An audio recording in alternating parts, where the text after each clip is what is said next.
Global infrastructure is crumbling this evening as the NintenByte Podcast continues its unprecedented rise. In cities across the globe, fans are rioting. The Pentagon has issued a statement describing the NintenByte Podcast network as a pixel-based prophecy. Some say the rise was foretold, others say it's just a really good podcast. We're talking twisted nipples, milk, and a sock puppet who doesn't talk. It's dangerous to go alone. Watch this.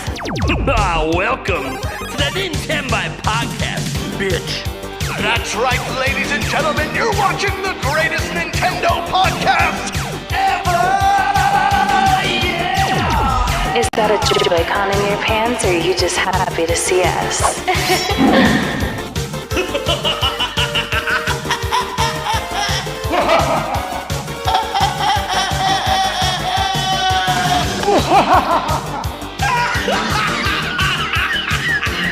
Shut up! Now feel the power. Everyone, do you feel that? Oh my god, I feel it! You feel it too, Gamer. What is it? It's the power of our podcast. I feel it! This is rad, NintenByte. So rad. Power.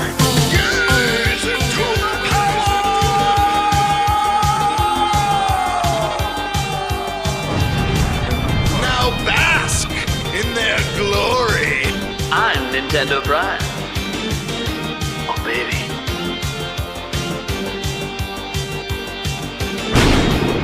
I'm Thunderstash.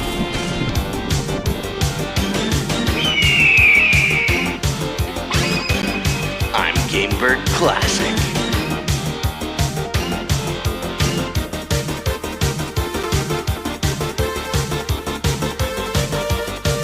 NintenByte rules. Let's rock. Hey everyone, welcome to the NintenByte Podcast Season 3 episode. What is it? Was it 53, 54? 53. Something like that. 53. Thank you guys. This is going to be a great show, guys. We have a couple special guests you guys are seeing on screen right now. They are from Yacht Club Games. They have a little game you may or may not have heard of coming out soon. We got Sandy and Alec here. How you guys doing? Doing good. Great. That was an incredible intro. My Most God. epic one I've ever seen. I'm I'm gonna think of that every Try time hard. I hear the Corneria theme now. It's so perfect too. The Corneria theme sneaks in there a little bit because Star Fox is coming out next month, and that was one of Gamebird's predictions like 2 years ago. So it's all fitting. We got lots of references. Yeah, and if you guys ever bother to check out the podcast on your own and just watch other episodes, just read some of the text. There's some really clever things in the text. Does it change every there's time? some new stuff I catch every time I play it. It's funny. Anyways, yeah, greatest podcast intro ever, self-proclaimed. Actually, the chat agrees, so I guess it's not just self-proclaimed. All right, so Sandy and Alec, you guys want to introduce like what you guys do at Yacht Club Games, just so the audience can be a little bit more familiar, and then we'll introduce everyone else. Sure. My name's Alec. I'm a designer at Yacht Club Games, so that means everything from coming up with new enemies or gameplay objects, or crafting the levels that you go through in our games, or anything else that needs getting done. That's what I do. My name's Sandy Gordon, and I do pixel art and animation. So, yeah, just the majority of the assets you see when you're playing Mina came from me, just placing squares. You're so good at it, Sandy. Aw. It's just as simple as making games in RPG Maker, right? Yeah, I mean, I mean, basically, it takes no we're doing the skill same at thing. all. Yeah, anyone can do it. There you go. See, guys, you can be the next Yacht Club Games. You just gotta put in the effort.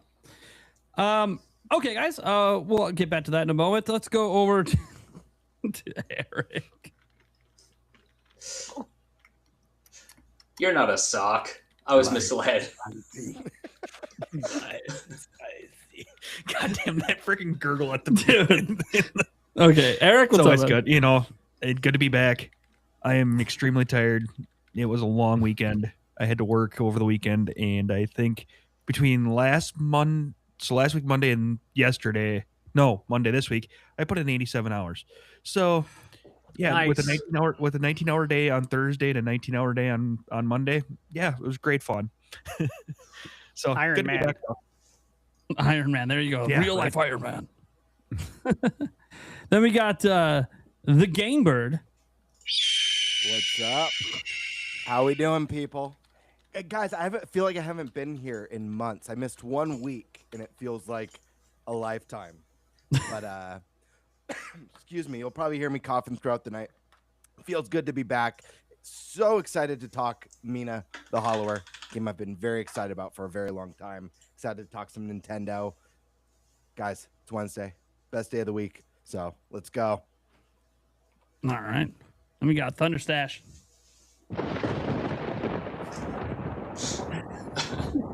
Sounds good. Yeah. Sounds good. It's like it sounds better every week or for some reason. I don't know. Does. Guys, happy to be here. Really excited to talk with Sandy and Alec here. And look, I'm going to say what I always say every week. It's been really, really busy. There's a lot of games coming out, a lot of review embargoes, and I'm sleeping like 4 to 5 hours at best. And then I'm working the rest of the day. So lots of reviews coming. Just posted my review today for Clockwork Ambrosia. Check that. This game has been in development for 14 years. 14 we took a long time. Yeah. That's insane. Crazy. So you have to find out if it's worth it. But yeah, that's it for now, man. I'm excited to ask you guys some questions. Got a lot of good questions for you. We got good answers. Hope so. All right. Yeah, hell yeah. Okay, guys. So our topics we got going on today, guys. Obviously, we'll be talking about Mina the Hollower and doing some pseudo interviews of these fine fellows here as we get hyped for that game coming out on the 29th. I know I've spent some time with it, and I know all of us, I think for the most part, have at least played the demo. And then we're going to talk a little bit about a possible Nintendo Direct. I don't know. It's kind of weird. I don't know what's going on out there. There's no actual Nintendo Direct rumors, but everyone's acting like one's about to happen, and I don't know what's going on. So we're going to talk about that. We also have, obviously, Nintendo's financials happened between last episode and this one, including price hikes on Switch 2 and stuff like that. So we'll dive into that, and then I don't know what the last one is because of dealer's choice. So let's go around to our hosts, and who wants to take what topic? In fact, who wants to take the Mina topic, the very first one?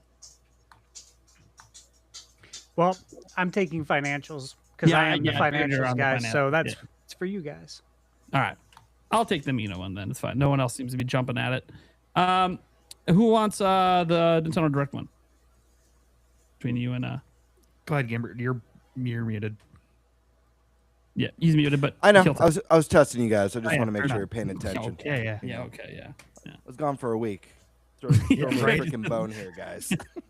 To be fair, when you miss it's been like half a month since you last appeared. That's why I feel so long. That's true. Yeah, I'll take topic 2. All right, cool. Okay. Nintendo Direct. You're No, stuck. that's fine. That's fine. I think I know what your topic's going to be anyways. All right. Well, that's cool. Let's get into our very first topic. We're talking about Mina the Hollower. So first off, congratulations, guys. Like getting this thing to the finish line. I know it's not technically launched yet, but Yeah. the release would not have been revealed if it didn't get through all the approvals.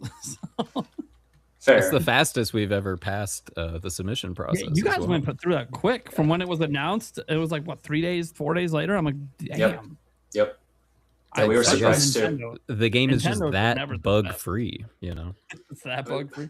We did spend months polishing it specifically for that reason. So we did set up. We did find a lot of bugs, Yeah. But no, it went smoother than expected, and you know, as you said, like it's great that we're sort of in that preview review transition phase right now, but it's hard to like pat ourselves on the back just yet because it doesn't really feel like anything's like set in stone. You know, we're still kind of beating our breath. You gotta release, you gotta get sales, you gotta, besides the Kickstarter backers, you gotta get extra sales on top. And but it's beyond that, how about some good review scores out there? We'll see. I might have drafted your game on Fantasy Critic. I'm just saying. Ooh. I might have called my shot at the beginning of the year. He did. We all wanted it. We all They were all so were mad fighting when I for said it. that. I'm like, We didn't know he was going to pick a That's all I know QB is in the that round. I actually drafted Mina last year and the year before, so I guess it wasn't on the cards for me. Prime was the one who got it. Anyways, so a lot of us have played the demo, and I played a bit more of the game because I was graciously given a review code on Steam. Anyways, this is going to be an interesting conversation because, you know, we originally first talked to Yacht Club Games guys back at PAX West. We met with a couple people there, and pretty much most of what we were told we weren't allowed to talk about. Then I get the review embargo. I'm still not allowed to talk about most of what I was told. So I'm not even going to mention it in my review. I've already decided. Yeah, that's for the. I think that's for the viewer to leave that one experience. huge thing as a surprise. Yeah. Anyways, I'm so curious what it is. Yeah, that's what I'm saying. Like, they got the whole game. They're like, what part of it is it? What did we put? Go on, let me bring up that. What did we put in the NDA? What is going on? I mean, I think at this point, anything we've said publicly is fair game, and the majority of like the first quarter or so of the game, if you've played through it, is like pretty fair game. So broad strokes, mechanics, things like modifiers and all that. We gotta keep some surprises for people. Absolutely. We're not trying to spoil the whole game over here. Yeah, now tell me, how does it end? What's the final boss fight? No. It's been hard enough for us to keep things a secret. There's so many cool, like, not just end game surprises, but like, little nooks and crannies that'll keep people going for a while. I think even in like the early areas of the game. Cool. Hell yeah. Okay, so I'll start this off for a second with one question. It's something I think I know the answer to based on what Celia told me, but what inspired this to be that next big game you guys worked on? Because obviously you guys had Shovel Knight and some prior successes. There were a lot of focus on Shovel Knight, and I heard the whispers about not being definitive on which way to go development wise with certain games. So what made you guys decide, we're going to go all in on Mina? It was more about trying to pick some projects that like made the most sense for where the company was trying to go in general. We in the background had been working on a 3D game engine for a very long time. And it sure is hard to do that if you don't have a game you're actually making it in. So we knew like no matter what, we need to start our, still secret 3D game. And the thought then is like, okay, well, we can't leave the people wanting another like classic 2D adventure hanging. And also we got like the best pixel artists in the business. We got to like do something with that. And we'd always wanted to like do 2 projects as well. It seemed like it would make a lot of sense just to come up with something that could check all those boxes, as well as the last box, which is not a Shovel Knight game, since we were all pretty burnt out on Treasure Trove after however many years of extra campaigns. Yeah, we were also kind of in the mode of thinking, like, if Shovel Knight's our Mario, what would our Zelda be? And one, it just so happened that Alec was working on a prototype that sort of, that's what turned into Mina. But interestingly enough, and I don't know, Alec, if we've ever actually talked about this, but while we were working on King of Cards, we had split the teams temporarily, even before this Mina split, working on a little prototype for another sort of top-down Zelda-like project that didn't actually take root, but it had clearly been kind of in the internal zeitgeist for a while. We were all just kind of hankering to do something like that. So this was just like the perfect opportunity to dive back in. Yeah, that's this is our second attempt at making a Zelda, actually. Yeah, we never really talk about that. It's like we swept it under the rug, but I think it would be interesting to revisit that at some point. Not the game necessarily, but like the fact that we made that attempt. Yeah, there was a lot of like world building done for that one. There was like a year or so of pre-production essentially while we were finishing up Shovel Knight King of Cards. Yeah, it was more akin to Link to the Past than as Mina is compared to A Link's Awakening. So it was more of like an SNES style visual aesthetic. Oh wow. So the idea of like doing one of these was already like in our heads, as well as like the thought that we don't want to like box ourselves in too much. I don't think any of us thought of us as like necessarily a platformer company or like even a retro-y kind of company. We just make good games and like good games. And so we thought it was important also for a sort of like sophomore effort to do something different. So when did development begin on the game? Like really truly begin? Obviously there's the idea phase. Yeah. This timeline is like fresh in my mind now since we've been like collecting development materials through the whole thing. In 2018, in the midst of a trip to Disney World, it was when I thought of the idea. I worked on it like a tiny bit that year, a little bit more the following year as we were like wrapping up King of Cards. Initially it was just, what if Castlevania did a version that was like top down instead of a platformer? I wonder like what that would look like. Specifically like classic Castlevania, not like the Symphony of the Night stuff. And it kind of evolved from there. In early 2020, we came back from our winter holiday and we said, all right, let's get going. And pretty immediately we took that prototype I was working on and we rebuilt it in our in-house engine. And then 6 very slow years later, here we are, the game's done. Yeah, the core of what Alec presented to the team with the prototype was pretty fully formed, I think, at least like conceptually. And so we were able to really like blow that concept out of the water for what Mina became. So, if you go back and play the prototype, it's a pretty like rudimentary version, like just a vertical slice of an idea, but it really like spawned a lot of, what ifs from the team. Like, well, what if we did, what if we took it in this direction? What if we added this like veneer of gothic horror and built a whole like creepy, spooky island kind of in, springboarding off of what we did for Spectre of Torment and exploring those themes and that tone a little bit deeper. It was pretty immediate where we were all like, yeah, this is what we want to make. And 2020 was officially when we like started production. And then 2 months later, a pandemic happened. What? That was cool. What? No. No one remembers that. That didn't affect anything. Sure Not did at all. Not at all. All right, Stash, you got some questions? Yeah, so I'm curious what games were your inspiration outside of the ones we know? Because I know, of course, Zelda and Castlevania. Hence, repping the Castlevania shirt tonight. Yeah. That's how I'm repping Mina. But what other games? Are there any other games that were instrumental in the process? I'd say like when we design stuff, we're not approaching it from the perspective of like, let's do a version of this game necessarily. We all play all sorts of games and we bring in that inspiration whenever we're designing anything. And so plenty of stuff works its way in there. We couldn't help ourselves when it comes to Zelda 2, the leveling up, obviously. Yeah, we love that. We're actually Zelda 2 fans here. Hell yeah. Nice. We're in the right place. Good opinions. Yeah. My third favorite Zelda game of all time.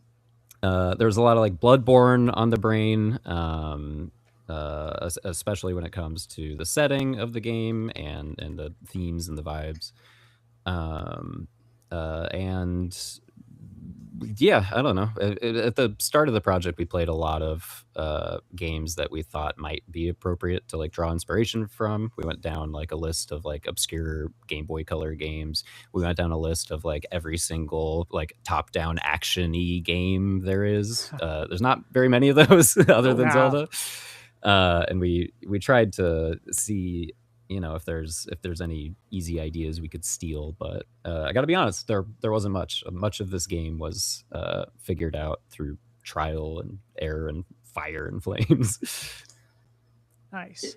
Yeah, I mean, a lot of people will probably see Mina's visual style and reminisce about like Link's Awakening and the Oracle games specifically, but I think they might be a bit thrown off by how differently it plays from those games. And absolutely. I think that just kind of hits home like how many inspirations we drew from, and that it's not like Mina is definitely not based on just one specific game or genre. I got that immediately when I first saw Mina, instantly I got Link's Awakening vibes, which is, for me, Zelda's my favorite series of all time. So that was already a huge Yacht Club fan. That was very exciting for me to see. I didn't expect to get so many different vibes, Castlevania, even the Soulsborne type vibes that I got from the demo. But beyond that, the game feels very unique and stands on its own. And I do think the burrow mechanic specifically feels, unlike anything else in those, other series or genres that instantly kind of set this one apart for me. But that's really cool. Yeah. Totally. When it comes to like the Zelda of it all, one of my favorite franchises as well. But not really for like the moment to moment action. I think there's like, some good stuff in Link to the Past we could get into, but for the most part, those are games where you kind of like mash the button and your sword puts out a hitbox in front of you and to the side and to the other side. And you can do it as many times as you want. And you can essentially have a permanent attack box in front of you. That's just how they all are for the most part, right? And so the idea of adding a lot of nuance there and thinking about how the combat could be a lot more in depth. I mean that felt like a given our history as a studio and the things we like, action games. Absolutely. Yeah, no, go ahead. Oh, go ahead, Sandy, please. No, sorry. I was just going to kind of bounce off what Alec was saying about our approach to combat, in that, we were obviously looking at Zelda for that too, but I think a lot of what we decided was that we wanted combat to have as much variety as possible. And so that's why we have so many different weapons, and we focused on making sure that each weapon really it caters to a specific and very different play style than all the other ones. Like, with the whip, it's kind of more your tried and true, like, you got range, you got safety in its range, but it's also like very four directional and requires a lot of like precise positioning, the way that precise like positioning in the way that you would have to play a Castlevania game.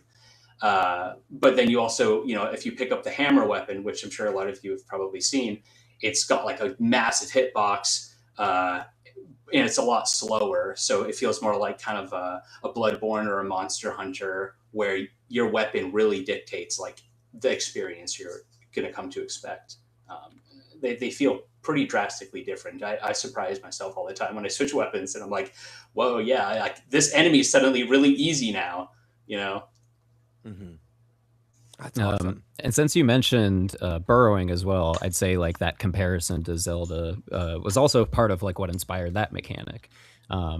If we're gonna do a top-down adventure-y kind of game, one of the first thoughts is like, how can we make the moment-to-moment traversal of the game interesting? And something like a platformer and something like Shovel Knight, there are at the very least obstacles to jump over. I get to like press the A button like once every 2 to 4 seconds, right? Whereas in Zelda, you're pretty much holding the D-pad for up to 30 seconds at a time sometimes, just trying to like get somewhere. And so I was thinking about like the Pegasus boots in Link to the Past, and how that gives you a sort of like skill-based means of getting around the world faster. That helps a lot, at least for me, to like not get bored, because I feel like there's always something I can optimize. I could like always be doing this a little bit better. And so burrowing is a solution to solving kind of all those problems. That's awesome. That's a great way of putting it. I'll probably mention Shovel Knight. I've got a question for you guys, and I'll probably mention Shovel Knight a lot just because it's a game that means a lot to me. That game had a huge impact on me. I've been a massive Yacht Club fan since Shovel Knight dropped. It wasn't my first indie game, but it's the most impactful indie game that I've ever played, because it was the one that made me fall in love with indies, essentially, where I realized, oh man, I got to get way more into indies, because this game is so phenomenal. And to this day, I don't even know which one I like more between Shovel Knight, Spectre of Torment, or King of Cards. They're all so fantastic for so many different reasons. You guys can see in the background, I've got my first 4 figures Shovel Knight statue Nice. in the back. Yep. So when Mina was announced, instantly super excited. I told you, I right away kind of got Link's Awakening vibes, and I've just been anxiously awaiting it. And I'm curious, were there any specific lessons learned during the development of the Shovel Knight games that carried over or helped you prepare for Mina, or anything like that? Anything that you learned from the past that made its way in or carried over? Oh yeah, I mean, absolutely. Every game we make is in some ways, I think, like a response to whatever we did last. I don't know, Sandy, you got any examples? Well, I mean, we certainly learned that how we work best as a team. We learned to rely on each other like really, really well, and because we're a small team, we have to kind of wear a lot of hats and juggle a lot of different types of tasks. Really, no one person on the team does like one specific job. This whole month we've all been handling marketing stuff, just because that's it's got to get done. So yeah, I mean, as far as like game specific or design specific. There's stuff like the pits early on were a thing we're thinking about a lot. The most common complaint with any Shovel Knight game is like, it's so unfair. If you fall in the pit, you immediately die. Or if you fall on spikes, you immediately die. It'd be like that. But, here's a game where, hey, you can fall in the pit and you don't die. Huh? Imagine that. No instant kill spikes in Mina. Right. There you go. Okay, there's a lesson. I'd say like the overall level of challenge that we want to provide. I don't think that's changed through any of our games, including Mina. But yeah, the little things that happen to annoy a lot of players, we're always attentive of. Yeah, I think. Go ahead. No, I was going to ask from the boss side of things. The bosses in the Shovel Knight games are fantastic. Obviously, you're playing at a different perspective in Mina, but I mean, you guys did such a great job in the Shovel Knight games. And from what I played in the demo, we got a challenging but very rewarding early boss encounter. Was there any influence that carried over on the boss side? Yeah, I mean, boss mechanics or. Yep. I think we approached making the bosses pretty much exactly the same, and you can see those values reflected in the game. Something that we say a lot is there should never be a time where like the boss is invulnerable and the player like just has to dodge or like wait. We never like that. That's never fun. Wouldn't it always be better if you could be hitting the boss, but you're afraid to because the boss is dangerous? Wouldn't that be better? And so, like Shovel Knight, all the Mina bosses are designed with that kind of thing in mind. Drawing a little bit from more of like the Souls inspiration, and also as a consequence of the healing mechanic in this game, the boss fights needed to be longer. They needed to be, more involved, a little bit more epic, especially since you have way more tools for dealing with them. It is a more like combat-y game at the end of the day. So I think a lot of the sensibilities that you're celebrating are just given even more room to shine in this game. That's awesome. Yeah, I think another big takeaway from working on all the Shovel Knight games was just learning how to like build on an idea. If you notice while playing through all the Shovel Knight games, they increasingly get bigger in scope, like one after the next. And King of Cards is like by far, the biggest one of those games, and just like packed full of content.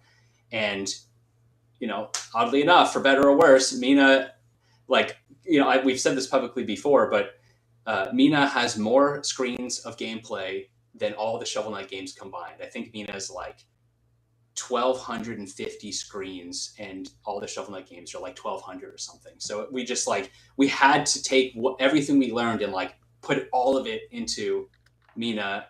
And as a result, the scope kind of blew up out of control. That's why it took us so long to make. But, we were just so excited about this world we were building and all the gameplay mechanics and conceits that we had ideas for, and we put them all in.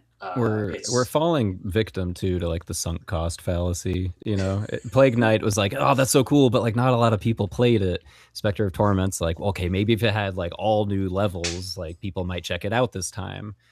King of Cards is like, oh man, people still aren't playing these games. They don't know they even exist. We got to go all out. This last one's got to be like the biggest, best one yet. And then it's like, oh dang, still people don't care. We got our next game's got to be even bigger. No, that's the next lesson we've got to take away from this dev cycle is scope more. Wouldn't it be fun to make something smaller? Yeah. Don't you guys want a tiny game? Wouldn't that be fun? Yeah, everybody? One screen. Yeah, I like that idea. We enjoy shorter games too. Definitely. I feel like they're kind of making a comeback. Yeah. I mean, just to add on to that quickly, in all the Shovel Knight games, we were really excited about adding cheats and modifiers to help kind of aid players who might be having a slightly difficult time with either the difficulty or specific parts of the game. And in Mina, there's like over 100 different modifiers you can access, whether that be to make the game easier, even making the game harder for people that want an added challenge, or just making the game play weirder. Like you can make Minas and all the enemy sprites like 4 times bigger just because. Wow. You can like quadruple your jump height, we like all big kinds head of mode. stuff. Yeah, that takes big me head mode.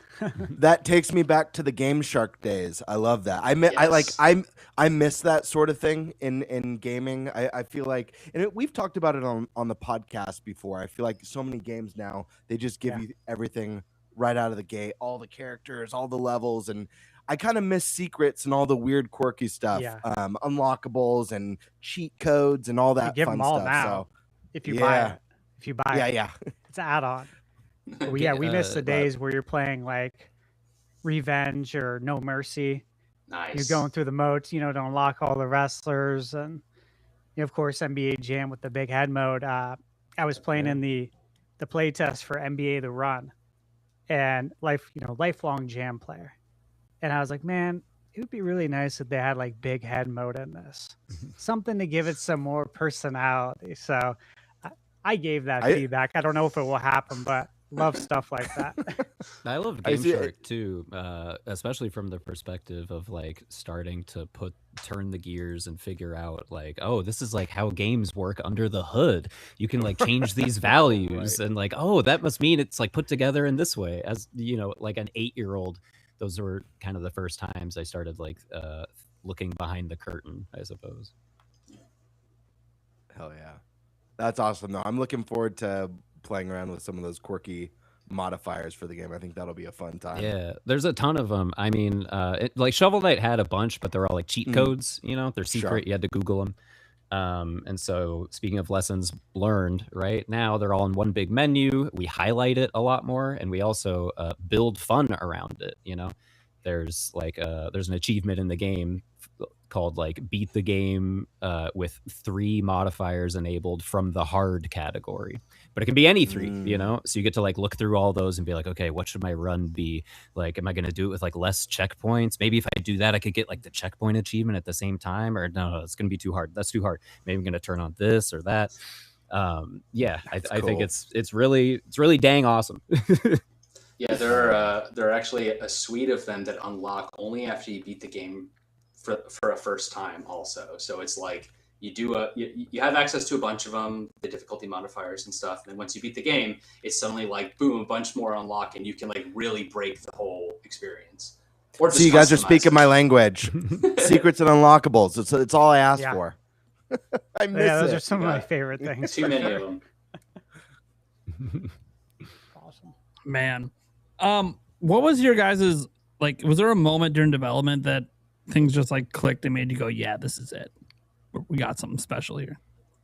I think we always knew that, I'd say for all of our games, something like we say is that we like to like plant a flag and never move it or like rethink it from the get-go. This was supposed to be like a bit Zelda, the fun and the push and pull of classic Castlevania combat.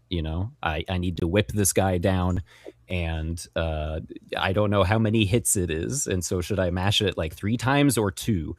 And that making a big difference, and you needing to be intentional about that.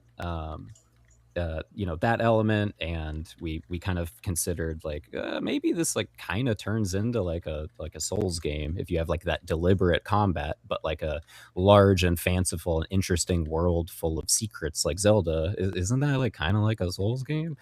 And so that's all stuff we thought about like super early on and never ever deviated from. It's less that like the game clicked at one point and was fun, and was more that like it's fun, but we haven't like put it all together yet. We have like more open-ended explory zones that have a little bit less of an emphasis on the challenge aspect. There's obviously like the more like dungeony areas. There's a hub in the center of the map where you can like talk to NPCs and shop and such. And so we had a lot of things that were kind of like siloed off, since that's how you work on stuff. It's like this month working on this, next month working on that. So it's actually like pretty dang late that we started like putting it all together and playing it like a real game. But that wasn't like a moment where we all looked at each other and said, "Oh crap." That was a moment where we all looked at each other and said, "Oh, thank God, it works. It's great. Okay, phew." That could have been a big problem if it wasn't. If it sucked. I mean, that was my oh crap moment, where like there were times that I was working in a bubble making art for so long that I hadn't actually played it as a game. And then when I finally got a chance to pick it up and go through it, just not even to test something, just to remember what it was that I was making, my oh crap moment was like, it's actually really fun. Like I forgot like how good this game is, just because I was like working in isolation, tossing art into like a void.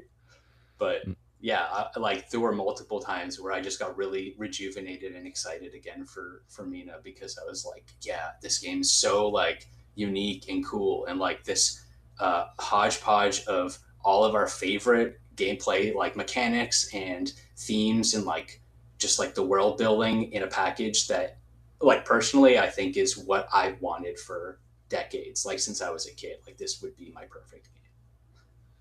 Yeah, That's that amazing moment is also often when like the music gets put into a game. Ask like any game developer and they'll tell you that, because you're not gonna like listen to the music even if you had it while you're working on it. It'd drive you crazy during an 8-hour day to listen to the same song, right? Everyone works with their music muted, like across the industry, right? And so when you're finally like playing it with that context, when you're finally sitting down with a controller, letting it all like kind of wash over you and being like, oh yeah, this isn't just a cerebral exercise in what like we thought would be a fun game. I'm feeling it. I'm having the fun. That's awesome. I one time told Jake, our composer, that I was like testing the game with the music off. And he goes, "Yeah, I often play the game with my eyes closed." I'm like, "Ah, you got me." That's awesome. I have a question. You guys mentioned world building. Did you guys write backstories for a lot of the like even ones that are just internal, just for you guys that we might not read or see in the game, but backstories for characters or locations just for internal purposes and understanding the world and characters better? Is there a deeper lore that goes beyond what people will even get to experience? Definitely. When we make a game, we're very, very judicious about the amount of dialogue, or really just the amount of text in general. I don't know about y'all, but I don't want to read a book. I want to play a video game. Sure.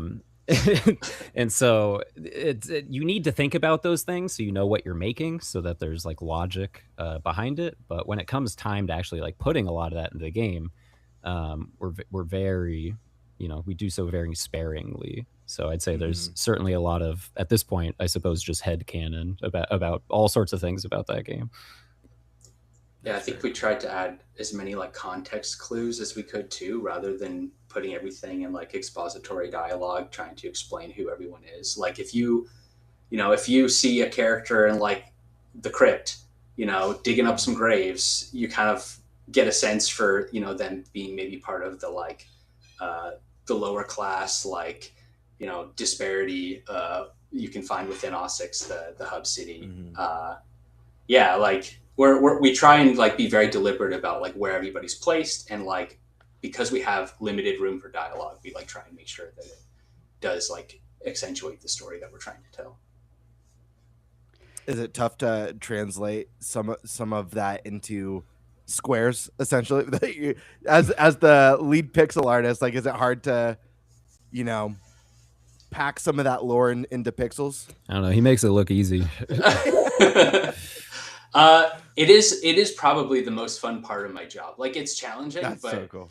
Yeah, like trying to add, an expression in a 6x6 pixel space of like Mina's face or something. Like, how do you make Mina look tired when her face is already like, barely enough space to even make it readable? So yeah, like, there I remember one early character that you meet. He's like, his idle animation, he's like scratching his foot with his other foot, and you see like little flecks of something come off.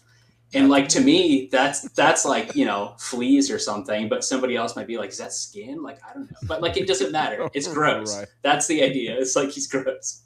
I love that. I got a question for you guys on the soundtrack, or we kind of bring this to light for everyone as well in chat. So Jake Kaufman's doing it, right? Yeah. I don't think I'm guessing they're not familiar with his work, but they should be.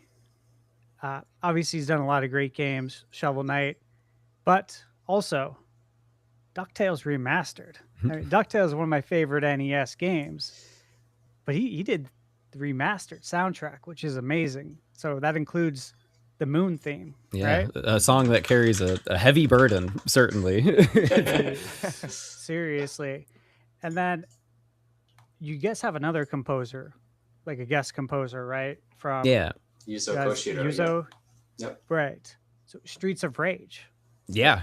Which again, amazing music. Absolutely. I mean, that was Jake's dream pick for like a guest composer. So we're super happy that we were able to make that happen. Two legends united for the first time. And yeah, for Shovel Knight, we had Manami Matsume do a couple songs. She's a composer for Mega Man, and that worked really well. That's fun, and that really rejuvenates the team as well. So we thought, why not do it again? Still one of my favorite indie game tracks of all time. I Strike the Earth from Shovel Knight is just phenomenal. It's so good. Kicks the game off with a lot of energy. Right. I can't tell you how many times I'm like out walking my dog, and suddenly like an earworm strikes me, and I'm just like, oh yeah, like, what is this? And then I'll realize it's either from Shovel Knight or Mina even, and I'm like, nice. Oh wow, okay, Jake's really doing his job. Don't even remember what it is, but it's there.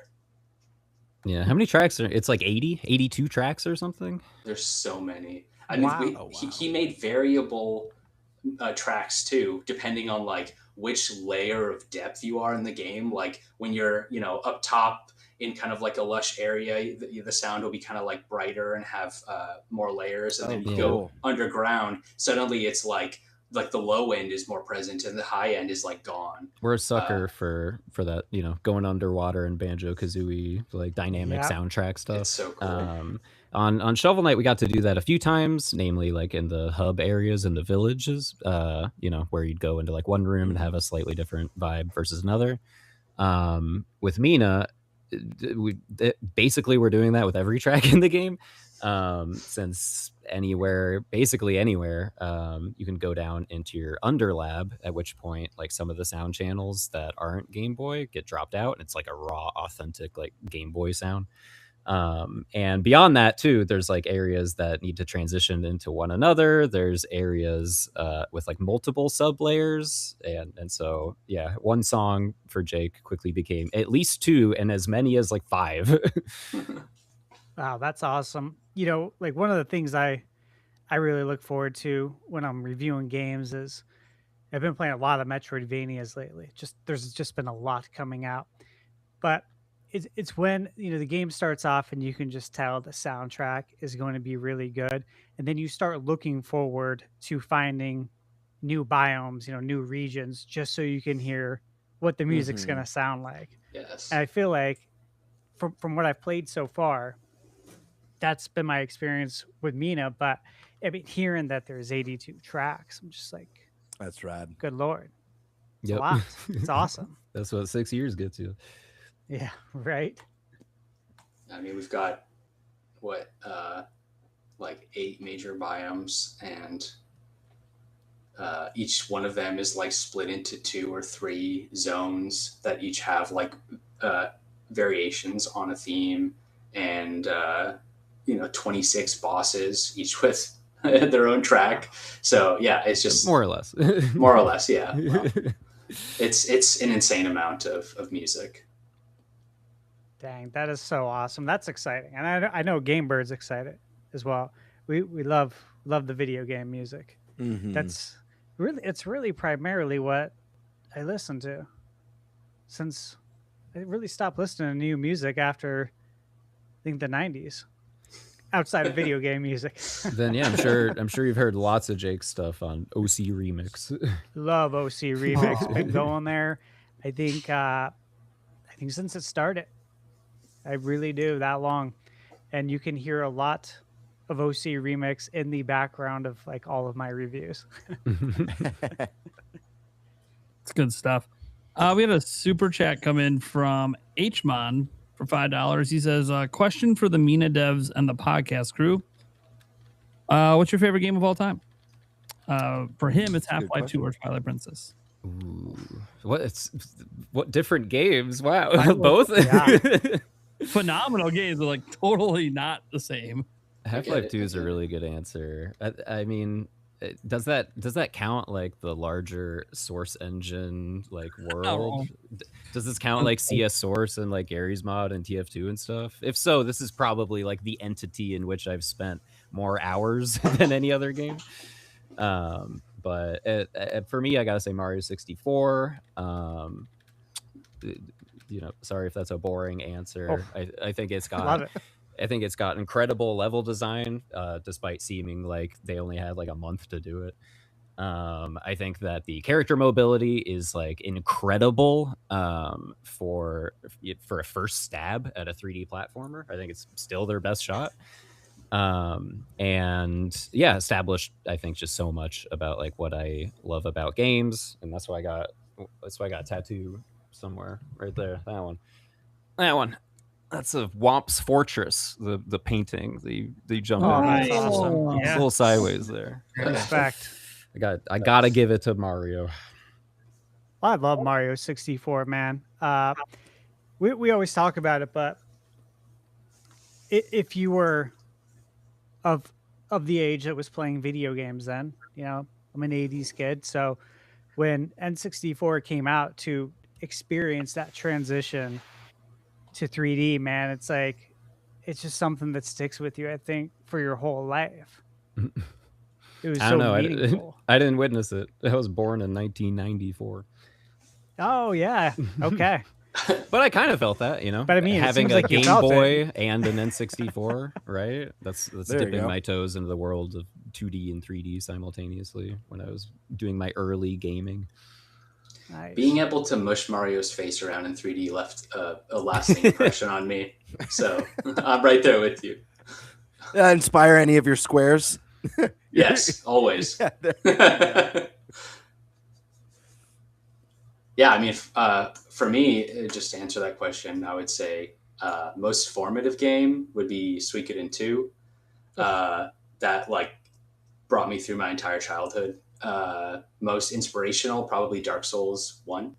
I loved Demon Souls, and Dark Souls just like brought it up to that next level of just impressiveness, in every way. And then favorite game's probably Chrono Trigger, which is, it's kind of a low-hanging fruit, but it, deserves to be. Absolutely. All right. And I guess, Eric, what's your favorite game? I already know. But... I mean, take a pick of like 5 based on the day. I don't know. I right now I'm feeling Banjo-Kazooie. Why not? Because it was brought up. Why not? It really reminded me how good of a game that thing was. The nostalgia's hitting hard. Oh yeah, extremely. I'm sure we argued about what's better on a forum long ago. Mm-hmm. Yeah. Oh yeah.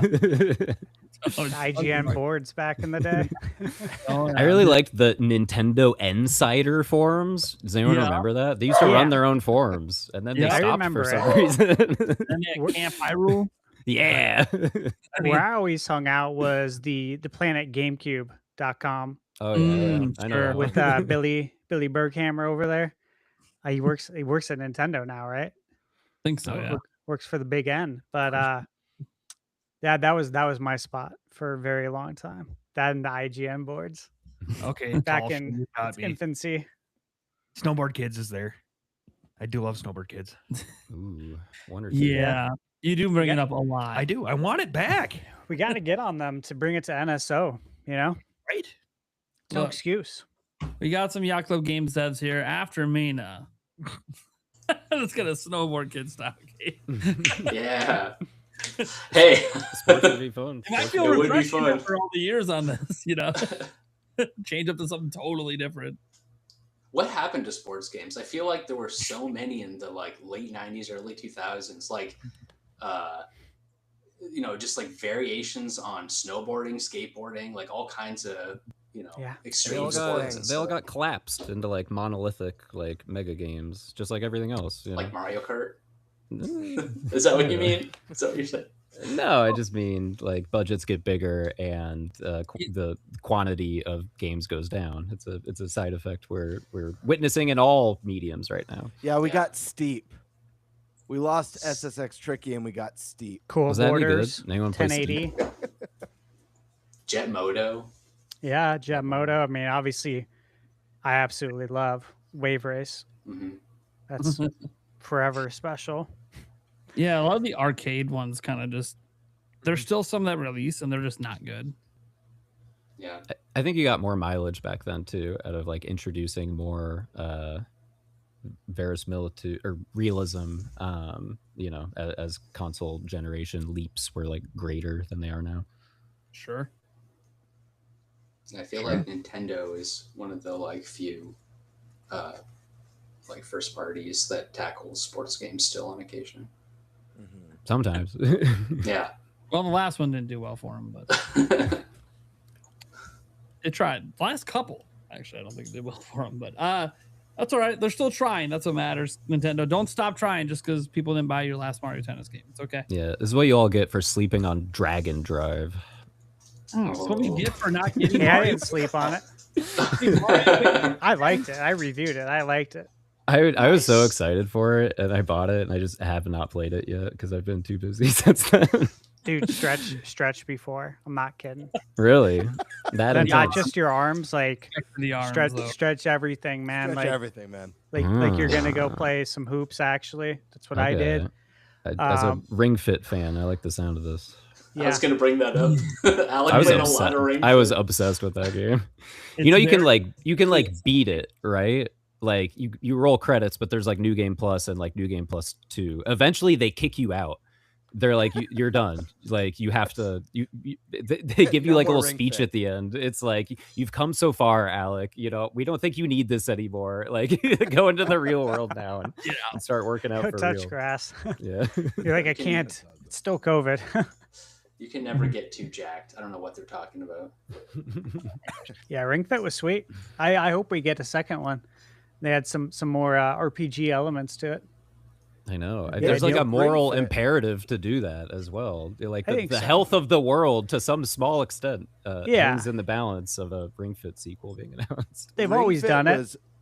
Ring Fit was super cool. I wish it had like a super powerful narrative behind it. But like it was cruel forcing me to do squats to defeat a boss. Was so cruel.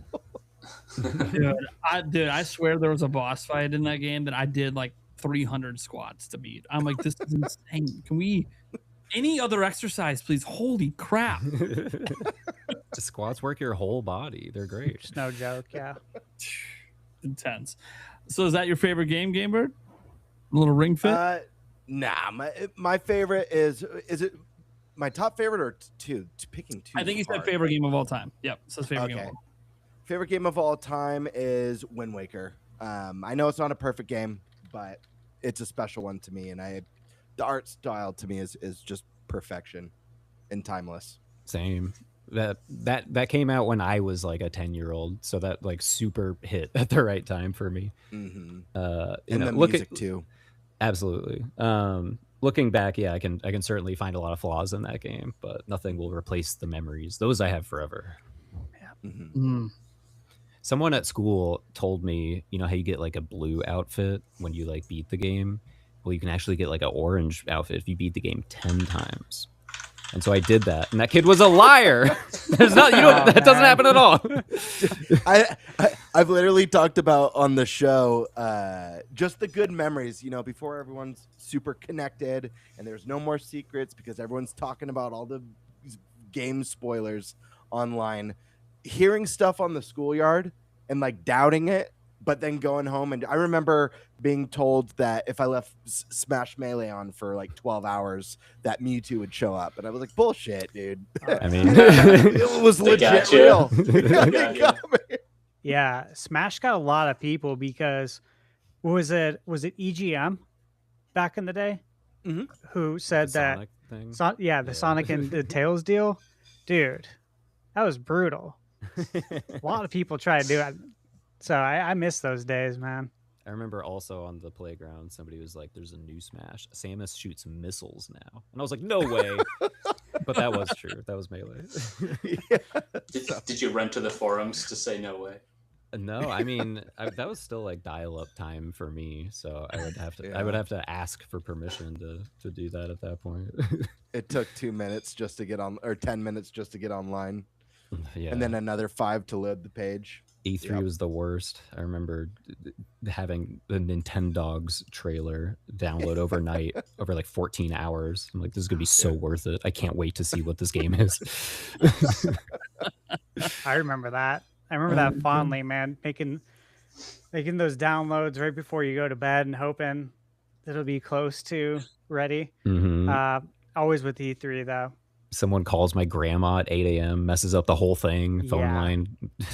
Devastating. It's brutal. E3 was a month-long event for me because that's how long it took to finally receive all of the information. I had net zero. I remember I had net zero. You guys remember net zero? Yeah, sure I had AOL, but yeah, it was poor man's internet because I was in high school. I was paying for it, and I remember obviously downloading what was it, the QuickTime videos. That was the thing. It was all QuickTime player. All QuickTime. But I remember on Planet GameCube, Billy had posted back then that they were going to make a DVD of E3. And it's going to have like behind the scenes stuff. I can't tell you how fast I bought that. Like, I'm like, yes, oh my God, this is perfect. Now you can see all the games that are coming out. And of course, kids today, you can see what's coming out on your phone now. And E3's dead. How things have changed. Was that back when Jeff Keighley was like hosting at E3s and walking around the show floor? Yeah, he was really big at for E3 for like almost 20 years. Did a lot of stuff for them. Stash, I know it's your least favorite thing to do. Seriously, dude. Just one.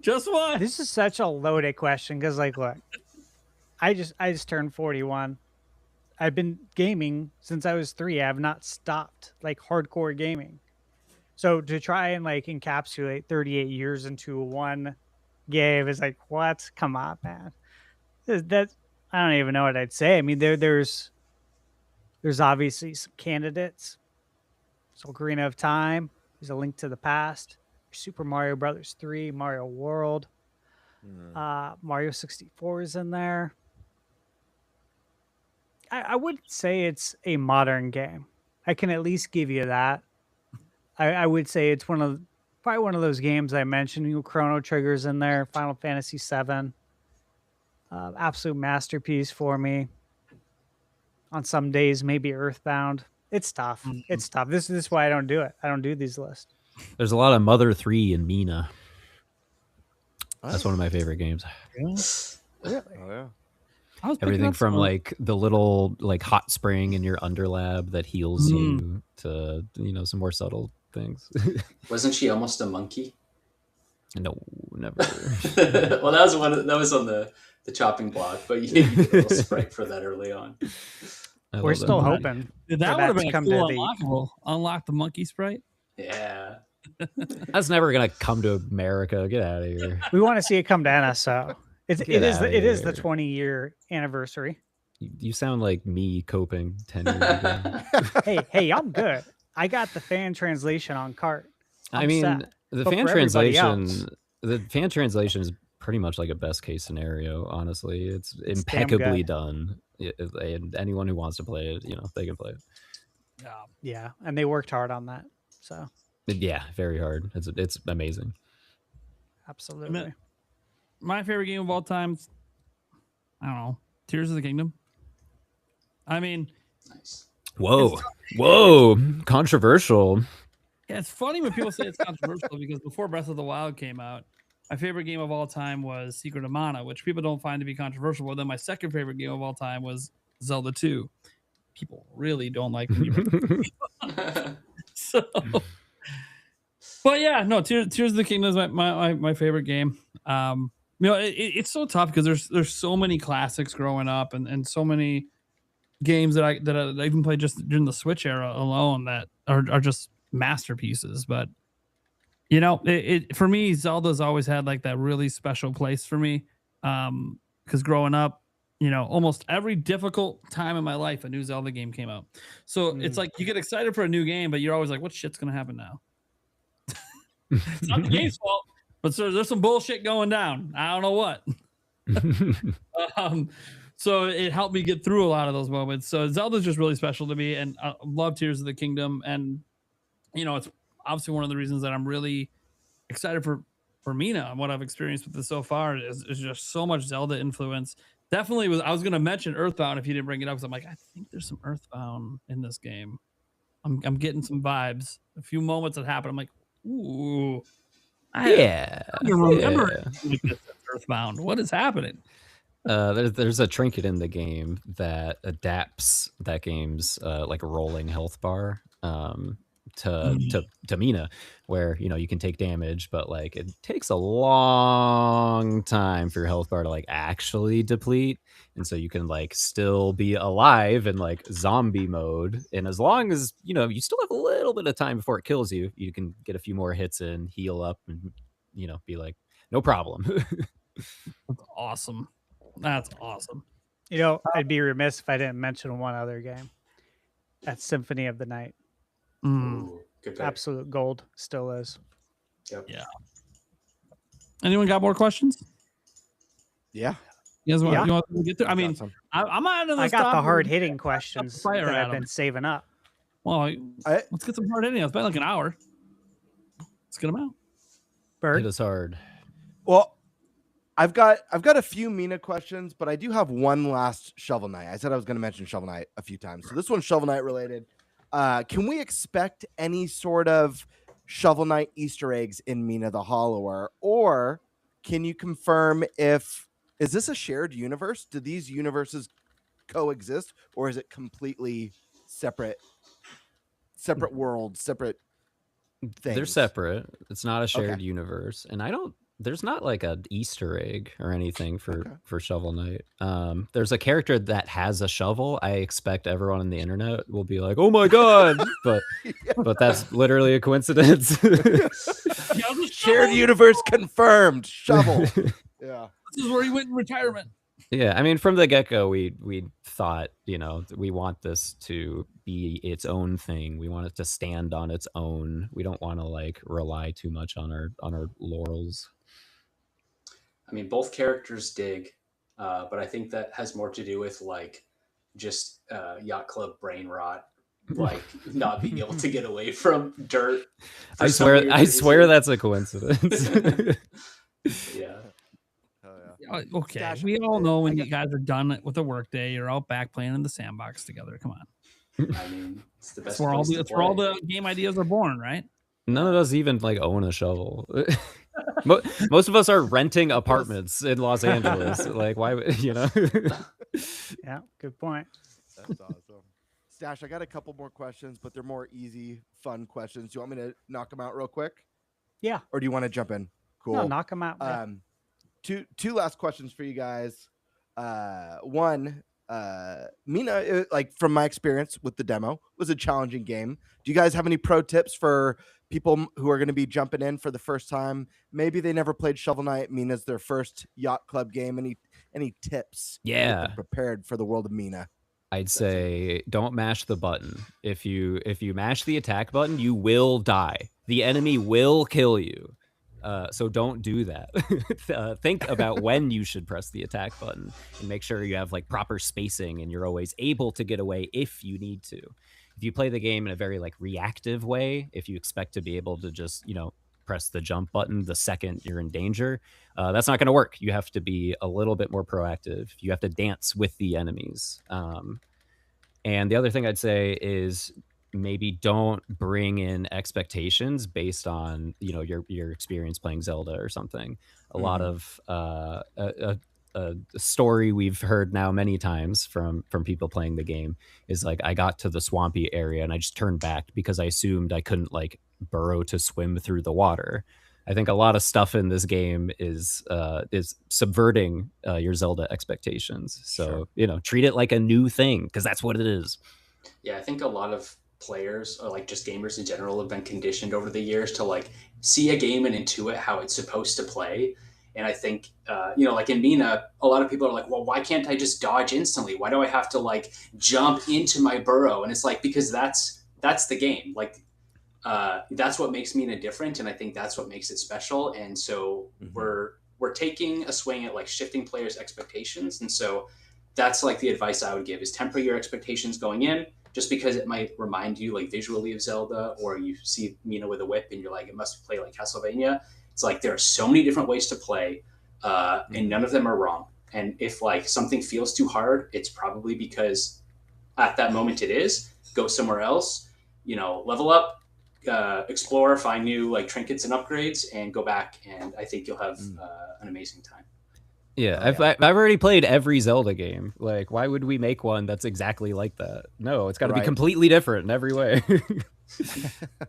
Awesome. And then last question for you guys. This is a fun one. Can we get Mina maybe in the next Smash Brothers? We know Smash is coming to Switch too. Don't How do you guys feel about Mina? You gotta go tell Sakurai that.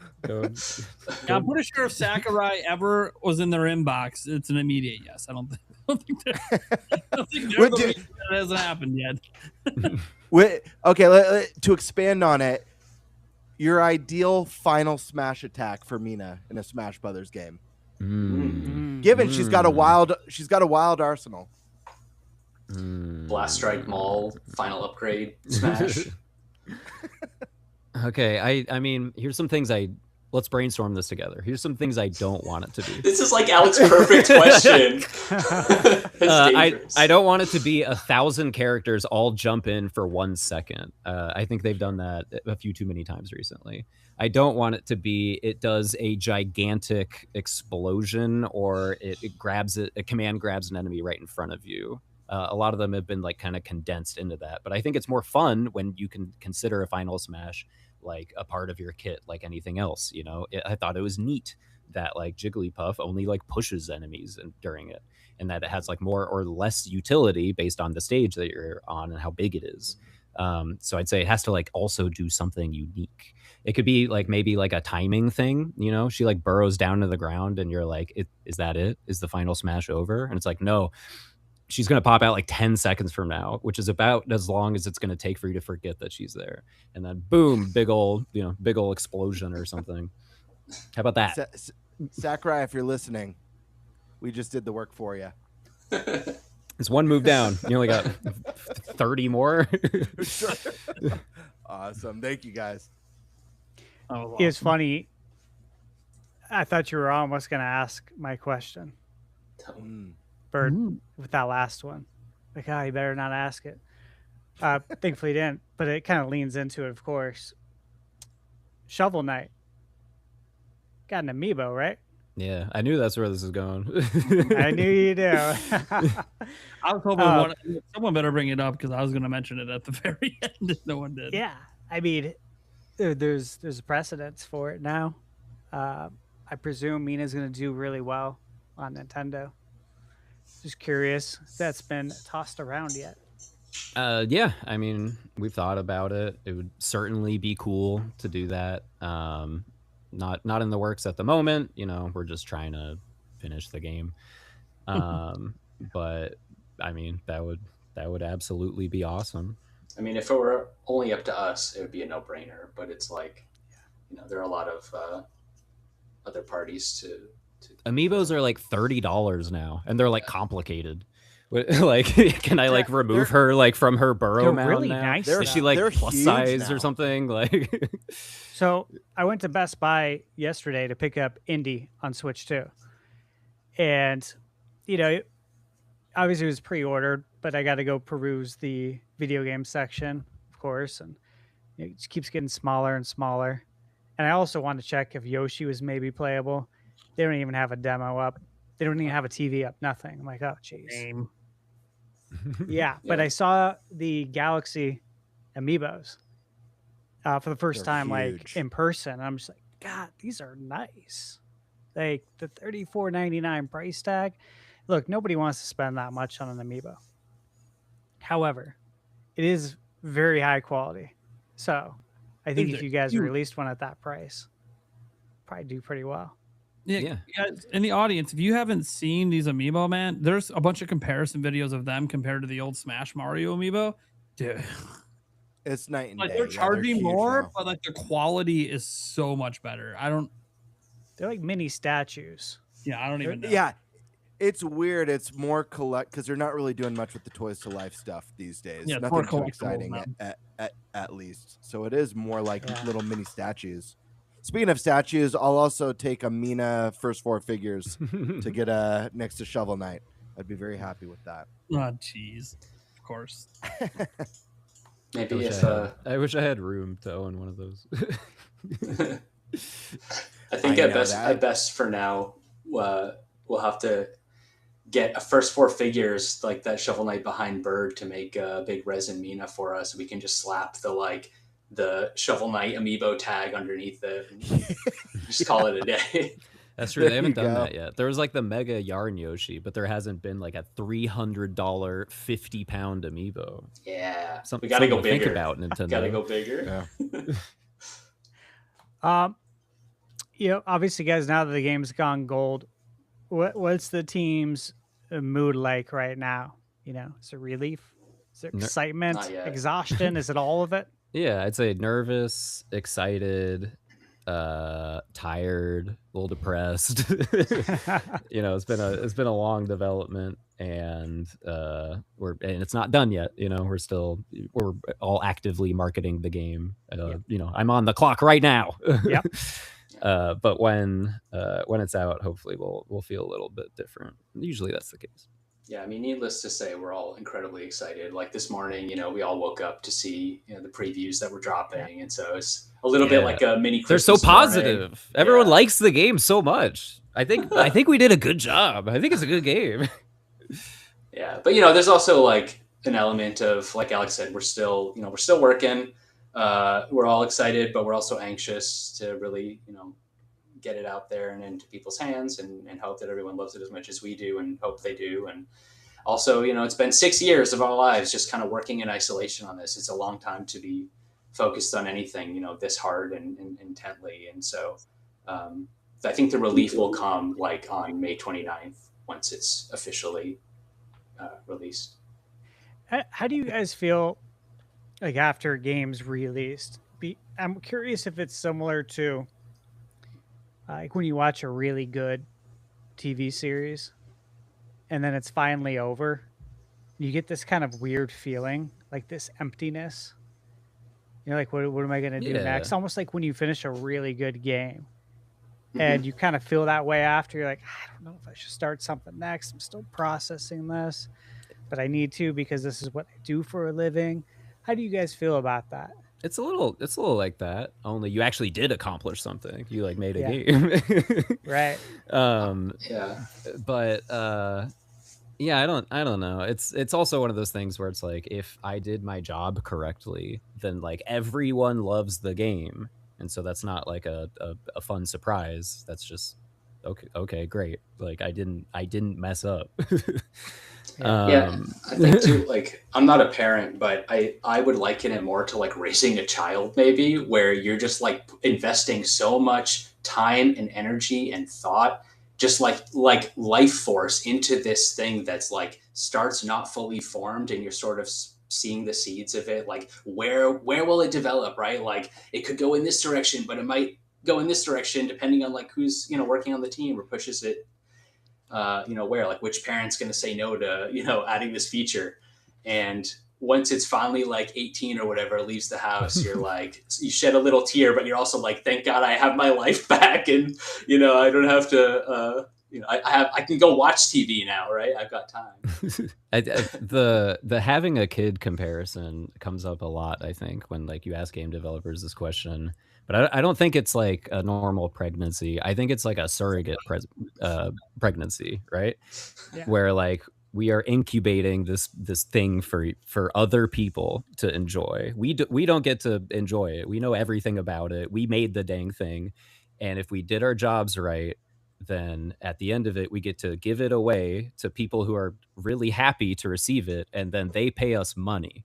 So that's what it is. And similarly to a surrogate pregnancy, a surrogacy, maybe there's a little bit of like postpartum depression, right? It's like, now what? Who am I? What do I do now? Vacation.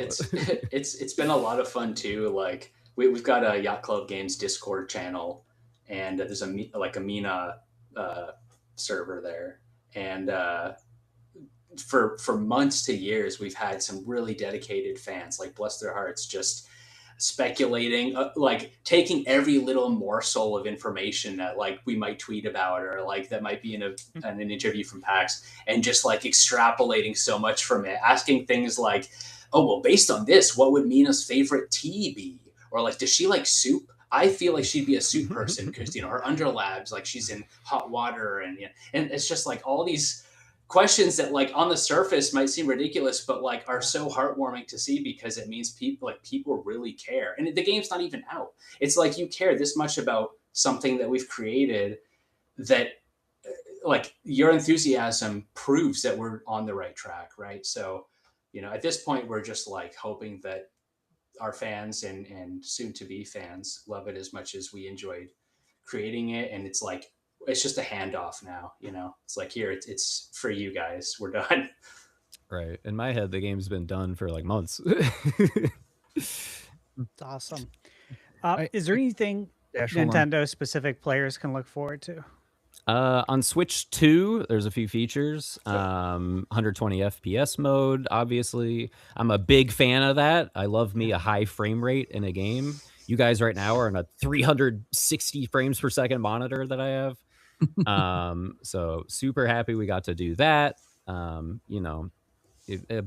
higher resolution, more like graphical fidelity. That does not make the interactive experience any different. It makes it prettier. More frames, that means more fluidity and more data that the player has that they can use to make decisions.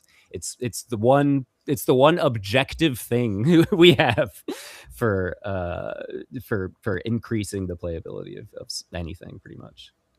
So big fan of that, both on portable mode and on console. You don't have to make that sacrifice too. Switch 2 can't do like 4K and 120, right? It steps down to 1440p. That don't matter for Mina. We're not hitting either of those resolutions. We're at 256 by 144. We're at 144p. So I'd say it's a rare example where you don't have to like sacrifice anything on Switch 2. And beyond that, there are mouse controls, but that's more of a joke than a serious thing. I'm glad you guys did that though, because it just feels right. We have a policy of trying to support any like silly features. We want to see like more of that, and that's been going away as like consoles themselves become more like homogenized. The line is very blurry now thanks to the Switch. As gaming becomes bigger and there's less playful silly things to design games around. Yeah, we were all pretty sad about the discontinuation of the 3DS because we were like, oh man, Mina would be so good on that console, but it's just like there's no support for it anymore. You can't even buy games on the store. But it'd be so hard to make that game 3D. I love it. It'd be so hard. It'd be so cool to imagine like the layers. Like we put so much like hard work into adding multiple layers of depth for the platform that you do in Mina. It'd be so cool if it just like popped out at you. It would look cool. It would be awesome. Don't get me wrong. I'm sad there's no Miiverse. I want to look at like the Mina Miiverse, but alas, rest in peace. Yeah, that'd be cool. Okay. Eric, do you have a question? Yeah, I was gonna kind of play a little bit off of what Sandy had said with your Discord. Have you guys ever had anything like pop up in the Discord where you guys go, "Oh, that's a great idea. Let's go ahead and try to somehow incorporate that into the games"? I'd say the more common thing is you see people like predicting or like theorizing about like what might happen in the game, and then you're like, okay, yeah, we're on the right track. This is good. We got them. They're way off. Hook, line, and sinker. They're gonna love it, right? Yeah, I mean, we did have, sort of to that point, we did have a lot of community involvement. There were a lot of like directors for a day, as we call them, that contributed ideas. So, it wasn't directly someone from the Discord saying like, hey, do this, and we did it. But our community was like hugely important to the development process. And that's like the heart of that is deeply integrated into Mina's world. Yeah, some of our directors for a day did their homework and they brought us like interesting, like fully fledged ideas. It's really cool to see. Nice. It's awesome. I just can't wait to get back to the game. I almost want the show to end so I can keep playing. Sorry, people watching, you guys got to wait a couple weeks. Really good. It's like really, really, really good. Oh man. Thanks. I've been anticipating this game for so long. However bad you want it to come out, I promise you, we want that more. Yeah, I mean, I just heard the ideas just kept flowing, and it's so hard to finally hit a point where we're like, all right, we got to stop trying to put stuff in this game. Yep. It's tough. It's tough. You want to do everything. So, do you guys plan? I know it might be too early to ask, but you guys plan any DLC down the line? We're not doing the treasure trove thing again. That we know. We're not gonna spend millions of dollars making a whole ass game that we give away for free. That was really fun, but I don't think we could do that forever. Sustainable business model, I don't think. Yeah, apparently not.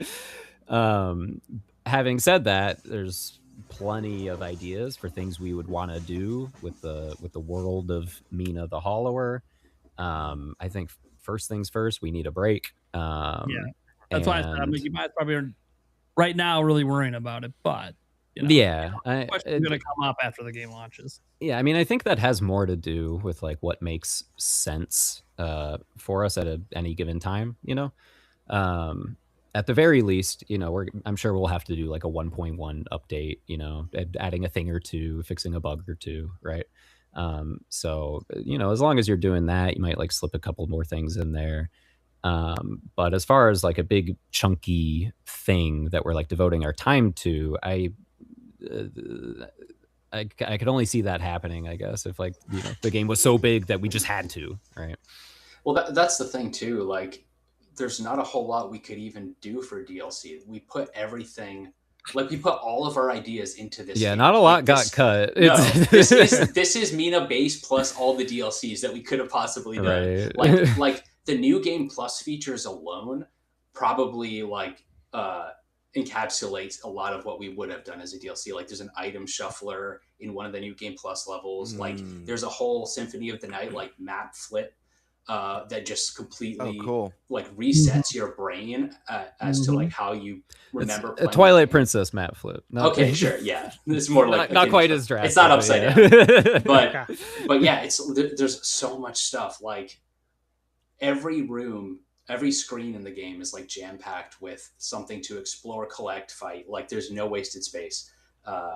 So I'd like at this point, I think if Mina does well enough for us to consider, continuing the franchise, we would just go like right to a sequel or something. Just a sequel, yeah. Yeah. Good. That's good though. Mm-hmm. Not everything needs DLC. So. Yeah, I mean, like Sandy's saying, I think this is an extremely like full featured game at launch, just in terms of like content and modes. I know we're all feeling like these days games be arriving half baked, Yep.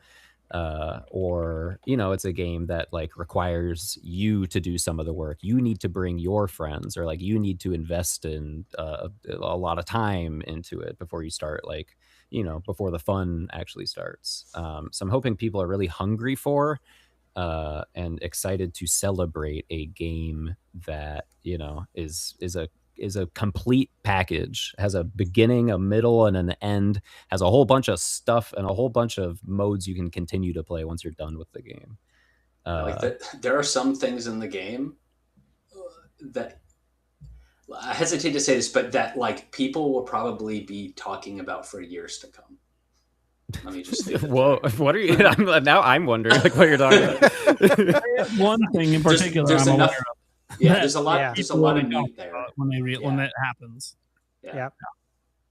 Unfortunately, guys, NDA can't say anything. But I know about one really fucking cool thing that goes down that I'm like, man, this is the internet forum kind of stuff we love. Yeah, there's a lot of meat on this bone. It's a game that has like a lot of ideas, and concepts don't overstay their welcome. I think you're always left like wanting a little bit more, despite it being such a long game already, which I think is a pretty good accomplishment. Yeah, that's huge. It's very old school of you guys, considering again how games come out today. Yeah, I mean, we break it down, and oftentimes like you can't really quantify the fun, but like you can try. Link to the Past has like 80 something enemies. I counted at one point. Breath of the Wild has 9. I'm just saying. Variations, but yeah. Yeah, there's a red one, a blue one, yeah, we all know. But I think when you go all out like that, when you really strive to make sure that every minute of the player's time is being respected, you end up with like a much more memorable and like new feeling adventure, Mm-hmm. Anthony just super chatted in $5, and I wanted to ask Mina Devs, does the game have much dialogue or plot story? Yeah, it has a lot of dialogue, more than we're used to. Yeah, and there's certainly a lot of like plot and story, but I would also say if you're not interested in those elements, this is like absolutely also a game for you. We're very sparing, like we were talking about earlier, with we're very cognizant of not wanting to yap at the player for any more time than we need to. So a visual novel isn't on the cards anytime soon from you guys. We love and we play all types of games. We want to make all types of games. Having said that, that's probably at the bottom of the list, but that's still on the list. Fair enough. 8 years from now, that's what they've been working on. Oh man. Okay, cool. Any other questions, guys? No, we're good. Yeah. Cool. I mean, there's probably dozens. I mean, I can come up with more if I just sat here and thought for a moment. I'm just excited to get my hands on the game. I'm bummed I have to wait longer, but guys, it is what it is. It's 2.5 weeks. 2.5 weeks. There's so many games coming out. You're going to be playing Yoshi next week. That is a fair point. Hey, you gotta give Yoshi a chance before at least we Mina got you the bone-up dominates conversation. Okay, so at least you This have is that. true. I do Not a have lot the of people bone-up have the pin. bone-up pin. I'm just Oh, saying. nice. I don't even have it. What the I hell? got mine too. What? Well, I never got one. I don't know. you what to guys say. not getting one. You got to talk to your fellow coworkers. I don't know what's going on. I, Candy at PAX. Oh wait, I've got no, one. I got one. It's right here. It's right here. I I might as complained well- and I made someone give me one. I might as We well made ask sure to one ask final Celia. question. Yeah. I know, because I couldn't be at that preview event, so I was like, guys, please get me a Mina pin. I'm begging. But speaking of merch, do you guys have any plans to add any Mina merch to the Yacht Club shop or anything like that? Shirts. I know you guys had a Mina plushie. I think it was at one of the PAX events, but Yeah, some other company had it. Fangamer's Or- been working yeah. on some merch for us. Yep, Fangamers. They brought Oh, it yeah, to PAX Fangamer. most recently, and it should be up on their store at some point in the nearest future. Cool. I don't know, Alec, maybe you remember if we have plans to put stuff on our store specifically. We did have at least 1 or 2 T-shirts at some point in the past, but we do have we have plans for merch. We're figuring all that out Yeah, right now. yeah. cool deal. Yeah, a lot just of merch curious.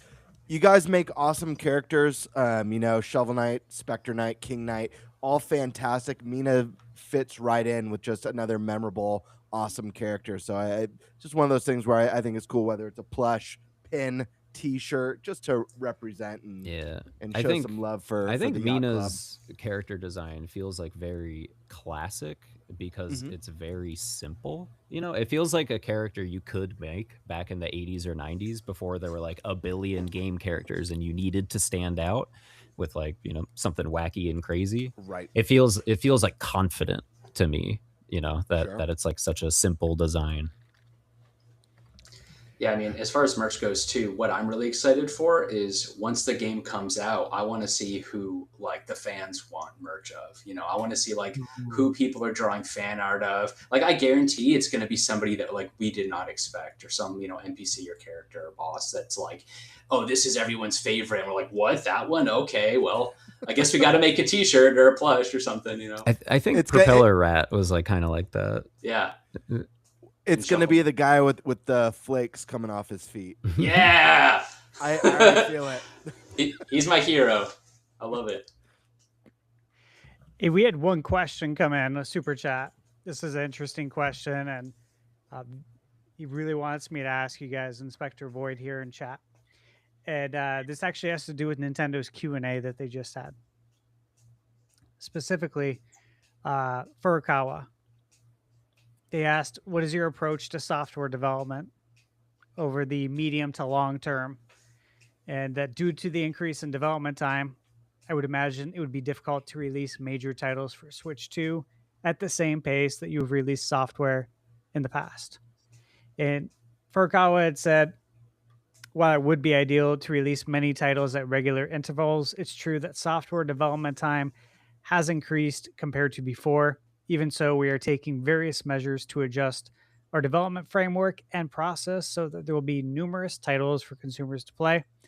And it goes on to say that they're working on various new titles, major games, but the point is that he's saying it takes a lot longer to make games these days. What are your thoughts on that? Do you agree? I mean, yeah, Mina's a good example. Yeah, I think less so for the reasons that he's referring to, though. Yeah. We don't have to create 100 gigabytes of HD assets, right?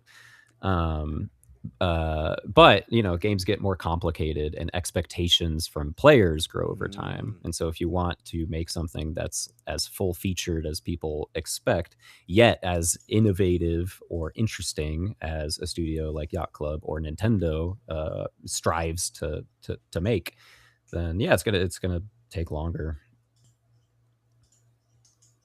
Okay. I assume on their part they also mean like changing like the types of games they make, right? I mean, they got some like $50 games coming out soon, right? Star Fox, Yeah. Splatoon Raiders. Yeah. Isn't there no? Is Yoshi $50? Yeah. Oh, 60. 50. Where is it? It's 60. 50 digital. Yeah. So maybe that's part of the effort too. Making games that are a little faster, a little smaller. We'll see.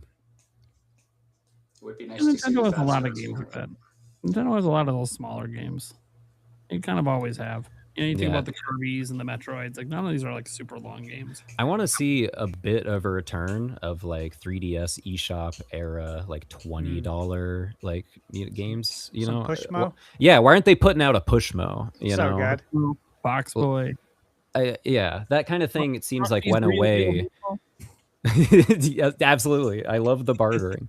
I think that kind of went away because the Switch needed to make the case that, you know, this is not a compromised system. It's a home console you can take on the go. And so we saw home console games. But I feel like, yeah, that like previously portable, like cheap eShoppy experience is like kind of gone. And I would love to see that come back. Yeah, more games like Dragon Drive is, I guess, what I'm saying. So, one thing I noticed consistently with your guys' games is you guys really seem to like pixel art. Is there like a particular reason that you guys like going in that direction versus all the other options?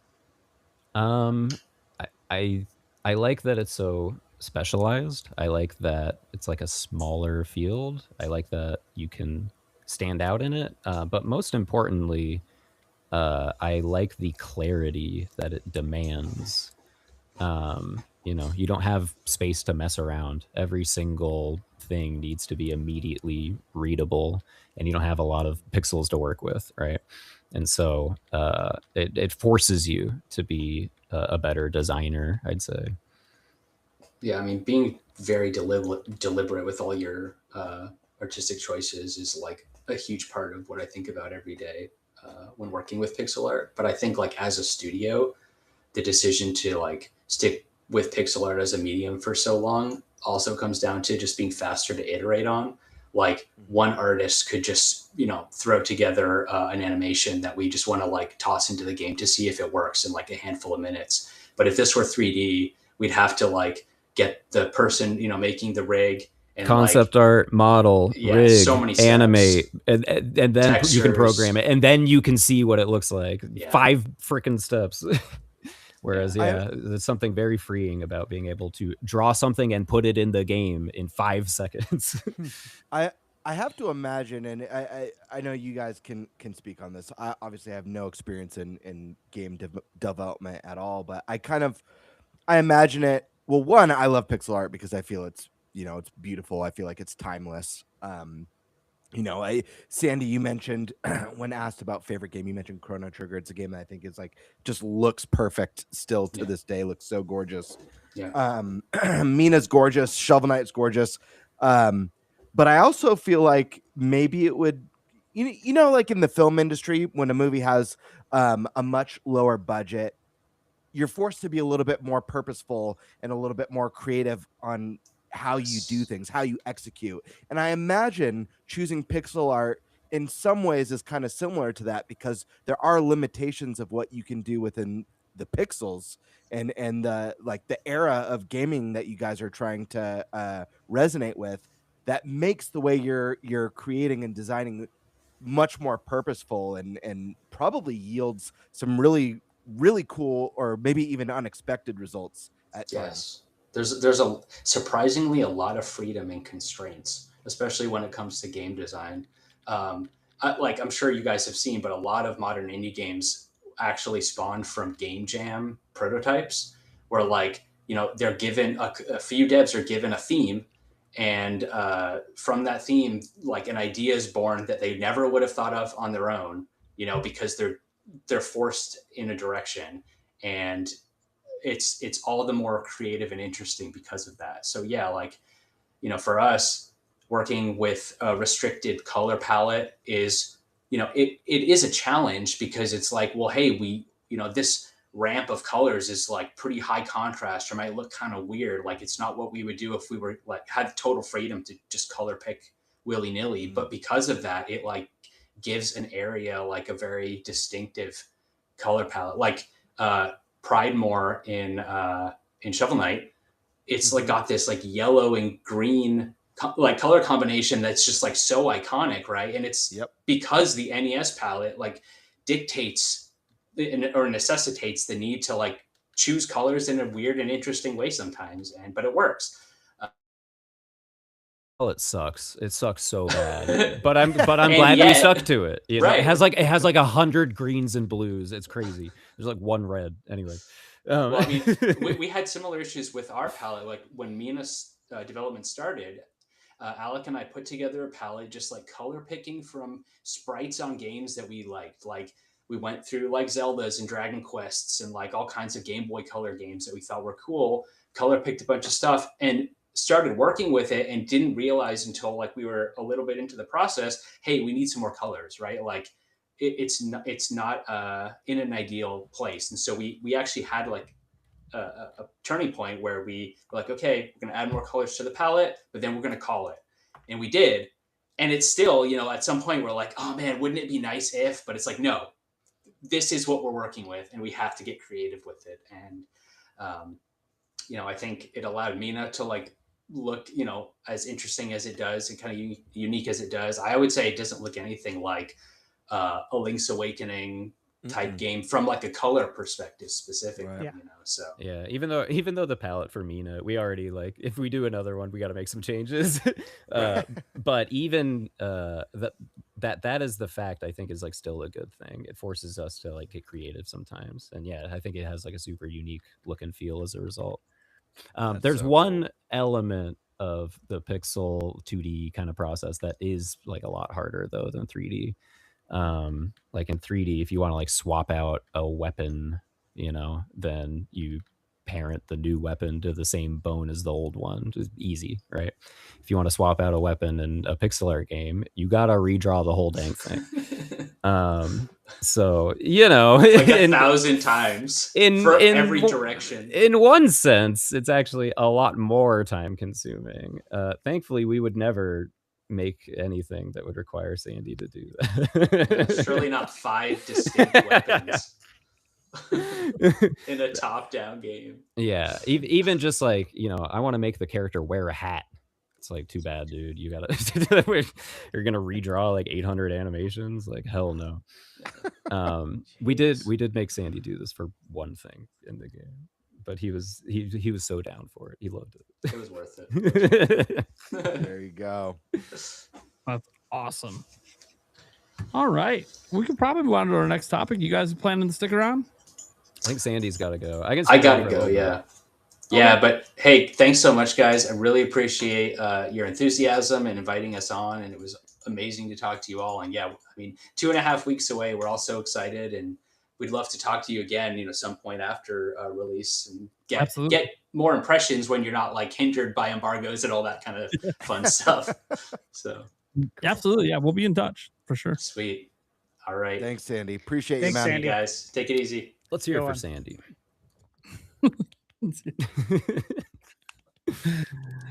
All right, what's our next topic? What are we All right, let me doing? pull this up. Am I up or are we going to stash? Yeah, I think you saved the financials for last. All right. We don't want to bore Alec. That's true. That is true. I All love right, topic number 2. financials. My favorite topic. Nintendo Direct soonish. So right now there's not any there's currently no viable Nintendo Direct rumors. However, there are some things lining up. For starters, the Chinese socials for Orbitals, a Switch 2 exclusive, is getting a release date reveal very soon. They said something similar back in February, right before a partner direct featuring their game. Necro Felipe and Attack the Backlog have both teased publicly that they've heard about something with a third-party game and Switch 2 possibly being shown next week.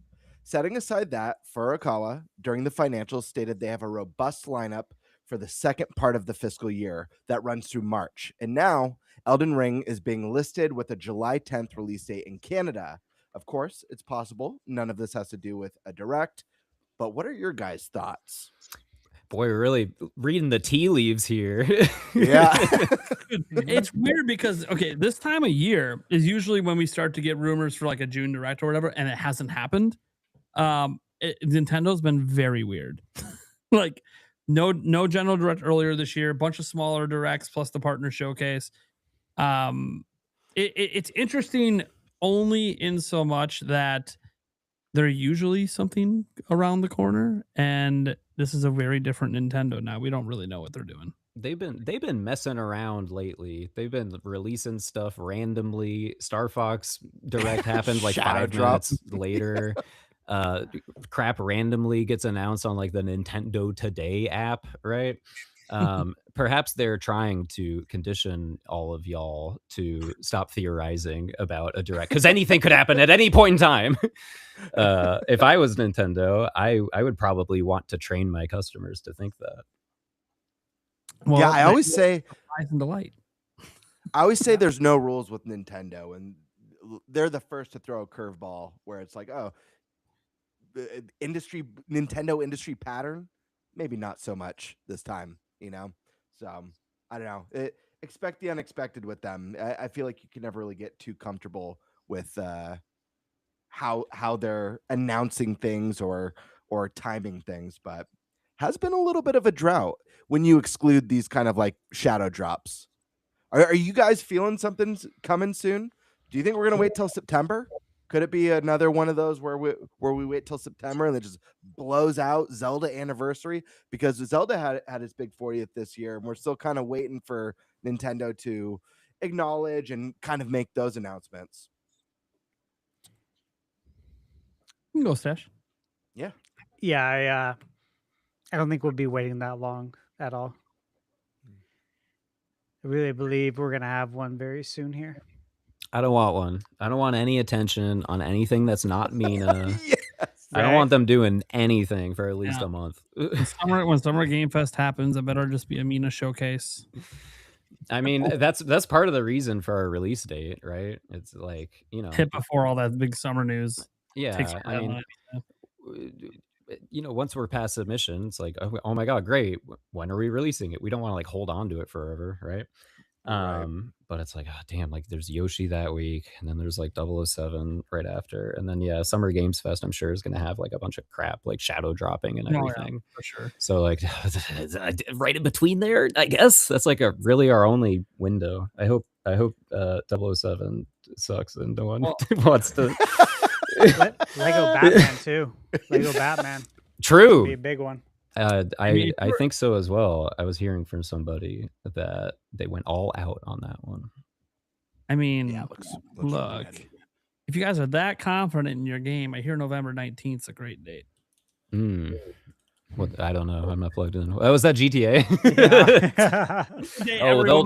They'll delay that. I'm not worried about that's the crazy thing about this year is that it's been such a weird year. I feel like because of Grand Theft Auto, we have so many games that just have that 2026 placeholder still, and I feel like so many teams are just waiting to. I mean, eventually you gotta announce your release date because. Like all these people are just waiting to see what's going to happen with Grand Theft Auto. No one wants to be anywhere near that. Yeah, that left such a big window for us when we're going to release on October 31st, and Drat couldn't do it. Yeah, the second half of the year, you know, I keep an Excel sheet for all the games that, of course, I want to cover. I have to, and I'm constantly updating and putting notes in there and adding games, moving dates around when they move, and it's barren, really. You know, just looking at it at a glance, May has the amount of games that I have on my list is 29. Right now for June, there's 3. Final Fantasy VII Rebirth on Switch 2, Adventures of Elliot, and Star Fox. July, High on Life 2 and Assassin's Creed Black Flag. There's like nothing, and then it continues. Yeah. So obviously, Game Fest is going to be a big one. I know things, but obviously I can't say. I'm sure we're also just in a natural lull on account of like what happens when you need to launch a new console, right? All of their first party teams have all of their games out, I think, like for the most part anyways. And so now all of those teams, right, have to like start a new project, and we fill in the gaps with stuff like Yoshi because that's made by Good Feel. I assume this new one is also. I actually don't know. Or Star Fox, which I'm pretty sure isn't being made in house either. So it happens. Isn't this always the case? Like a year after a Nintendo console launches? This is for everything though. This is for PS5, Xbox. It's the second half of the year is barren. There's a lot of they got other games problems. Sony put all their eggs in the live service basket, and I don't know what Xbox is doing. Issue. Those are other issues. Yeah, please promise me whatever you do after Mina, don't go games of service. We'll do it, but only when it's like retro and nostalgic and not cool anymore. Okay. So in like 2040, probably we'll make the best live service game ever. Hell yeah! I don't want to be in my 60s. Nostalgic for these days. Stash man. So you're feeling confident something's coming soon. Are you leaning towards if you're a betting man? Are you leaning towards third-party partner showcase type deal, or mini direct, or full-fledged the full-on? The whole enchilada that everyone's been waiting for. Well, we're due for a general direct. Yeah. We're due for an update on a lot of things. Obviously, Zelda, September, we know that. But again, what does the rest of the calendar look like for Nintendo? I look back at the ratings board. The ratings board direct that continues. It's still going. But we got games like Guardians of the Galaxy, Diablo 4, Devil May Cry 5, which I know some things. Hell Is Us. That was just announced. You got Sonic Frontiers Definitive Edition. It is Sonic's 35th anniversary. Hi-Fi Rush. That's another one. Of course, Dragon Quest. We got Dragon Quest Day, May 27th. New game being announced that day. Yeah, there's going to be more than one thing announced. Yep. And then Dragon Quest 11 Switch 2 edition was rated. And there's a lot of things going on around that time frame, along with Summer Game Fest. Again, there's things I can't talk about, but I feel really good about it. See, Nintendo's on such a weird kick lately about when they're going to announce things. I almost wouldn't even be surprised if this is the first year Nintendo throws a bone to Summer Game Fest and has a game there. Just one. I don't think it'd be anything more than that, but because Nintendo's just doing weird things. But in terms of a direct, look, I think a partner showcase is always on the table all the time. I mean, the partners love the directs. Yacht Club Games has been in directs in the past with Indie Worlds and stuff. So these things are big boosts and help market these third-party games. So I definitely think, directs, we've already had a partner direct this year. I think another one's coming. I think there's a lot of partner games, we don't have release dates for, or not even announced, but we know because the ratings boards that are coming. You have Nintendo as well. If you want to lean towards there being a general direct, it would basically be Furukawa telling you, hey, we have a really robust second half of this fiscal year lineup, and we don't have any idea what any of those games are. None of them are announced besides maybe Dustbloods and Fire Emblem. But there's 6 months, and Nintendo usually has a game per month average. So it's there's 4 games then that we don't know anything about at all. So it's interesting because I also looked at Furukawa's, when he projected 16.5 million Switch 2s.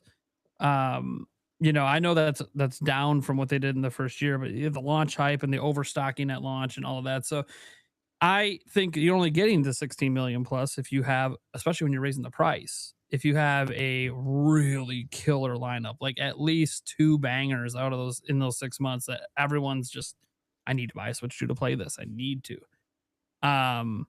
and I don't know what those are. I mean, Ocarina of Time Remake's the popular rumor out there, but I think there's even something beyond that. Is Wind and Waves landing in March?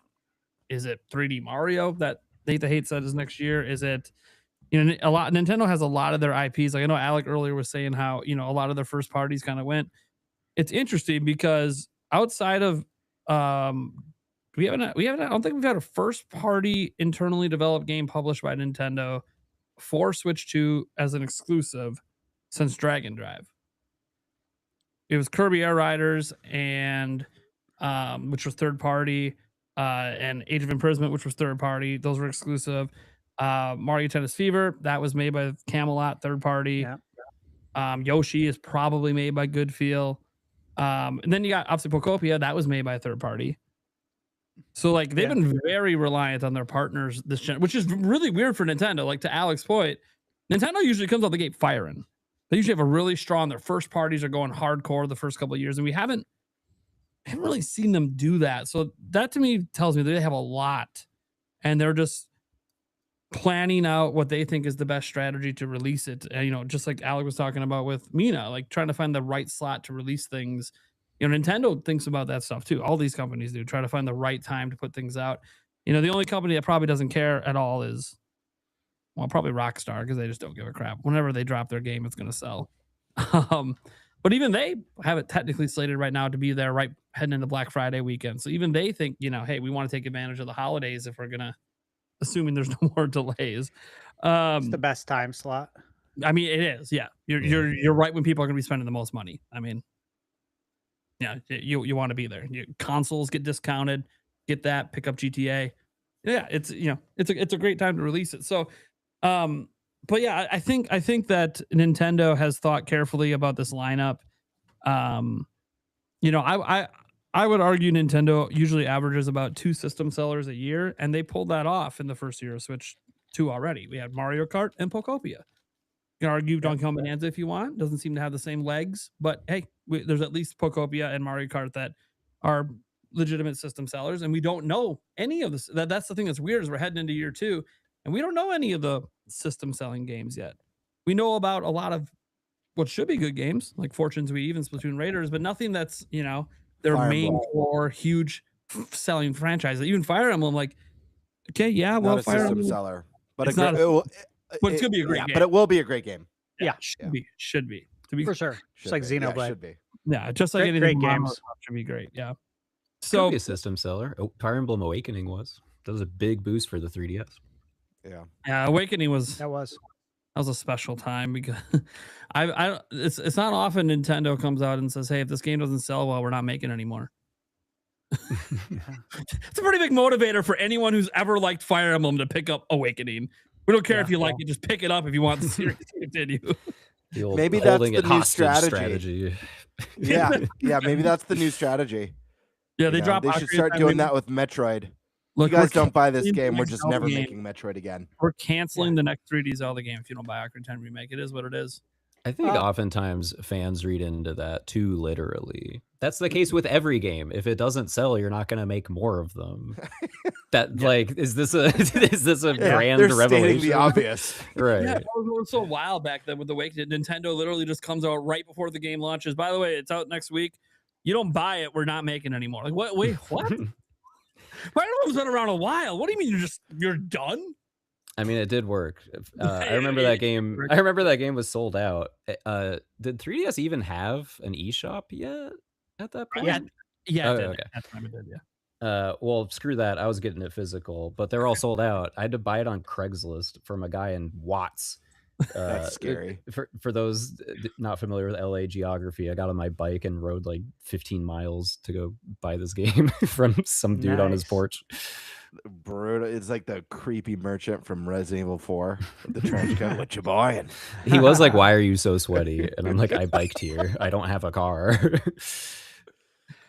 But yeah, look, there's going to be more directs. Nintendo's been doing directs more often just in terms of having some sort of direct of any type happening than they have in the past. They've just been going away from the big ones. But Nintendo's been having this different marketing strategy with like Nintendo Today and the shadow drops. This whole surprise and delight stuff that Kit and Krista talk about a lot.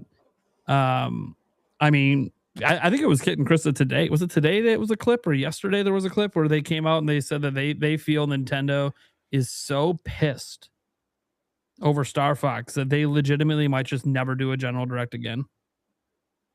And I'm like, damn, are they actually like that petty? Like they've had games leak forever.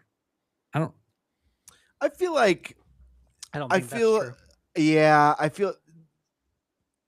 there's a whole business side to it, and how to market and take care of your IP.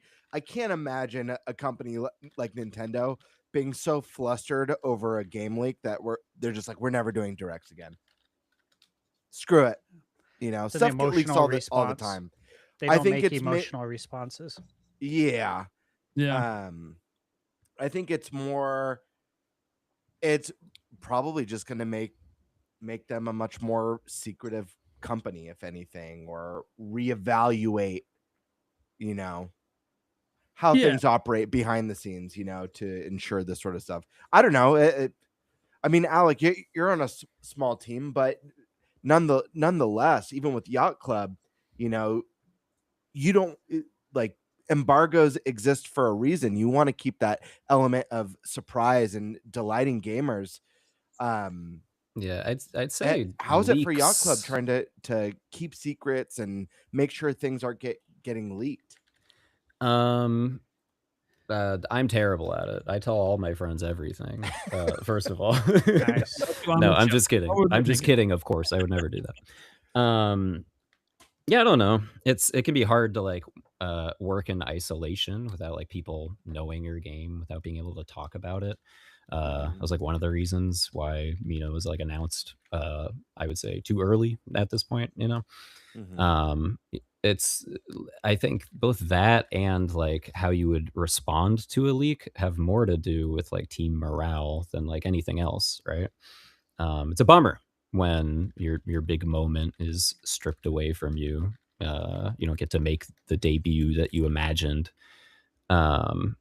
But on the other hand, people were talking about Star Fox. Is that really a bad thing if you're the people selling Star Fox? Yeah, I almost feel like I agree. That's a great point, because I almost feel like with an IP like that, it started a conversation about a series that I felt like I was the only person yelling about for 2 years. Not that, no, you guys on the podcast obviously were champion for it too. But I just mean like in the grand scheme of things, it's like, who's talking about Star Fox, So it's crazy with the timing of the movie and the timing of Nate the Hate leaking that stuff. It almost kind of felt like a perfect storm a little bit. Now we're seeing Star Fox with high pre-orders. What that translates to numbers wise, it remains to be seen, but still it's an exciting start to the story of a series that's, struggled at the very least. Yeah. And Fox was in that movie. Maybe they're what is that? I'm on board with this conspiracy now. Yeah.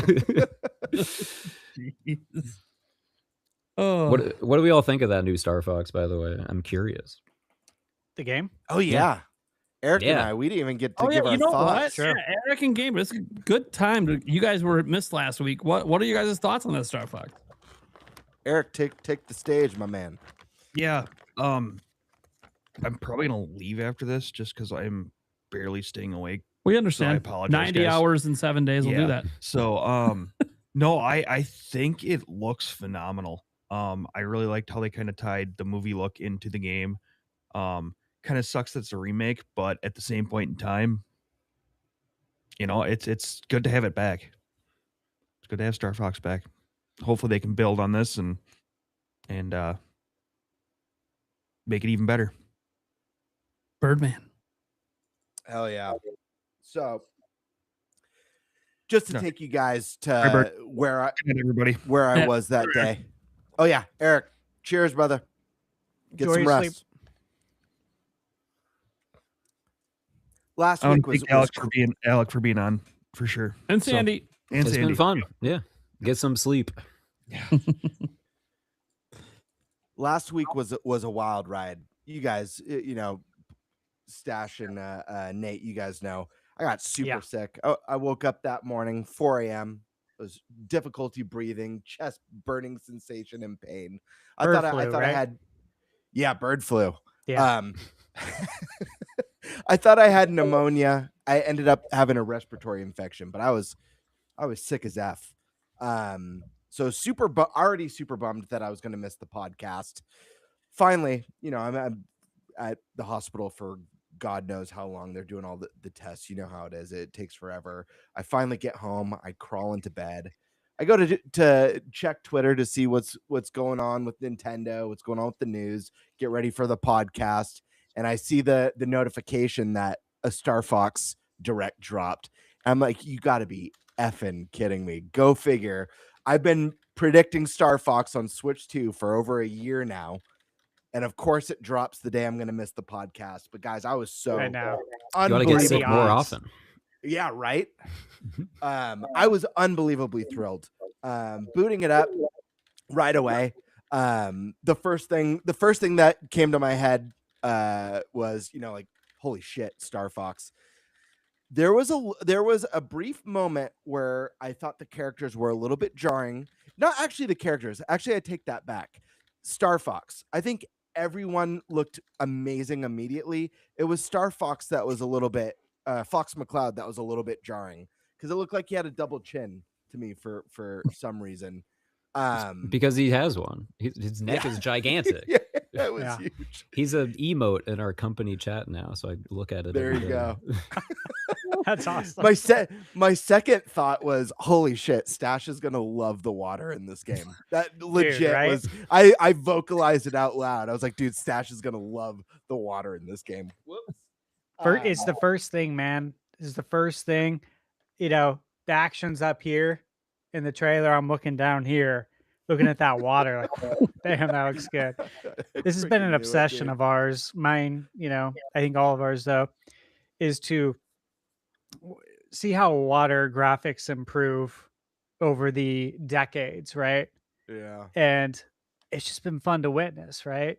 From Wave Race 64 to Star Fox. Sunshine. To Star Fox. Mario Sunshine. Yep. There's so many. Yeah. Yeah. But so that was my second thought. I think the game looks fantastic. It looks like a lot of fun. I think there's an element of this where if you're a lifelong Star Fox fan, on one hand, like, I can see disappointment in it's Star Fox 64 again. I think a lot of us who've been around since the beginning have been kind of just waiting for Star Fox to really, I don't know, take some chances, maybe get a little bit more modernized. At the same time, thinking about the rebranding, just calling the game Star Fox, thinking about the fact that we just got Fox McCloud in the Mario movie, who's been exposed to millions of people for the first time who've never even heard of this character. It makes so much sense to use this as a starting point and then to see where they go with a Star Fox 2, a Star Fox 3, 4, 5, or if they start doing that 2-pillar strategy that I'm a huge fan of, how we have open world 3D Mario, top-down isometric, open world 3D Zelda, top-down isometric Zelda. We've got 3D Mario. We've got the side-scrolling Mario. We've gotten that 2 kind of pillar for a lot of their IP. It'd be really cool to see Star Fox do that. Do something a little bit more modern, more expansive, but also still stay in that wheelhouse of classic, iconic Star Fox that we all know and love. I think what sweetens the deal is that we're getting tons of new story. We're getting cinematics with the crew on their ship. I'm hoping for some space drama, some epic space opera moments, epic betrayals like we got in the new prologue that was added. There's just there's a lot to love about what we saw. And then I think the cherry on top is the fact that this is a game that falls into that variable pricing. It's one of the big concerns with bringing back classic Star Fox is, are they going to be able to release this game at $70, which was, when we first started talking about Star Fox on Switch 2, that was kind of the baseline for Switch 2 games. But we're getting that variable pricing. This is a game that's 50 digital, 60 physical, correct? Mm-hmm. Am I right on at that? Walmart? Or at Walmart. $50. Yep, $50 physical, which is the one that I pre-ordered. But not to be too long-winded, because I know we got other things to talk about. I think the game looks stunning. I think I'm getting more used to the way Fox McCloud looks every time I see it. I think everyone else right off the bat, looked amazing. I don't care what anyone says. I thought Slippy looked fantastic. Peppy looks incredible. Dude, Slippy looked Why so are you not slippery, mentioning right? Falco? Falco, yeah. as the resident bird on the podcast, yeah, Falco looked awesome. Wolf O'Donnell, Pigma looked amazing. Oh, Pigma looks so. That is one of my favorite Dude. redesigns. Pigma And James McCloud with the aviators with the like holograms in it was so sick. James McCloud is badass. I feel like by the time that game comes out, people are gonna like James so much that there's gonna be people with James McCloud tattoos. That guy had so much aura. Sick. They're going to be asking for a game, a prequel, so they can get full adventures as James McCloud. I'm curious to see how the multiplayer modes are. They weren't super extensive, but they did look fun. I think what really sweetens the deal for the multiplayer is the fact that you get to do the game chat with your face as whatever crew member you are. And you better friggin' believe that the podcast has to do a multiplayer round where we're each one of the characters. Yeah. We're going to do it. We're going to make it happen. I thought about it with Eric. Yeah. I was like, do I do? Okay.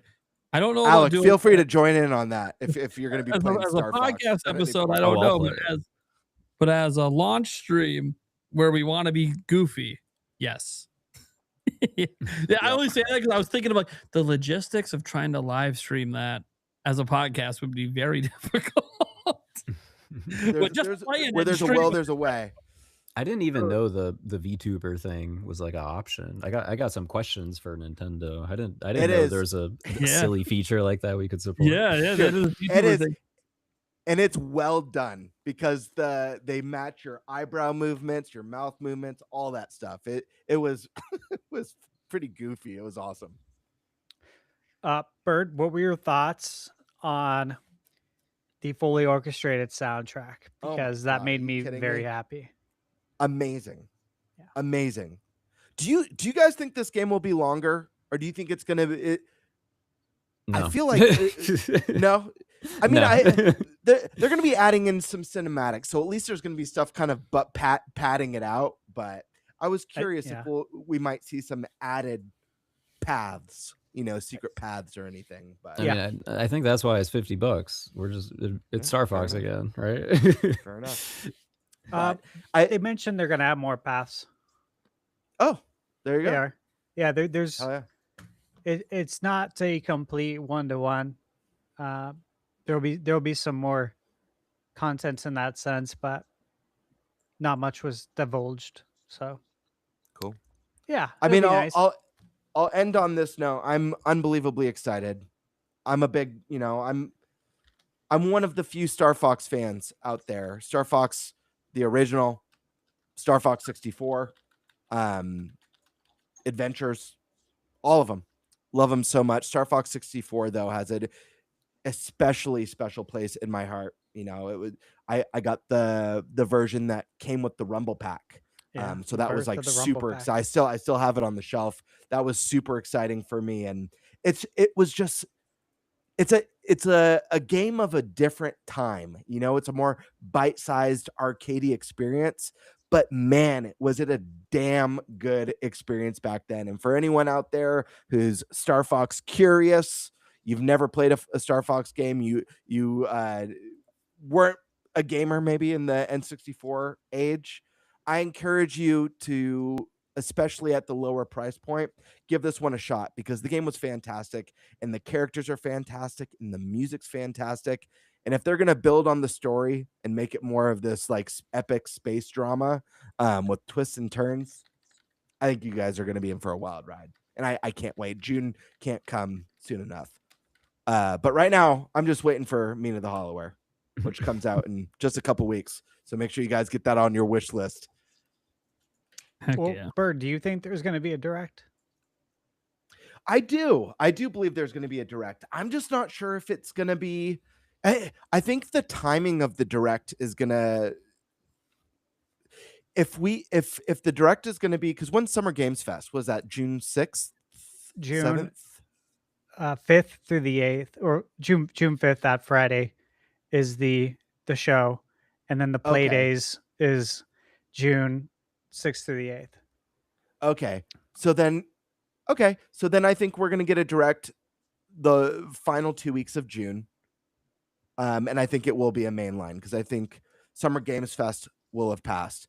I know Nintendo doesn't necessarily have a big presence at Summer Games Fest or the Game Awards, but because we're getting so many third-party games coming to Switch 2 now that they have a more power under the trunk, more capable system, I could see a lot of Switch 2 logos sprinkled throughout Summer Games Fest compared to previous years. So I'm going to say we're going to get a general direct second half of June. We'll see. I have no idea. It's very weird to be like at the middle of May and there isn't any like actual literal rumors. It's all just a bunch of stuff's happening and it's summer and a bunch of it involves Nintendo and Nintendo likes to do it in their own events. It's wild to me. I don't know what Nintendo's doing, but as I said, look, we got the announcement season right around the corner here. I mean, what are we, 3 weeks away from all that coming out?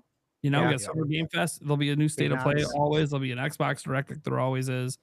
Ubisoft might have something going on. Who knows? There'll be lots of indie stuff going on, especially all weekend on Summer Game Fest weekend. It's like all day long indie announcements. Yep.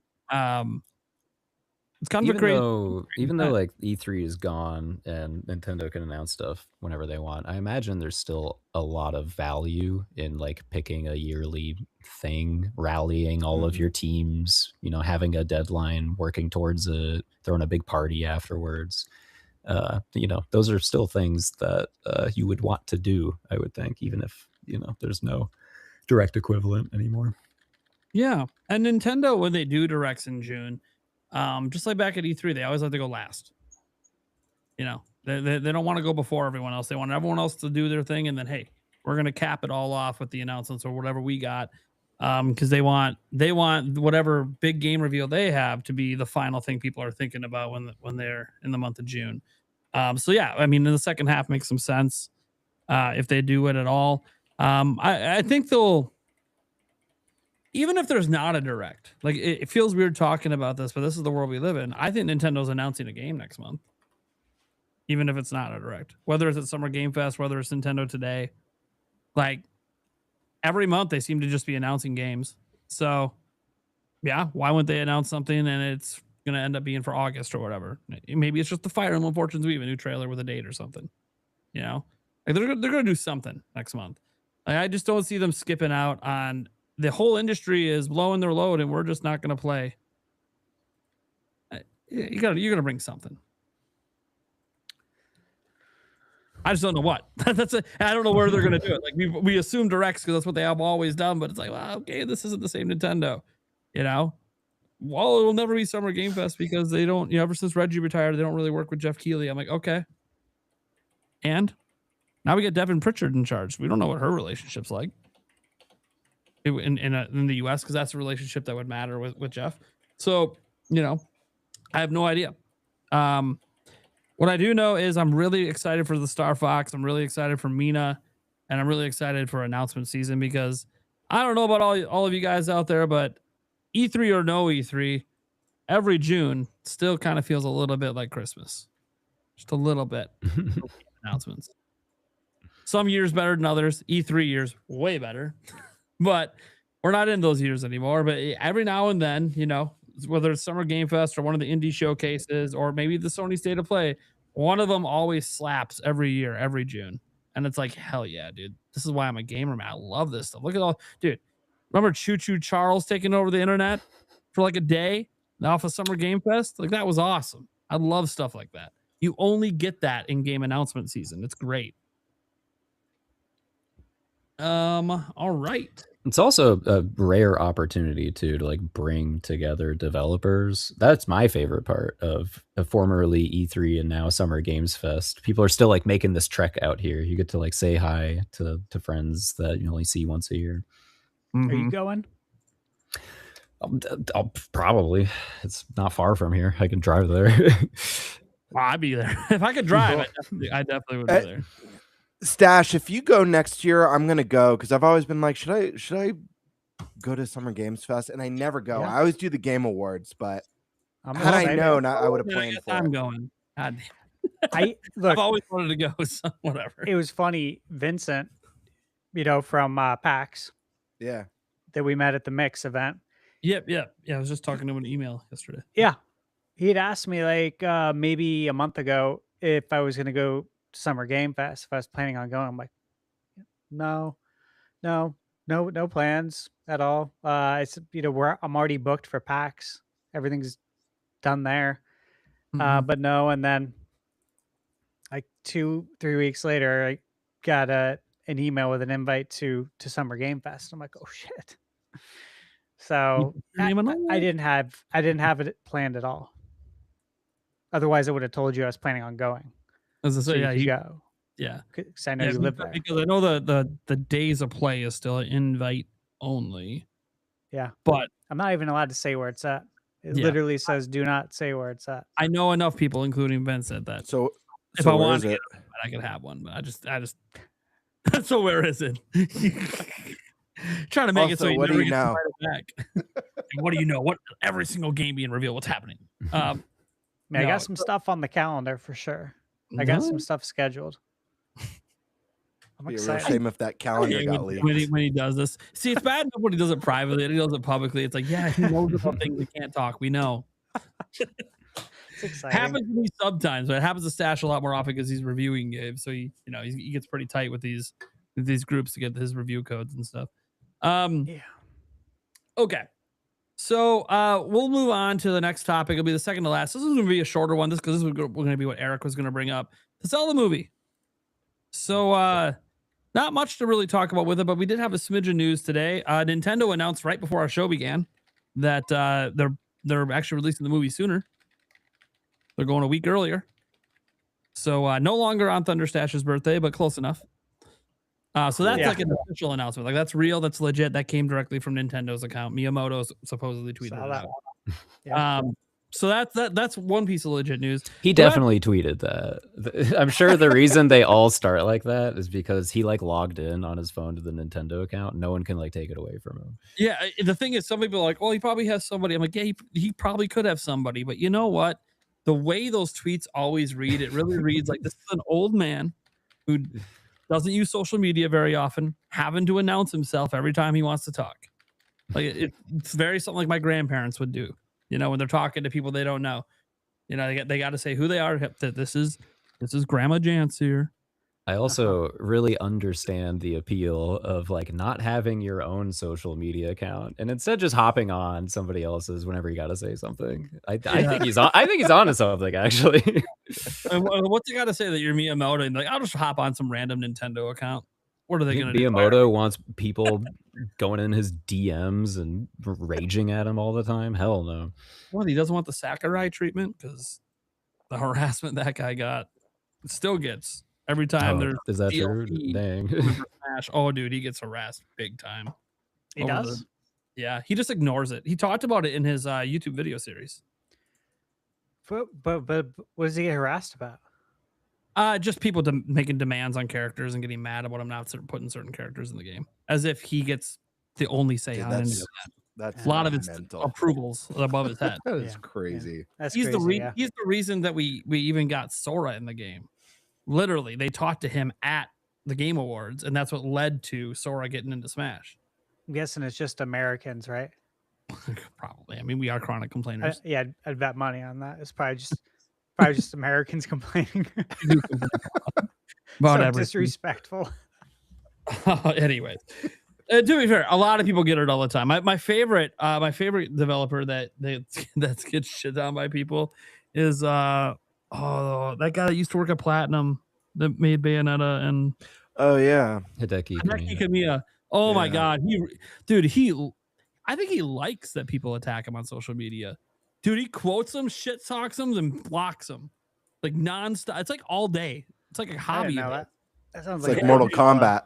Yeah, you follow his account. Never talk Sounds to him. fun. He'll just block you. Don't even say, something nice. Don't. He'll block you.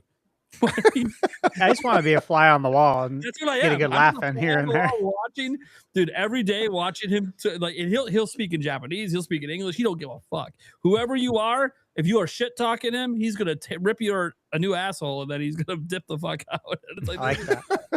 I love this attitude, man. Respect that. He's doing the exact opposite of what everyone says you're supposed to do on social media, and he don't give a fuck.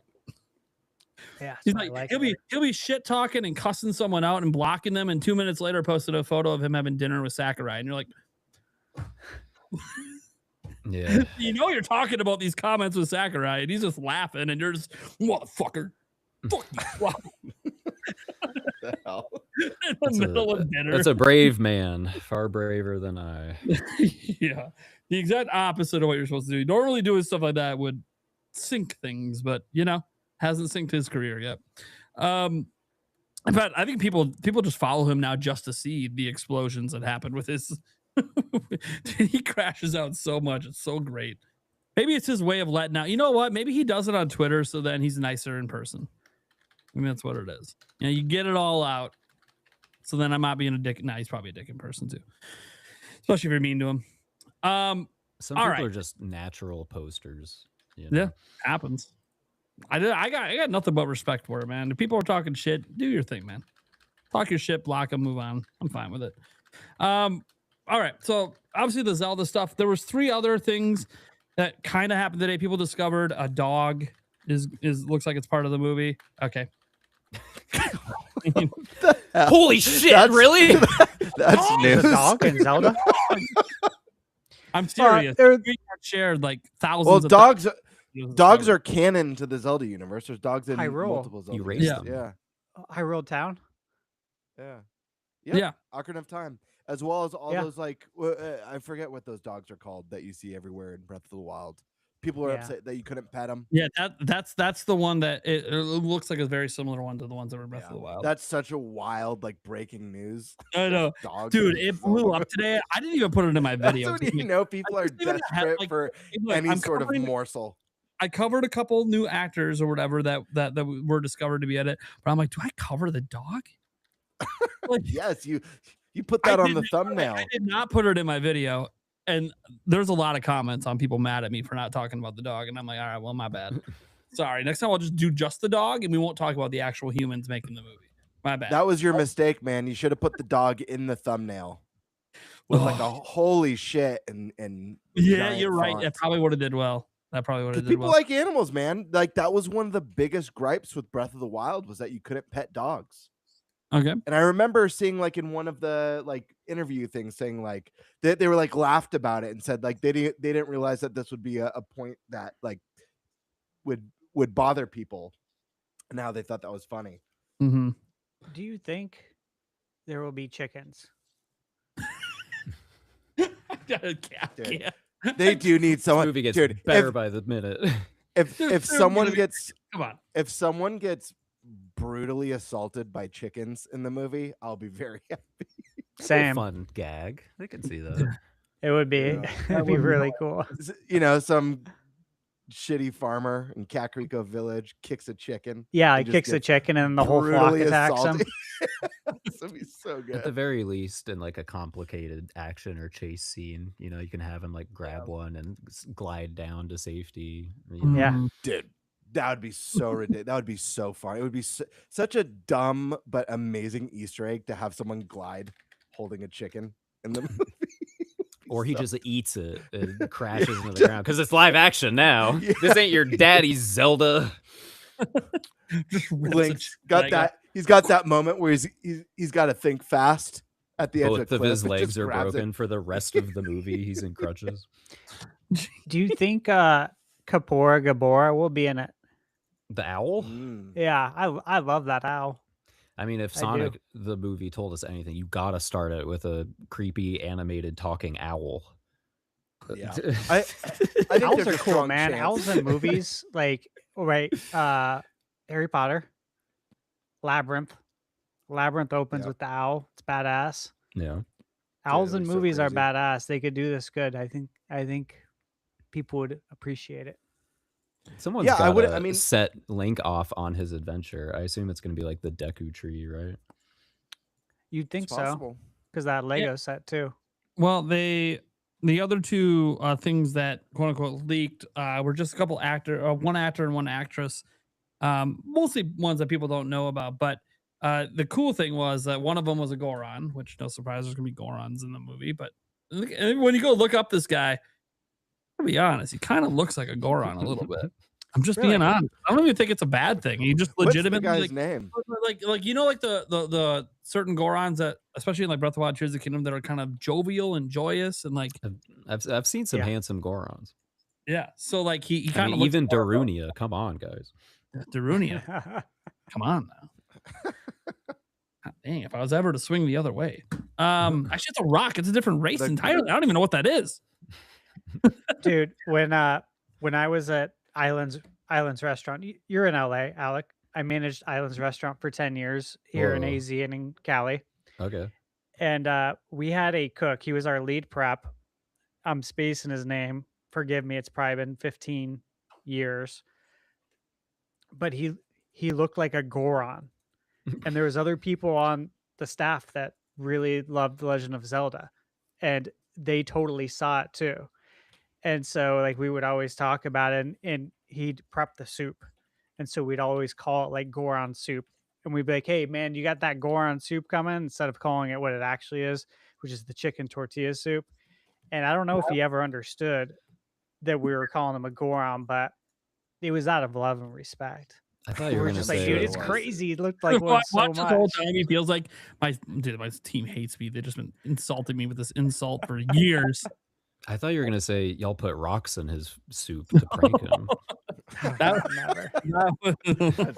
I would have loved it. Dude. That would have been a great, funny. great end to your time at Islands. I just dropped some rocks. Yeah, in his... right.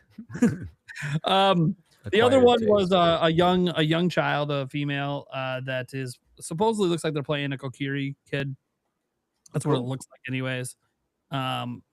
Cool. That like that ties in directly to things like Ocarina, because Ocarina obviously had the Kokiri. Is she blonde? That's a good question.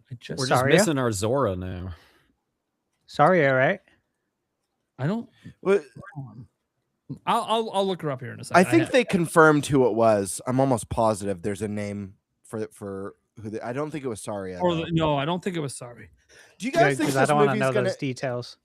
Do you think this movie's gonna have like some hard hitting emotional scenes in it? Do you think they'll go that far? Like when I say hard hitting emotional scenes, you guys have seen Never Ending Story, right?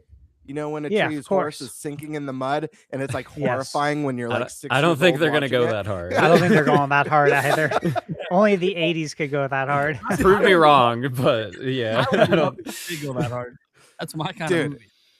I imagine this has to be a movie that is appropriate for all ages, considering Nintendo's MO. I don't think it's PG-13 is possible. Probably not.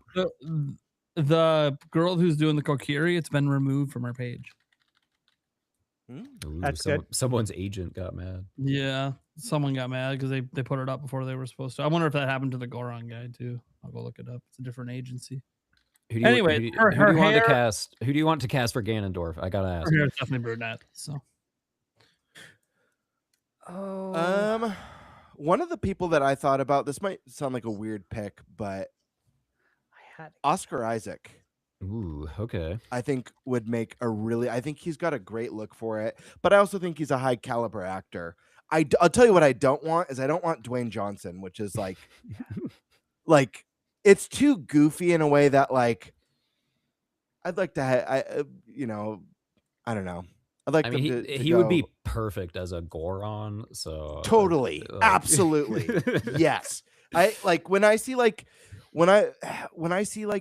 picks like Dwayne Johnson or Dave Bautista, I'm like, oh man, I don't want them to go like the brutish like oaf villain who's just like strong, smash, and I'll destroy every like. I'd like it to be someone a little bit more, I don't know, majestic and with more mystique and interesting ambitions. And I don't know, I feel like Oscar Isaac has one of those looks where I feel like he's got a good face for the character. Maybe not the build, but He's got a good I face. think Yeah, he's he'd be too good. short. He's too short.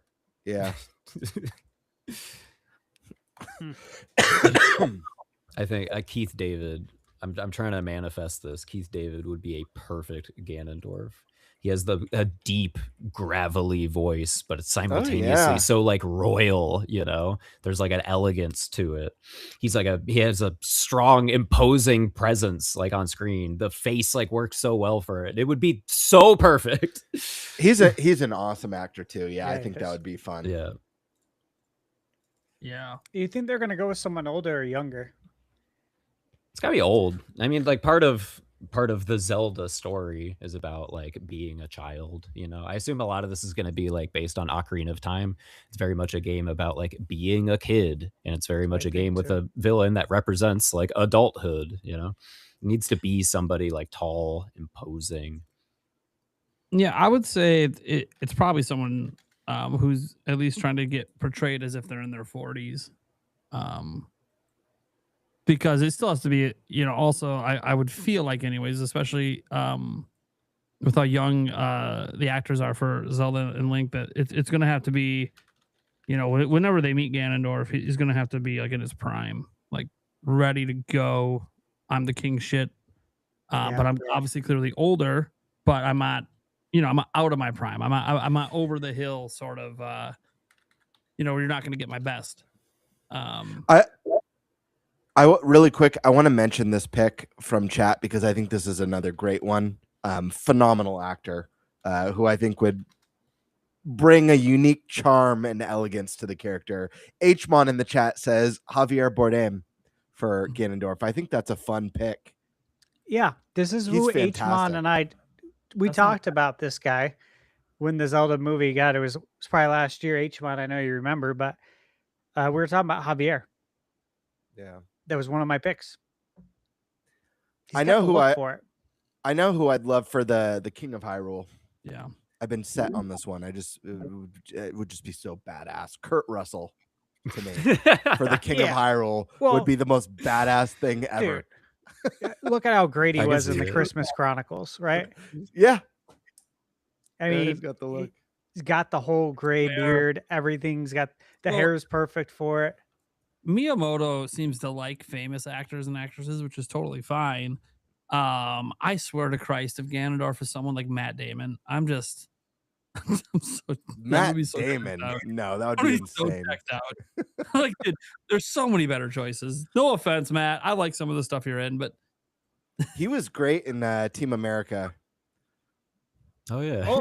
Yeah. Dude, everyone was great in that movie. What are you talking? That was like a perfect movie. Rounders. Oh yeah, excellent movie. Yeah. Obviously, Good Will Hunting, classic. But Tim Allen could also be the King of Hyrule. I mean, he can grow that beard in an instant. You've seen it. We've seen it in the Santa Claus. So that's true. Look, as long as I see the man's bathroom or the king's bathroom, like from back in the Home Improvement days. Dude, that bathroom, if you ever watch that episode, dude, that bathroom is still badass to this day. When you think this got features in it I don't see in modern day bathrooms. Like, dude, this is sick. Yeah. Amazing show. Sorry,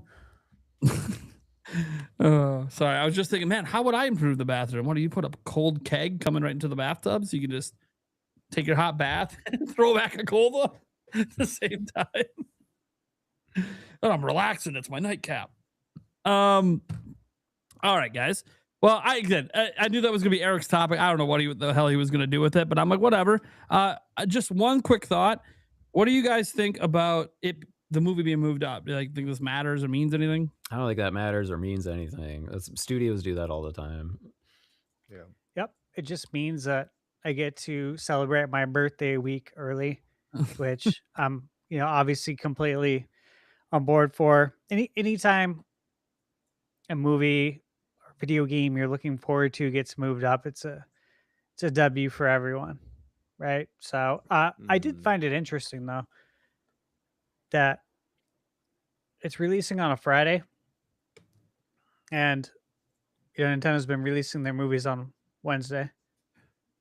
last two Mario movies. I just thought that was kind of odd because you want to have that big build up.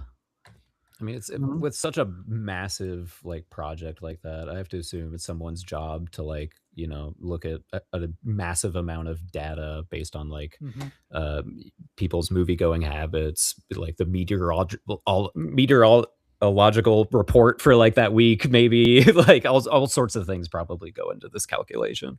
Yeah, and a month. When I saw it get moved up, my only thought was, okay, well, they just know about what the movie lineup is next year, and they're just positioning it in what they think is a better slot. So I don't really think it's much more complicated than that. Because you got to remember, I know we publicly don't know about all the movie dates next year, but Sony's a really, really big movie company and really connected. So they probably have a good idea about when most of the major movies are dropping in the first half of next year. So I think a lot of it's just time in Zelda to have kind of its own star weekend. And then obviously if it's really good and people love it, it'll continue to perform well no matter what comes out. But very curious what the dates will be in other parts of the world. Like in Japan, how it always comes like 3 weeks later.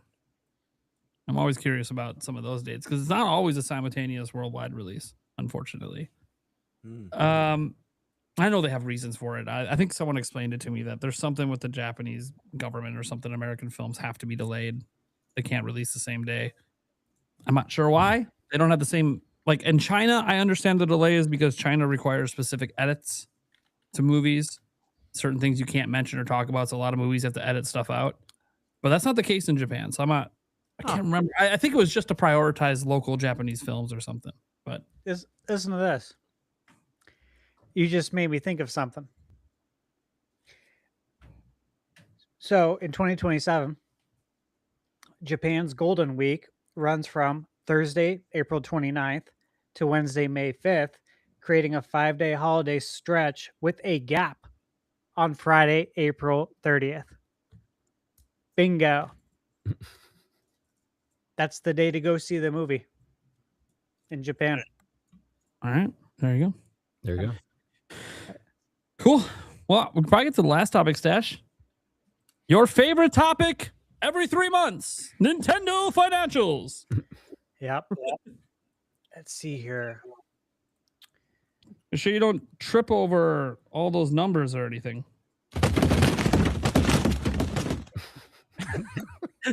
I just love that one so much. I do like the other bird one actually a lot too. You had a soundboard this entire time? What restraint? Dude, goodness. No one knows what it means, but it's provocative. People going. Yes, I've had a soundboard this whole time. I do underuse it. I really should use it more. Anyways, Stash, what are we going on? Here it is. Heck yeah. Oh, we got the PDF and everything. Oh, yeah. Get ready for a presentation. Stash is basically Furukawa right now. Here we go. Let's get this expanded for everyone here. Okay. So, get to the good stuff. So, first section here, consolidate financial results and outlook. And here are the financial highlights. So year-on-year sales increased 98.6%. Isn't that your body temperature? Yeah, roughly. They say that's the ideal pretty body temperature. Yeah, it's different in everyone. Pretty ideal. Yeah. But yeah. Huh, interesting. Okay. What does it mean? Yeah. Operating profit rose 27.5%. Ordinary profit rose. Everything rose. Okay. And you can see that here in the numbers, and you can look at the comparison, fiscal year comparison for the difference. Not super interesting. And it's to be expected. New console, obviously. Again, net sales, not super interesting. We can go down here on the bottom, though. An interesting tidbit. IP-related income decreased 9.7% year-on-year, due in part to the decline in visual content revenues related to the Mario Brothers movie. Now, obviously, when the next financial results come out, that'll be a different story because Yeah. of the Mario Galaxy movie. So it'll be interesting to see where that lines up next time around. All right, sales status of hardware and software selling. So Nintendo Switch for fiscal year 25 did about 11 million units. And then we're at 3.8. So a 65% decrease roughly. You guys can see some of the highlights here, like Mario Kart World has sold roughly 15 million. Pokemon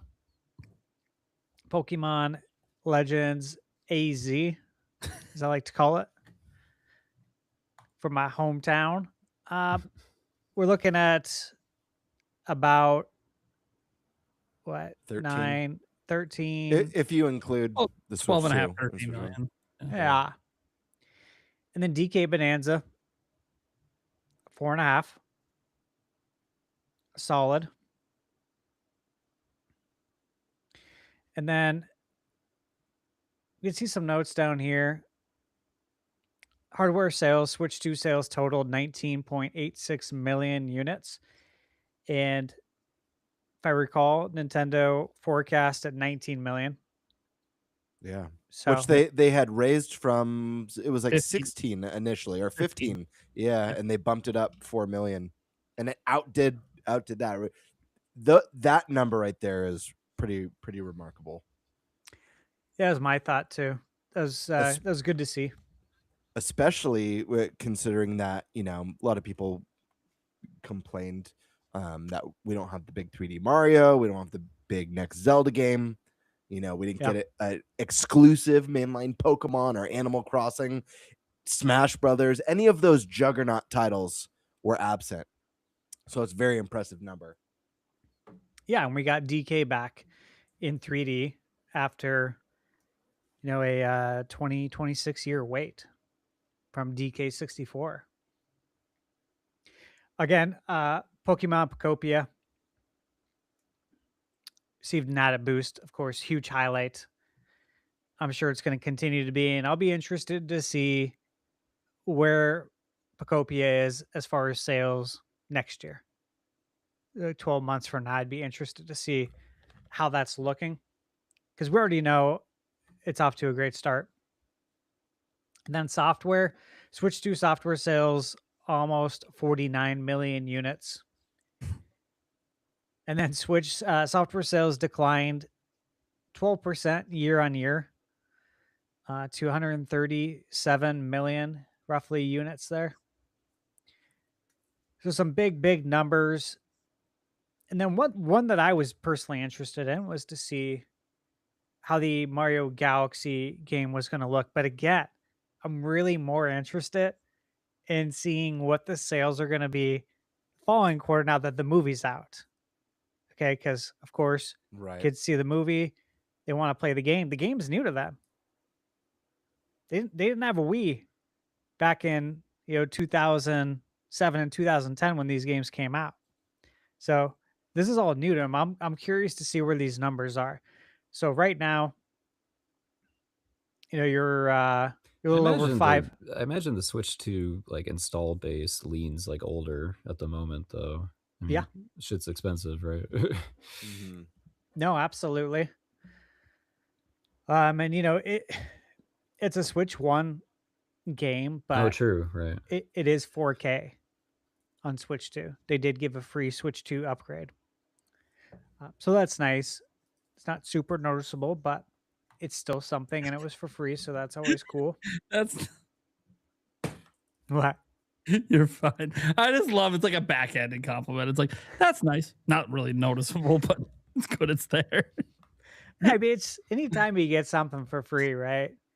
It is true though. It's appreciated. It's the one game Nintendo has put out there that has a 4K resolution that you switch from 1080p to 4K and you're like, oh, okay. That really wasn't anything. Yeah. It already looks really good though too. Yeah. Digital sales up 25%. I'm always interested as well. I know you guys are about digital versus the physical. ratio, yeah. Yeah, because we know the direction the world's heading. I mean, hell, just look at that Capcom announcement. 93% of their game sales have been digital. Insane. Yes, I bookmarked that is an that today. insane number. I'm glad you brought that up because I meant to bring that up today when talking about this, and I would have forgot. I just thought that was very interesting what their splits were. That includes PC, which is 100% digital, mind you. Yep. Yep. And PC is their biggest platform now. I feel like I've been so used to seeing and I can't recall specific numbers that I've seen before, but I feel like I've gotten used to seeing things where it's like 60 to 75% digital, where it feels like, oh yeah, we're headed in that direction. But to see one of the biggest in the industry dropping a number like 93% is insane. Like that's basically physical sales for Capcom is dead. Is what that tells me. Sony's, the last time I looked, and I did a bunch of research because I was on another podcast to talk about this, but Sony was like 80-20. That was their split. And that was probably a year and a half ago when I was on John Ebo's podcast.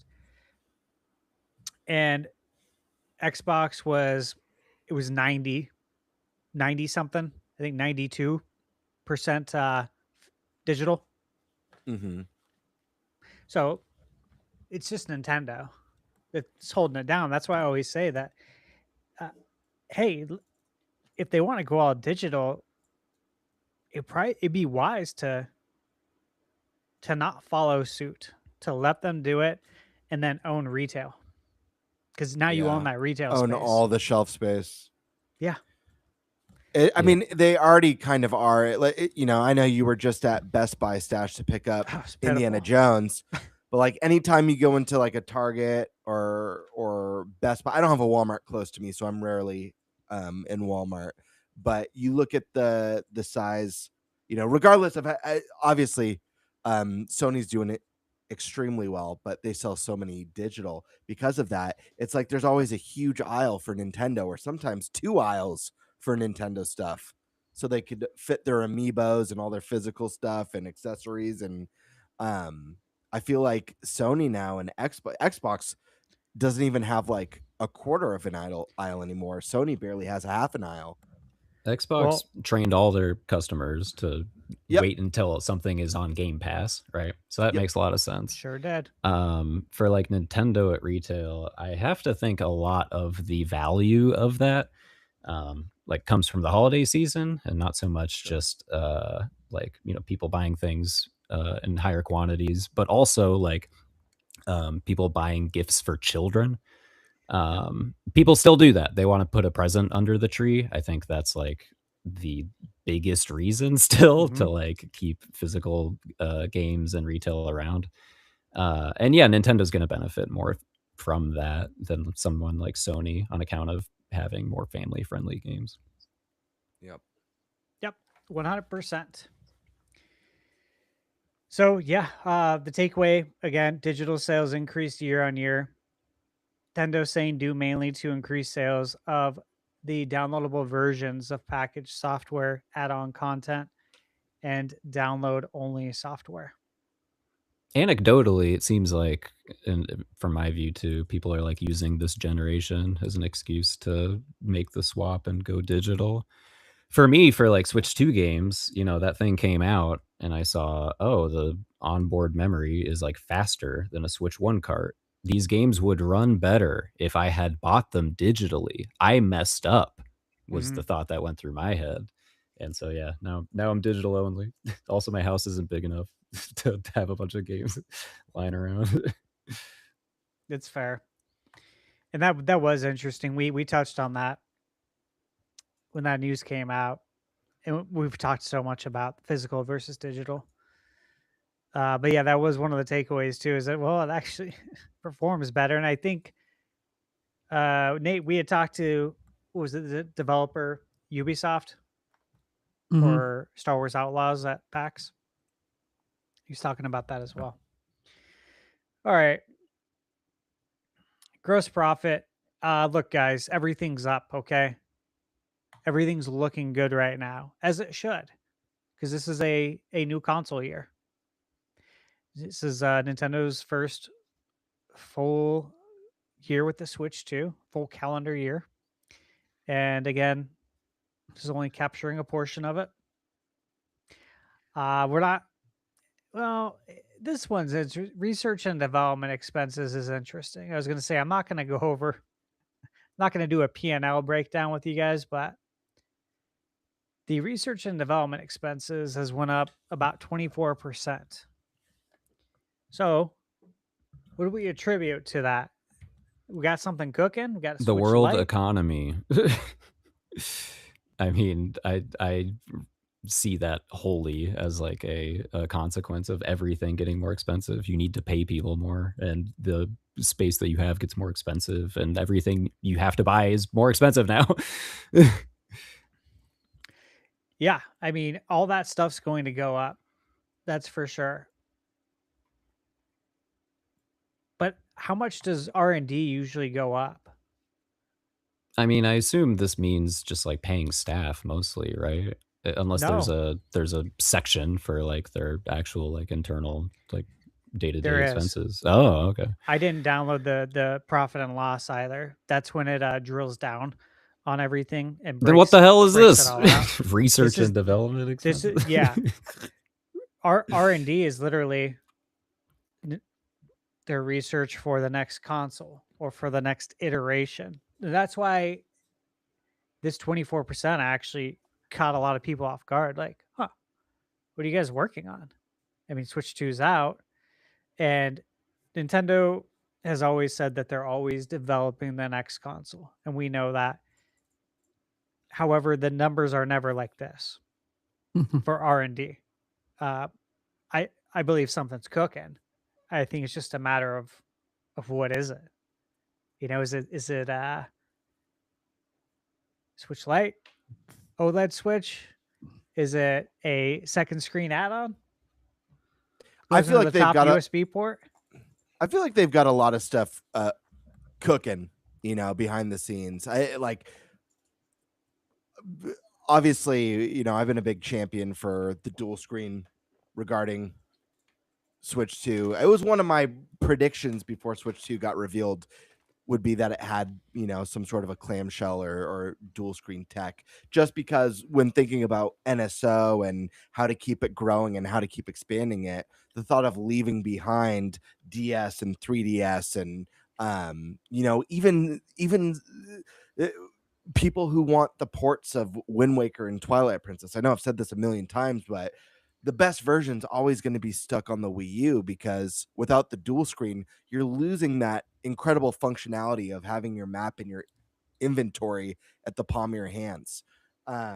So I do feel like that's something that could come, whether it's an add-on. I mean, hell, Stash, you even said it, you know, getting the Virtual Boy back there. It's like, at that point, anything's on the table. If they're going to build a Virtual Boy peripheral, I mean, they could be adding Power Glove to NSO for all I know, you know, and Power Glove could be part of this R&D. Power Glove 2, bringing it back. Maybe a brand new Virtual Boy, the real entrance into virtual reality. I feel like Nintendo has the IP that fits VR better than any of the competitors. When I think about games like Pokemon Snap or Luigi's Mansion or Star Fox even, and just like the amount of creativity. But even putting that stuff aside, I don't know if this R&D is strictly regarding video games, because I also think about theme parks and how they obviously already expanded into Donkey Kong. I imagine we'll be getting a movie, a DK related movie sometime in the near future, but we also just got Fox in a movie, and now we're getting a new Star Fox game. Guys, it's Universal Studio. This is like the king of motion rides. They used to have the Back to the Future ride when I was a kid. That ride now, at least in Hollywood, is the Simpsons ride. Maybe that ride becomes a freaking R-Wing experience in your know? Dreams. Ain't no way. Yeah, maybe when the new Star Fox sells 50 million copies. I'm just saying, like, to me, Nintendo, like I always, and I know this isn't the case, but since I was a kid, I've always imagined Nintendo headquarters to be like Willy Wonka's chocolate factory. And I just, since a kid, just thinking about all the rooms with the weird gadgets and inventions and games and things that we'll never see. So, I mean, I think Nintendo is very serious when they say that they're not just video games now, they're entertainment. And so to me, I think 100% this R&D is going into whatever Switch 3 is going to be, and however Switch 2 is going to evolve, whether it's Switch Lite or Switch 2 Lite or Switch 2 Pro, Switch 2 OLED, whatever that is. But I also think beyond. I think this goes into movie, theme park, toys, and whatever wild idea that none of us see coming. This is the company, I've said it before, this is a company that sold us cardboard. So like alarm. You never know what's coming next. The talking flower grew legs. Now it can walk around the house. It would be interesting. I think Nintendo would benefit just dramatically by getting out Switch 2 Lite ASAP, because the entry price to get into gaming is very high now. I said this maybe a month ago on the podcast, but I was talking to Michaela. I was like, with how much everything's going up in price, I think I was talking about it when PS5 had just went up in price. And then, I think you had the Legion Go 2 is like $1,500 to $2,000 now. It's crazy.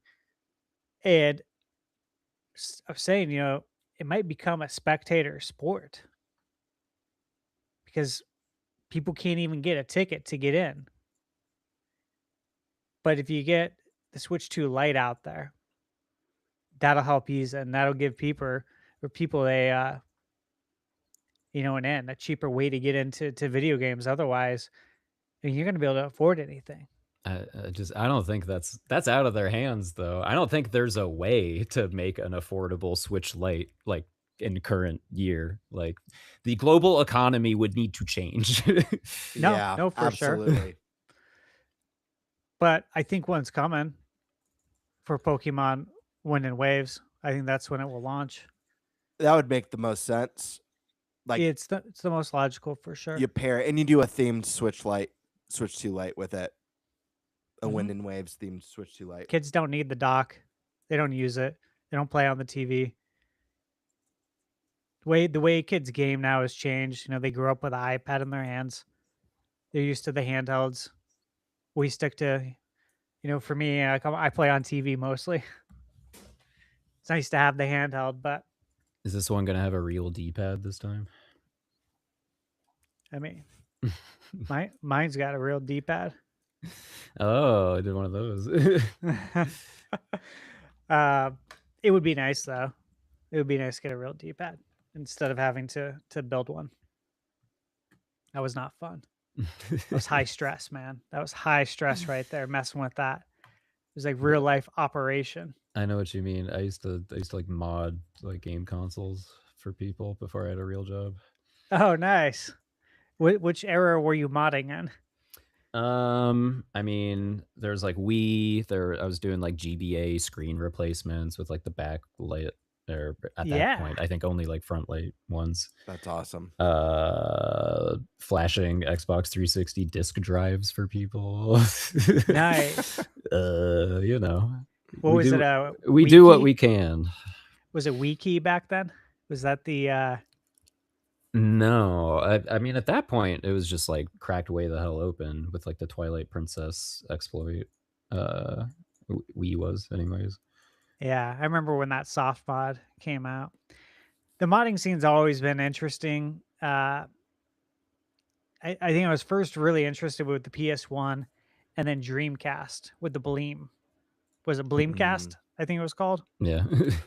Yeah. Good times. Let's see. Advertising expenses went up. Look, they got a movie to advertise. Now again, this only goes to March 31st.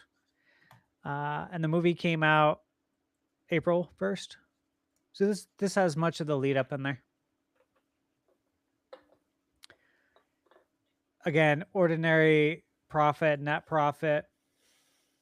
These aren't super interesting numbers. These are more interesting if you own shares. Let's see. Of course, the price revision, that was a big one. Price going up. Last week, we talked about this briefly.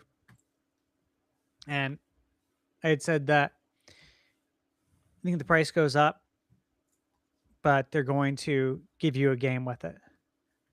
And then today they announced that. I don't know if you guys saw, but you get to choose your own now, bundle, which is great. Phenomenal idea. Yeah, I think it's yeah, great. it's very nostalgic too. It's giving Wii U in 2014. Yeah, I like it. I think it's nice. You look at PS5 with what's his name? Our robot friend. Astrobot. Dude, that game was so much fun. I platinumed that game because I wanted to see everything because it was that much fun. So nice to have a packing game and you can actually choose what you want. And what was it? It's Pacopia, DK Bonanza, or Mario Kart. I think the value also is in like putting that decision in people's heads, right? I feel like that's also why they do like 2 Pokemons. They announce 2 of them, and then you go, well, I would get this one of the 2, and boom, you're already thinking about buying it. Yep. Yeah, that's right. Again, these prices don't go into effect until September 1st. Which I want to comment on that because I know like anytime a price increases on an item, it's unfortunate, and just like the way things are right now, the cost of living, the cost of all expenses for that matter, it's at an all-time high. It's tough. It's challenging. So it's never fun seeing this, whether it's Nintendo, Sony, Xbox, I don't know, MetaQuest, whatever the device is. I will say I do appreciate in this circumstance that it wasn't like starting next week or starting next month. I think it's really cool that they've pushed this back several months to give people who maybe were like just on the fence time to be like, oh, cool, the price is going up, but not till September 1st. Maybe that gives me a little more time to put some money away to get it before we get that price jump. So I do appreciate that we got ample time. Because I'm not sure. I feel like a couple of the competitors, the price changed almost instantly. If I remember, it was quick. It was like, hey, quick. the price is going up next Monday. Yes, yeah, absolutely. So I do appreciate them giving people ample time to put some money aside and get it before there's an increase. I think that's really cool and worth mentioning. Yeah, good call out. I think so too.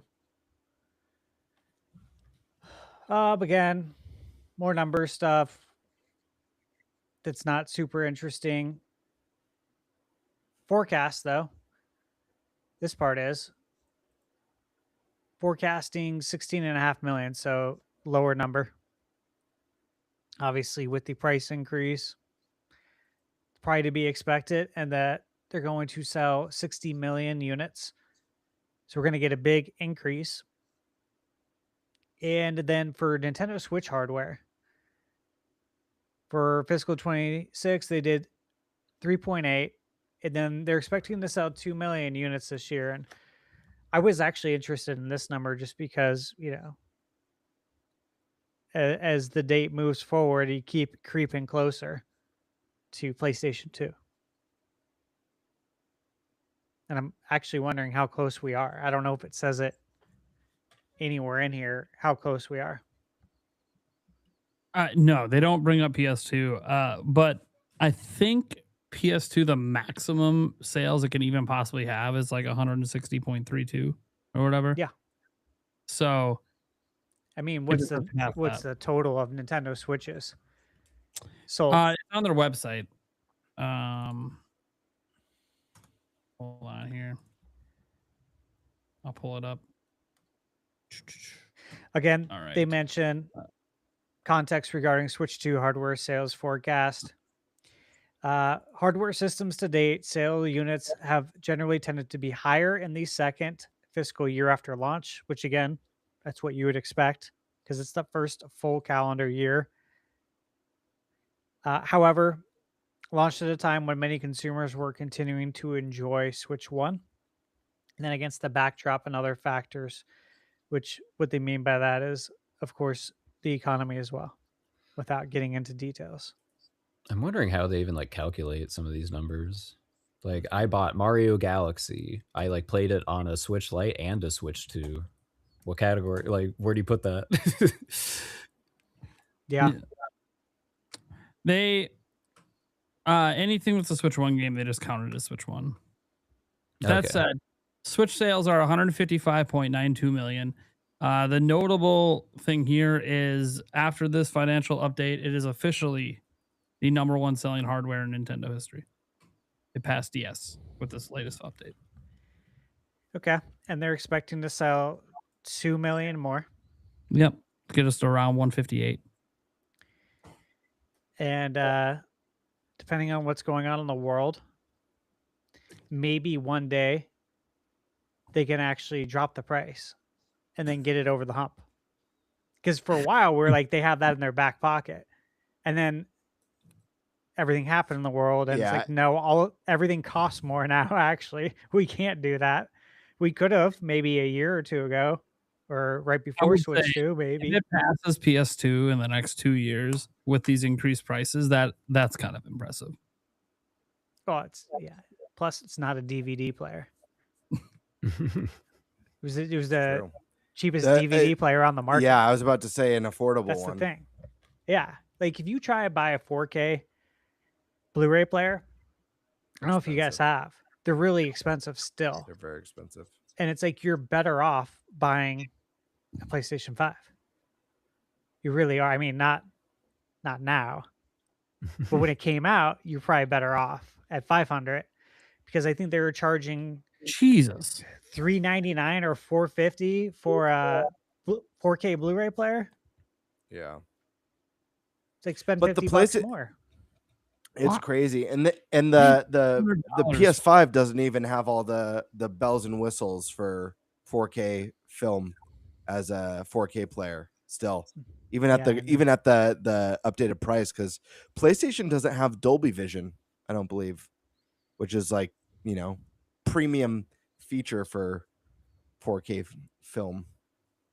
Do you like Dolby Vision? I don't have a player with Dolby Vision, so I couldn't tell you. I got Roku.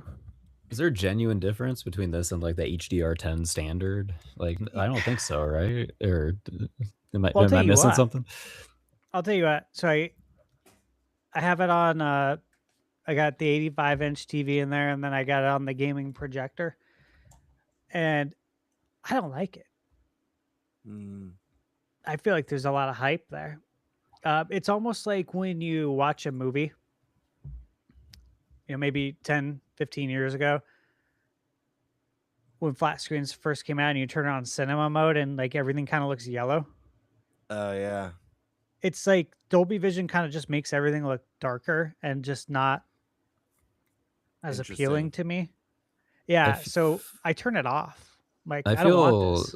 Yeah, I feel the same way about like surround sound, like I recognize that there's like a higher level of fidelity there. But I know that were I to install 7 speakers in this place, I would constantly be fiddling with it and things would sound bad all the time because they're not mixed properly. And I would rather avoid all of that and just have 2 really good stereo speakers that will always sound good with everything. I think HDR is like very similar right now, where like if done correctly, it can look beautiful. That being said, I don't trust anybody to do it correctly. I know, dude. Like the whole HDR stuff too with Switch 2. I mean, the fact that there's several tutorials on how to get the HDR setting to look just right so it's not washed out, and how you have to take off like the HDR tone mapping on certain TV models first and then do this and do that. There's videos on this stuff, and there shouldn't be. It shouldn't be this difficult to get your picture right. But I agree with you on the speakers. I have surround sound, and I'm still watching my stuff with subtitles because I can't exactly understand all the time. And then when you play certain games, like it's got some sort of spatial audio that you can't adjust in the game. Like you have to do it in the PS5 menu, but you'll hear people like yelling. Like I remember this was in Final Fantasy VII Rebirth. I could hear like characters trying to conversate with me from my rear speakers, and it was disorienting, to say the least, to the point that I stopped playing to figure out how can I fix this, because I'm not going to continue playing like this. I think another issue with HDR2 is that you would have to like really hand author it. If you simply do what makes sense, you're going to have a very off-putting picture. You're going to make the sun the brightest light source because it is. And then you're going to make a game where everything else looks dark in comparison. Like you have to approach it artistically. And I don't know. There's just not a lot of studios that have really done that, I don't think. And yeah, I don't know. Even movies like screw this up constantly. So if they can't figure it out, I don't have much faith for us game devs. Yeah, that's actually a really good point. I haven't thought about that. About building it from the ground up with HDR in mind. If you just tack it on, it's not going to look great. Annual playing users. You can see the numbers continue to exceed 100 million. 130, 129, 129. So obviously, what does that tell us? Well, it tells us that people are still playing their Switch. And that, it's not thrown away in a closet somewhere. It's not being used as a coaster. This was a fun one. Pokemon Fire Red, Leaf Green. Sold pretty damn good, didn't they? And it was a talking point when the prices were announced. A lot of folks were like, I think it's $10 more than they were on 3DS. Is that right? Were they $7.99 or $9.99 on 3DS? Now they're $20. There were some people that were upset. But hey, look, selling like hotcakes. And this isn't the first 6 weeks, which is just crazy. So again, I can't wait to see where this is at in a year. That'll be interesting data. All right, now it's here where we get to some of the more fun stuff. What do we have to look forward to? Again, announced first-party titles. As you can see, there's only 4 right now for 2026. One of them's coming out next week, Yoshi. And you got Star Fox, Splatoon Raiders, and Fire Emblem Fortune's Weave, and then the rest of the calendar is open. It's going to be very interesting. And then, of course, Pokemon Wind and Waves for next year. And then we also don't know anything for next year. Very interested to see what's going to happen. Yoshi will be interesting again because of the movie. I want to see if Yoshi's sales will, skyrocket because of the Galaxy movie. Splatoon Raiders in July. Yes. Fire Emblem. Yes. Okay. First party Switch titles, Tamagotchi Life, Rhythm Heaven coming out in July. Pokemon Champions. So we don't have, of course, numbers on Tamagotchi Life yet. That'll be on the next financial results since it came out after the cutoff. But sales through 2 weeks, 3.8 million. That seems really good. Does that seem good, guys? Yeah, For I 2 was weeks? expected this was something that like seemed larger than it was because everyone playing it is like posting about it because Yep. that's like what you do when you play this game. But yeah, that's a higher number than I expected. 40% of players are Switch 2 owners. Yep. I look, these sales don't surprise me. This game did 7 million on 3DS. And a sequel was promised like 12 or 13 years ago.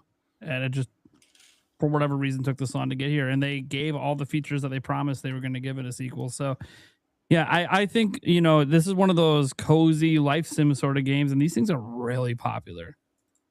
Like, super popular. And Tomodachi Life is kind of a unique one because it's not like a lot of people try to liken it to The Sims, but it's not really like The Sims. It's very weird. It's a very weird game, and people like that weirdness. You just have random shit happen all the time. It's very, very Japanese, which is really cool and really fun. Yeah, I'm not surprised at these numbers either. I think about what Tomodachi is, and you guys kind of nailed it, all the quirkiness of it. But then also with this one, it's like social media is bigger and more broad than it's ever been. So I feel like that really lends itself to this title because people are going to be sharing, like Alex said, sharing and talking about their experiences and stuff like that. As Nintendo blocks the ability to share. Yeah, right. I mean, they did. It is what it is. And you can be gay in this one. That's got to move some units. Probably. That is true. Probably. That is true. So again, this is just the first 2 weeks. So it'll be interesting to see where we're at a year from now. Now announced third-party Nintendo Switch 2 titles. Obviously, Pragmata came out, received great reviews. I have contributed to Indie. Released yesterday. Tales of Arise. Great game. Yeah. That'll be interesting to play. I'll be checking that out soon, maybe tomorrow. Final Fantasy VII Rebirth. Again, coming out June 3rd. Kickoff. I haven't seen this before. You guys familiar with Kickoff? Nope. Mm-mm. I wasn't part of the Kickoff, so I'm not aware of this game. But interesting. The Adventures of Elliot. We're all very excited for that. Grand Blue Fantasy. Yep. Cold Set Begins. 007. And again, they updated it to late summer. It says summer here, but IO Interactive said late summer. Orbital's Village in the Shade and Professor Layton. These are the ones they chose to highlight. No Lego Batman in here. No Mina the Hollower in here. Yeah, no Mina. Mina should have been in here, actually. What's up with that? Wow. Yeah. Nintendo. I saw the slide, and I'm like, what the fuck? No Deca Police, man. Oh, You put way to Village that of the game. Shade in there, but you're not putting Mina the Hollower? But you could easily kick off. Yeah. To be fair, we don't have a big Japanese audience. I'm hoping this game changes that. To be I was honest. to say, need to change that. Maybe this breaks through. That would be nice. Yeah, that'd be great. Well, I mean, it's a huge market over there if you can get tapped in. Yeah, and it seems like it'd be, in that audience's wheelhouse. It's Absolutely. It's surprising to me that Shovel Knight didn't do super hot in Japan. Gotta give him a tour of the yacht. Mhm. Oh man, that is surprising though. It really is, especially with Shovel Knight and the the DuckTales gameplay inspiration as well. And it's Nintendo published over there. Like, we got the gold seal of approval and everything. I mean, it honestly feels like a Nintendo game as well, as far as quality is concerned. So, yeah, it's interesting. I didn't know that. Yeah, same with Europe. Really? Yeah, we're pretty America focused, which is surprising to me.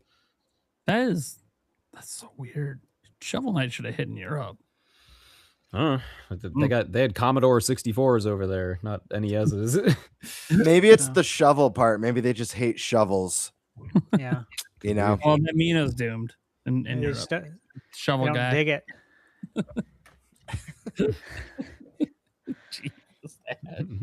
Hey, the Galaxy movie, guys, it's taken off.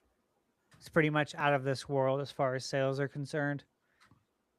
800 million in the first 4 weeks, and then the movie, of course, it hasn't even been out a month in Japan. Japan released April 24th. So this will break $1 billion, right? Yeah, it's at 940 million as of today. As of this just morning. in the box office, not even counting for the box. Well, they don't count all that as part of this number anymore. For VHS, right? They only Laserdisc. This number they show here, they only ever talk about box office numbers. They never bring up the streaming revenue or the individual DVD sales. They never do it. Or the popcorn buckets. Imagine. Yeah, the popcorn buckets. I got one. You got one. They got a It's the only popcorn bucket I own. I mean, and I'll buy one too for The Legend of Zelda. I got all these shitty ones that just give me discounted popcorn all year, but I don't have any Nintendo one. Oh. Well, it'll be interesting. Actually, I pre-ordered it already too. The movie. Get the steelbook locked down. Dude, I'm so annoyed. Little side tangent, but because you mentioned the steelbook, I pre-ordered the Fight Club 4K steelbook because it's Fight Club and I love that movie. Yeah, it's classic. And it arrived either yesterday or the day before, completely damaged, dude. Dented. Major, like the cellophane was torn and it was all scuffed and scratched and has the whole corner's smashed in and dented. I'm like, you got to be kidding me. How you mess that up? It's made of steel. Wild. The box steel, they the box that they put it in was beautiful. Like the Amazon box was beautiful. So like they the worst part. The most fucked up copy and just dropped it in a box. So I ordered I forget the company. They re-released RC Pro-Am 2 for NES. I forget. Was it a limited run or IM 8-bit? It wasn't either. I've done a lot of business with them. It was one that I haven't done much with, but it was like RC Pro-Am 2. Super rare. It might have been. But I'll tell you what. The box again, pristine. And when it arrived, it was totally wrecked. And I'm like, this is like limited to a certain number of units, right? And it's like, man, I emailed them a couple of times, set reminders on my calendar to make sure I follow up if I don't hear from them. Sent like 3 emails, didn't hear anything back. I'm like, I'm gonna have to call these guys. I don't want to, but I'm gonna have to call them. And I got to make sure that I get a good-looking game sent to me. I'm not getting off the phone until I get one. I call them. They don't answer. I leave a message, and it sounds like an old school answering machine. I'm like, God. It's a landline. Dude. Everything worked out. You They should have emailed sent them me. a fax. Yeah. I was going to say, I thought I had it somewhere around here. Anyways, RC Pro-Am 2. Made by Rare. And it was a very rare game, actually, because it came out super late in the NES life cycle. It came out in 94, if I recall. remember seeing an ad for it in the Disney magazine that they had in schools. Whoa. You guys remember that? Nope. I don't even remember a Disney magazine existing. Yeah. Oh yeah, dude. It was like honestly, it was kind of like the size of this or like a TV guide. So it wasn't like Yep. a huge Yeah. Yeah, if you look it up, it was like some sort of Disney, I think it was Disney Kids. Yep. You know, this Yeah, I back in the remember day that. when they had Sports Illustrated for kids, you know?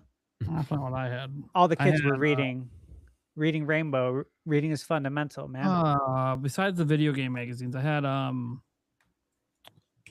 it's like Time for Kids or some shit. Did you have the highlights?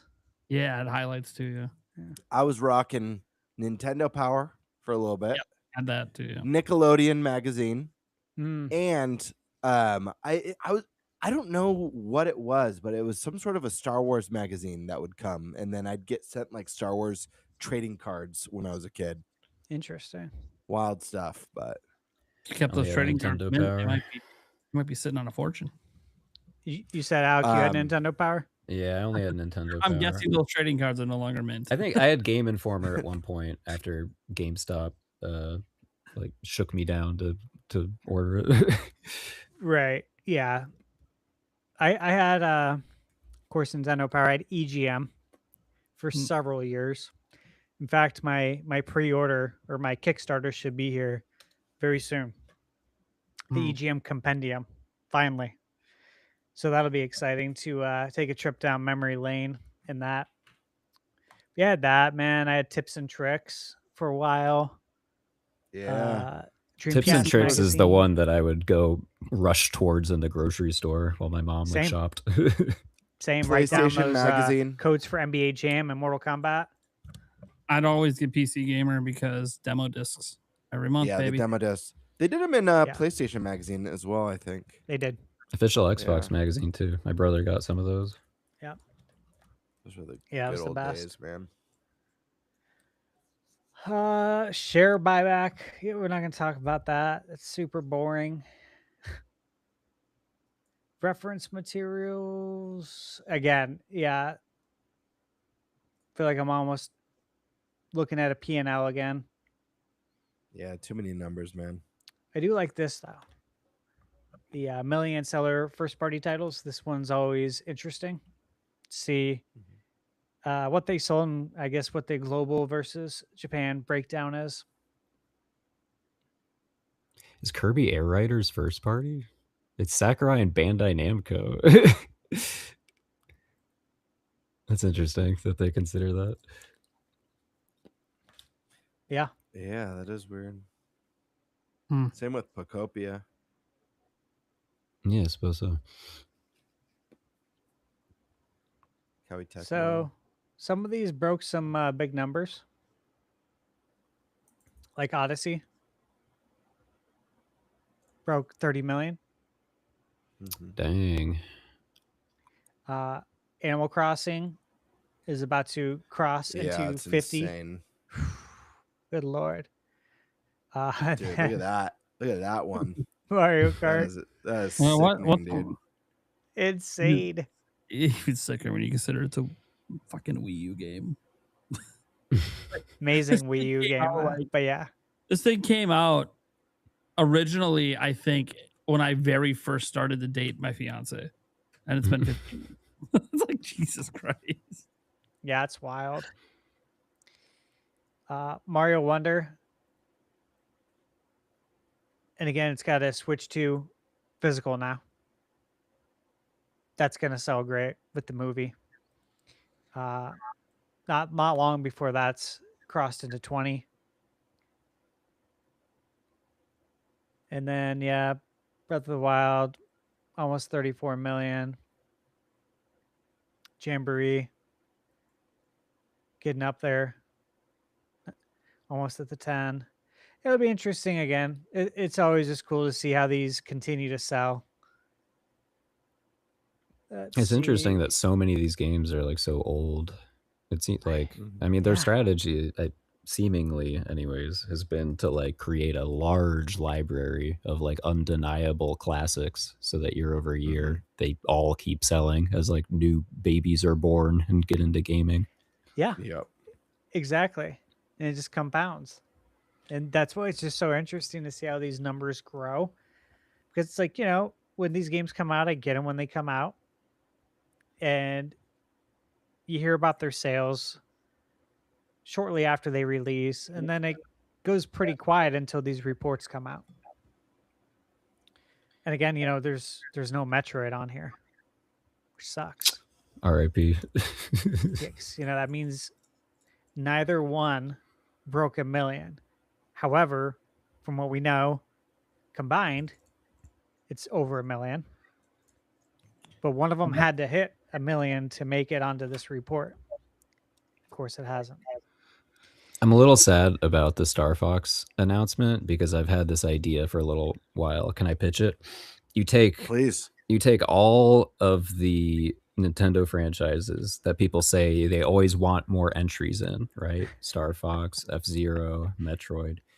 Yeah. None of those sell well, right? Nope. And all of them are about bounty hunters in space that have a car. So I think combine them all with their powers combined. You can have a Metroid, Star Fox, F-Zero, spacefaring, racing, bounty hunting game. I don't know what the hell that plays with. I don't know what that plays like, but Nintendo version of Captain Planet. It might be crazy enough to work, guys. I like that. That reminds me of something our friend of the channel, Paul Gale, brought up about how to get back some Nintendo IPs. And he was talking about, because I want Wave Race back, and I would actually really love to get Pilot Wings as well. He was talking about combining Pilot Wings with Wave Race with 1080 snowboarding, to where you have the plane and it drops you out of the plane onto the snow, and then you're snowboarding. And then at one point you launch off of a big jump, and then you land on a jet ski, and now it's Wave Race. I'm like, dude, whatever it takes, man. I think the only issue with that is that if they went and made that whole game, they would end up just calling it Wii Sports Resort. Yeah, throw it in there. But yeah, I know. It wouldn't be the same if it was that. I'm awaiting a long return of Woohoo Island personally. Stash, there's one more element missing from that. So What? you start with the Pilot Wings plane, you skydive onto the slope, launch onto the jet ski into the water, but then at the end of the wave race section, Steel diver. You're gonna say no, it, yeah. no, not steel diver. I thought you were gonna say steel diver too. no, I was gonna say you launch off of a ramp, lunge off the jet ski into an arena, and you're in Punch Out. Right? That's not where I expected that to go. You go right from jet ski to boxing. I mean, I would take it. Whatever it takes, man. I mean, you can't make this stuff up. Yeah. Hey, with Metroid, I will say, again, it came out December 4th. So let's see, we're at a year from now. Maybe one of them makes it on there. I got to say, though, what do we always say? Always say it. Don't release your game in December. Unless you're Smash Brothers. You think that's what killed Metroid Prime 4? Is that the working theory? No, what killed it is the way the media covered the preview. That certainly didn't help. that was completely overblown sensationalism, BS for clicks, and it unfortunately influenced a lot of people. So the Miles panic. That was so stupid. Yeah. So I think that contributes greatly to it. But releasing after Black Friday. Yeah, go ahead. Oh, you go ahead. I was gonna say, I think people talk about what there is to talk about, and with it being so inspired by Metroid Prime 1, I suppose. If you are a reviewer, if you are a previewer, what is there to say? What other than it's just like Metroid Prime? and the frame rate's really good. I think you got to call out the differences, and that's the immediate and obvious one that like comes to mind. 10,000 Noodles just had a great comment. I just happened to see it. Miles ended up being less annoying than his critics. Spot on. So true. Look, I didn't get to play it at the preview event. I played it like the Switch 2 experience, so I didn't see anything with Miles. But we talked about it on the podcast. What was our take on it? As my take is, I can tell that this is going to be completely inconsequential. You just know. It's a gut feeling, it's going to be completely inconsequential to the game, and that this character probably has very short amount of screen time. I'd say it shouldn't be like surprising either. Like Metroid has been moving in that direction for I don't know, like 20 years, right? Yeah. Prime 3 had like more of a focus on story. Other M, they stated like the idea was to like lean more into the story and the storytelling. Like Prime 4, what do you know? There's more dialogue and more story and more background. So that seems very that's not surprising to me. Well, it goes hand in hand with what you were just saying about these IPs that struggle to get sales. Fans ask for them, then they come out with it, and then they don't buy it. Not wrong. Combine them, put them all in one game. Metroid, F-Zero, Star Fox. Maybe we'll reach a fraction of Mario Kart. The thing is that those universe. I think what's fun about that is that the universes just like blend seamlessly it would work together. It would work. Like, and there's no area where you need to suspend disbelief for all these characters running into each other in some sort of a cantina out in space. You know what I mean? Mm-hmm. So, I love the idea of it. We just got to figure out the gameplay. It's a big problem, but space sports resorts. Could work. Fitness Boxing 3. Switch 2 edition. People yearn for Ring Fit. That's what this tells me. Pretty much. It's a good sign. I like this. Yeah. I didn't realize that was coming out. Yeah. And so soon. Okay. And that, my friends, is the end of the fiscal ending March 2026 financial results for Nintendo. Wow. I'm glad Nintendo made money. Right. Yeah. I mean, the biggest news out of it was obviously the price increase. It's not good. I never like seeing prices go up. Nobody does. Yeah, it's tough out there, But I mean, they're doing that bundle this summer, which I guess is neat. But this is Roger's fault. Roger's base. He did tell him to raise the price. We got to remind him next show he's on. Yeah, we do.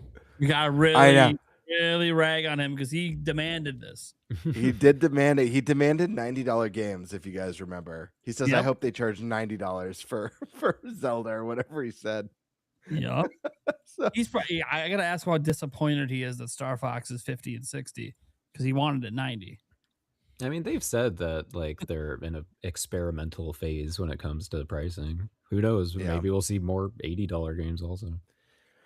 Yeah. It'd be interesting. I mean, I wouldn't be surprised. Like when Switch 2 first launched, and we got the price points and we learned that Mario Kart was going to be $80.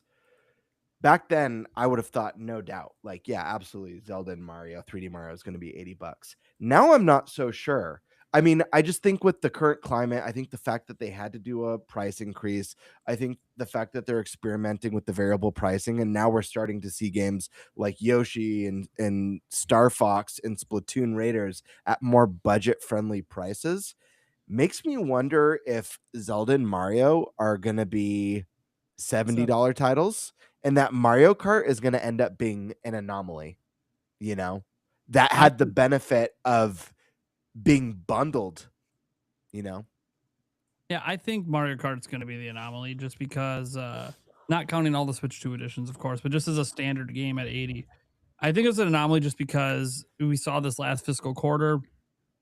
We saw them do 70 with Mario Tennis. Didn't seem to go well for them. This was the first fiscal quarter that didn't have new Mario Kart World bundles being made. It barely outsold Mario Kart 8 Deluxe. That's not great. So I think they look at that as like $80 might actually be a kind of a deterrent. Something that they felt like they could do with Mario Kart. Just sold 71 million last gen. Of course, you're going to try to make it your most expensive game, but it's not necessarily working the way that they would like it to. And so I kind of feel like with Zelda, Mario, and Animal Crossing, like their other big ones, that they're just going to do 70 with 60 digital and call it. I mean, maybe with those games, they don't do the 60 digital and it's just straight 70 across the board. I don't know, but I don't think we're going to see an $80 price point, not in the US anyways. I mean, long term, like if we continue to see titles at 50, 60, 70 and capped there with $10 cheaper for all digital titles, the $50 increase doesn't feel so bad in hindsight. And in fact, under that new model, you're actually saving money long term if you're now getting games cheaper going forward than you would have before. My favorite line is when people talk like that, where they say, by spending money, I'm saving money. Basically, a rephrase of what you just said is cheaper compared to the past. So you're saving money. I mean, but look at how I'm just saying, look at how people spent. Like, it's like when they did the voucher system, you buy 2 Switch games. What was it? You get your third game, you get like a $20 off, or how much was 2 it? for $100. Yeah, 2 for $100. Yeah, up to $30 off max if you used it with Tears of the Kingdom. Yeah, there is like, especially with the cost increase, if you're able to get a couple games and factoring variable pricing, let's just assume one game you bought's a little bit cheaper than the other one, you potentially just spent $30 less than you would have spent prior that shift away from default $70, $80 games. I'm just saying, long term, it might be a smart pricing, Matt. Yeah, it might be a smart move, and it might soften the blow of that $50 increase. Because if you save $30 across cases of soda right now, no, but you'll do it to get that 5th case for free. Yeah, if you buy 2, you get 2 free. I don't need 4 in the house right now, but if you're telling me if I only buy 1 more, I can get 2 more, and I don't have to come back here for 2 months. Okay. I'll do it. Hey, we'll mention this during the podcast. Looks like, according to gaming leaks and rumors, Best Buy may have slipped up with GTA 6 pre-orders starting soon. Yeah, this is interesting because we're talking about pricing. Yeah. Well, obviously, it's interesting in that, hey, let's see where they're going to price this. Yeah. Because if they're asking for $70, I mean, if you're Borderlands 4, how do you ask for $80? What if they do $49.99? Shock the nation. What if it was $20? Holy hell! Get out of here, you psycho! I mean, they make the vast majority of their money off active users of GTA Online. Yeah, it's true. Well, what if it's just free to play? Could be. It could be. $1 billion install base, billion user install base. Take that, Bank of America. But no, that email that went around and people looking at it. Yeah, no, I got the same things. I'm in the Best Buy affiliate program. Yeah, I got that exact same email. It is interesting. There's no price, of course. That was the thing I was hoping would show in there is the price. It didn't. So yeah, it seems at least that Best Buy and their affiliate partner are planning to be taking pre-orders next week for GTA 6, which would suggest that means there's probably a new trailer dropping for GTA 6 next week. Yeah, exciting. That's what suggests. Now, this I'm very interested. Some intern could have screwed up and sent the wrong email. It happens, but well, they said they were going to start advertising it 6 months. Yeah, I know. With the ramp, so this is good.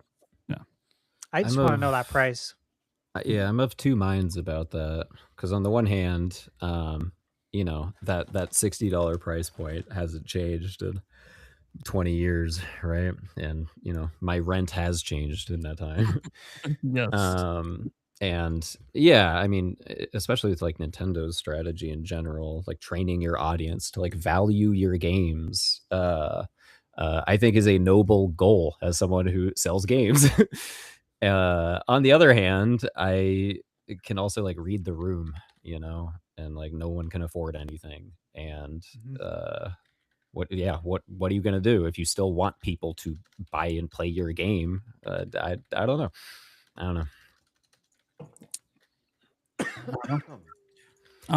That's why Mina is so cheap. You know, I remember like talking about we were saying like, you know, it feels like a $30 game. We all like agreed like this should be $30. But we're making a bet sort of that what we'll lose in like revenue will make up for in like additional sales and more word of mouth. I mean that's what Hollow Knight did. Or Silk Song did. Right? Like that could have easily been a $30 or $40 game. And they're like, no, we'll do 20. Yeah. Just $5 more than the last one we did. Okay, so we'll get to the Q&A here. I can't feature any of the super chats, guys. So like Stash on your end, when I'm done going through the ones on my end, if you have some on your end, you're gonna have to read them yourself. The software just doesn't let me do it, but that's fine. Demonic Brawler did the classic, of course. You guys know. $5. Bring back NFL Blitz, NBA Jam, and NHL Hits. I love them. Will that into existence? He also gave me 5 gifted memberships. We can hear Demonic Brawler's name for a bit here. He's got a lot. He did a $2 one earlier saying Mina the Hollower looks great and he can't wait to play. It's awesome. You guys should go wish list it right now, or at least try the demo. There's like a demo on. It was a time demo. Yeah,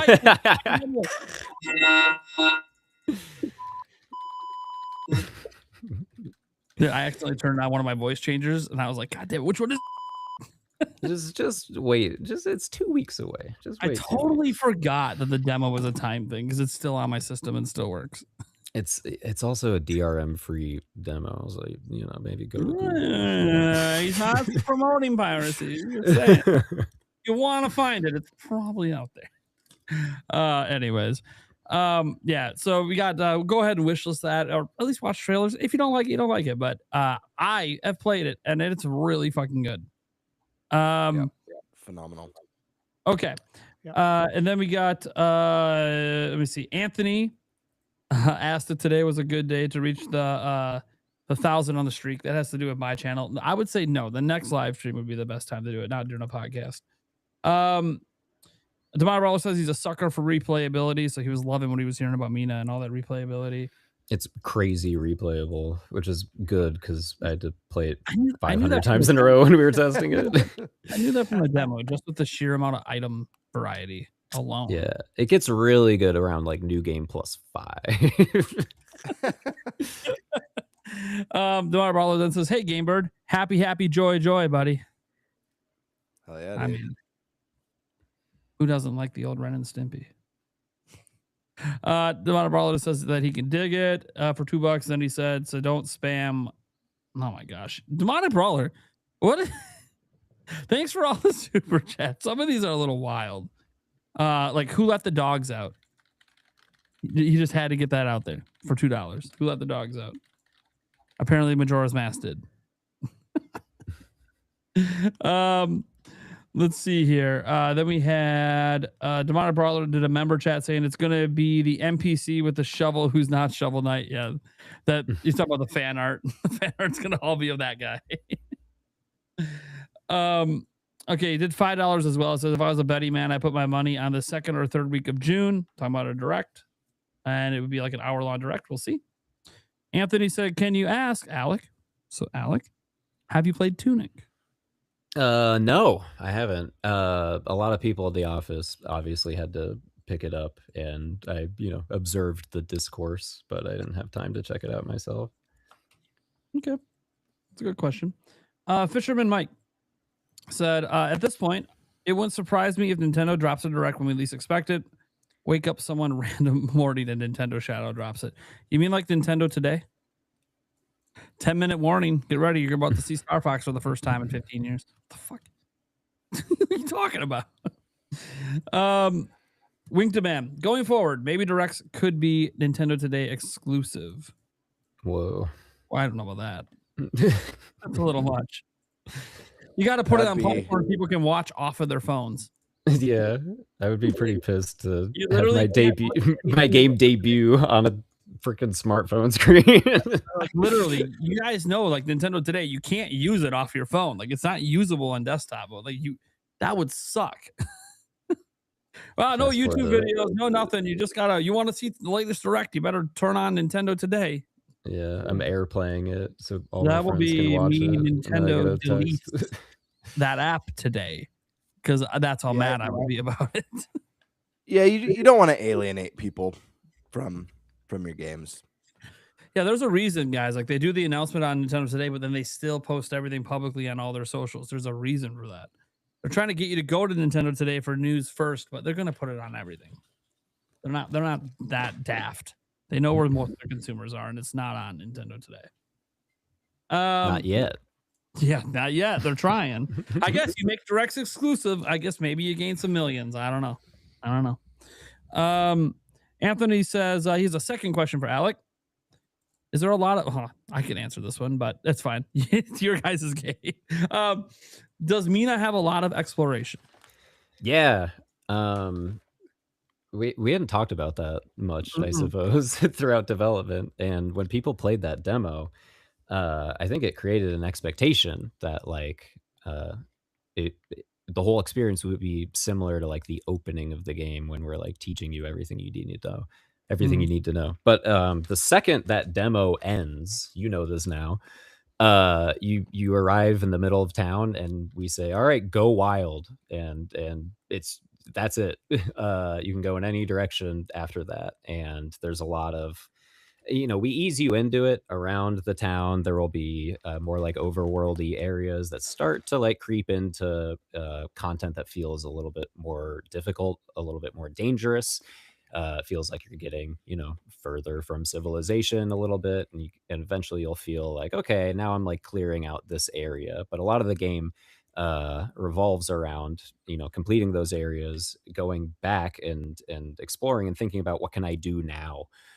There's a lot of keys in the game. Keys in this game, they're like Elden Ring keys, I guess, where any of them can open any lock, and so you'll have plenty of moments where you're exploring the overworld. You see, a locked door. You think, okay, I'm going to come back there once I get a thing. The game's design is always like pointing you around from one place to another.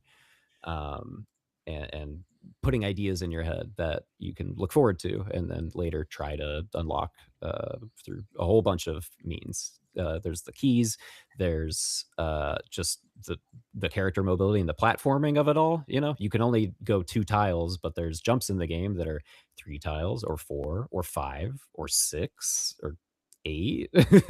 And once you start getting more and more equipment, the options you have for figuring out ways to cross those gaps and unlock shortcuts and navigate that world, they're mind-bogglingly endless. Everything from like specific trinkets that call out like being able to platform more easily or go further, but also like if you happen to find a sidearm like the umbrella or like the targe that she has, and you don't die, you can use that to cross a larger gap. It's a very, very free form game where the exploration of it is part of the fun. And yeah, I've been talking about that a little bit lately as people like ask about there not being a map. And yeah, I think a map is like counterintuitive if those are your goals for designing a game. If you want people to explore, then you need to make them look at their environment and piece it together and figure out all the ways it connects in interesting ways.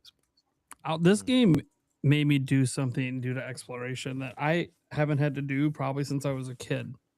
Did you make a map? Did you draw Yeah. a thing in a notebook? Because I'm like just trying to make sure I don't forget, like, oh, it's over here. So I'm like, there's an item that maybe you don't have yet. You get it pretty late. That will allow you to find items that are missing in a slightly creative way. A goal from the very start was like, despite the idea of making a very like open-ended, very large world, we didn't want it to feel like you couldn't figure it out. We didn't want it to feel like you should ever like reach for your phone and just be like, I'm gonna Google it, where's this thing, right?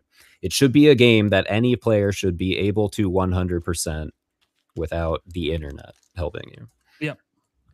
Yep. And for me, guys, I gotta track a billion things in my head. So when I'm trying to remember certain, that's why I have the notebooks. It is fun that I got to admit, I felt a little nostalgia when I'm really grabbing a notebook right now. Small map. Are you serious? What Hell is yeah. this? What am I doing now? Like I don't think I've done this since I was in high school. This is, you know what? I kind of like it because games are so handholdy now and just give you all the information all the time. You can like leave a game and come back like 2 months later and just open the map and you just know everything you need to do. And it's like, well, okay, but I like this kind of figuring it out on your own sort of mentality. I mean, obviously, guys, you guys know there'll be walkthroughs and other stuff out there. People will make all sorts of things, but yeah. Again, nothing wrong with using that kind of stuff. I understand that for some gamers, it can be very, very difficult at times to get through some of the experiences in these games. So I get that. But for me, man, honestly, if I keep doing this, if I end up, look, I drew. You said there's like 1,200 plus squares in this game. I probably have like mapped out like 30. I swear to Christ, if I map out 1,200 because I'm trying not to forget things, I'm gonna be so mad. I'm like, dude, I'm gonna spend more time mapping this out than I am playing. You do your whole wall. You look crazy, like with the newspaper clippings, but it's just mapping Mina with the dark circles under your eyes. Well, when the game officially releases, won't someone probably just make an interactive map or something? Like probably, but guess what? The game's not out. There is no internet help. And I am not about to email the devs and be like, hey, how do I? No, that's defeat. If I'm asking developers for help, I am admitting defeat. I'm not doing that. Nope. Defeat does not exist in this dojo. But there's the games have definitely got tons of it. As soon as I saw the exploration, I'm like, oh, yeah, there's a lot of exploration. It is awesome in that way. And there's like, dude, guys, every screen is so packed with stuff. And like, you might miss something the first time you walk through something. You come back and you notice, and you're like, "Oh yeah, in another area, I did this to a candlestick, and I could do that probably with this one. I didn't even think about it." And what does it open? A new passageway. I do this, and there's just it's an incredibly dense game, and even when you're in areas that seem like they should be more idle, we don't settle for just a nice open screen with like, I don't know, a couple gremlins. Like, no, every screen has to be interesting in a different way. This is not a game, guys, that if you're looking for a calm, relaxing horse ride through Hyrule Field, that's not this game. There's a lot going on everywhere you go. But it's so fun. Guys, the combat, guys, it is so good. I don't even there's so much variety. like just when you think you're good, you get like a new item or a new ability, and it just fundamentally changes everything you've been doing, how you've been jumping. Because I've been jumping a lot more than I probably should be. Should be burrowing more, but whatever. it's been a lot of fun. So guys, you should really check this out. Stash, you got any super chats on your end? Yeah. Let's see here. Steak 1024, member for 7 months, said, I can feel the power. Can't wait for Mina. And also, I want to give a shout out to Steak 1024. This Sprecher root beer sent me a case of root beer that came in the mail today from UPS. Root beer, cream soda, cherry cola, and then something else. 18 of them. It's like a variety pack. Yeah, it's from the brewery. And I'm looking at their website right now. Yeah, just want to say thank you very much. It's amazing. I've been drinking this the whole time, and it's not cold anymore. It hasn't been for a while. It's still really good, which is unique. I can't wait to try the other ones. Yeah, I gotta get this. This is good. I just can't. I can't do it now. There's a lot of sugar in this. Yes, there is. I like Sprecher soda, but it's a shitload of sugar. A lot of sugar, a lot of carbs. Wow. My God, it was good. Demonic Brawler sent 2 memberships. Thank you very much. Inspector Void, we read your question earlier. And then Hmon, this is a good one. GTA 6 will come out, be great, maybe even the game of a generation. But do you guys miss when Rockstar worked on all their IPs, like Rockstar's table tennis? I'll even throw Bully in there. I do miss that. I do personally. I mean, I loved Bully. And great. I'm a huge ping pong fan. Like, I love playing ping pong. I got my own paddle. Take that shit serious. You play it in Ding Dang. I like getting more variety, more IP. I loved LA Noire. I'd love to see a follow up to that one. Yeah. I mean, how long till the next thing? After GTA 6? What? Yeah, when's Red Dead 3? Oh, I don't know. I'm sure the sun will explode before then. Yeah, we don't got to worry about that. So I'm thinking too. I feel like GTA 6 is I might not be alive. I think we're gonna have a pole shift by that time. Yeah, GTA 6 feels like that's it. It feels like you get the core game, then they'll do GTA. They'll introduce the online. They'll call it like GTA 6 Infinite, and then they'll just support GTA 6 online for the next 40 years, 40, 50 years. Yeah. It's crazy. I do miss those days, though. And those days are never coming back. And then the Politoad Dojo. Stash, have you played these Subnautica games? They are mostly all water, and they are great. Subnautica 2 hype. Can't wait for tomorrow. I saw that Subnautica 1 got a Switch 2 edition. I added it to the list. Again, great game. I don't have time right now because I have embargoes galore. And those take priority. So, I at some point I have to unbox my analog 3D that I had pre-ordered since day one and play that. I gotta swap out my Frame Meister for this retro tank. It's been sitting there on the shelf for 3 years now. Which did you get, the 5X or the 4K? Which is the newest? 4K. Okay, not that one. It was a coworker got the new one. That's why I have this one. That's funny. So I own the 5X, and when the 4K got announced, I'm like, shit. Do I get it? I'm already planning on getting analog 3D. You know, I own the analog NT. It was like a day one. Had it back in 2016. Super NT. So I love their products. And like, I don't know if I want to spend that much money on a 4K. I think it was $700-800. The 5X is really good though. I think you'll like it. It does improve the video quality on the N64 and some of the older stuff. Like I remember I was playing Contra Shattered Soldier on PS2, hooked up through my gaming projector, but I was using the RetroTink 5X with RGB cables. It actually looked really good. So hopefully you'll get some enjoyment. I got my out of SNES on SCART. I got Dang. I got a couple things on S video, but I tried to get RGB for everything. Yeah, it's so much better.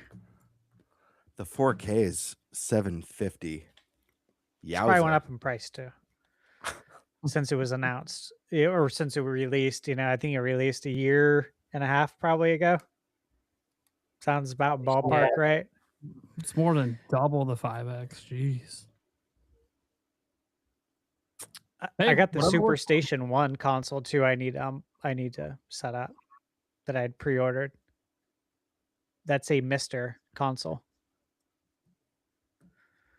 All right. But you know, time, man. So yeah, Subnautica. One of these days. Have you at least played Echo the Dolphin, right? It's also all in the water. But the new one? Well, any Echo the Flash game? Any of them, sure.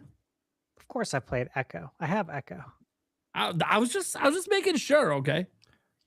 Talk about water. Stash, are you rocking the Mega Man watch right now? I'm sorry, I just noticed that. Dude, yeah, makes me so happy. Show us some gameplay. What does it look like? Actually, here. I'll pin you on the big screen here. How's the sound? Watch this. Watch.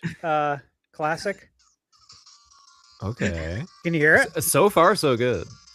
Yeah, I hear it. Yeah.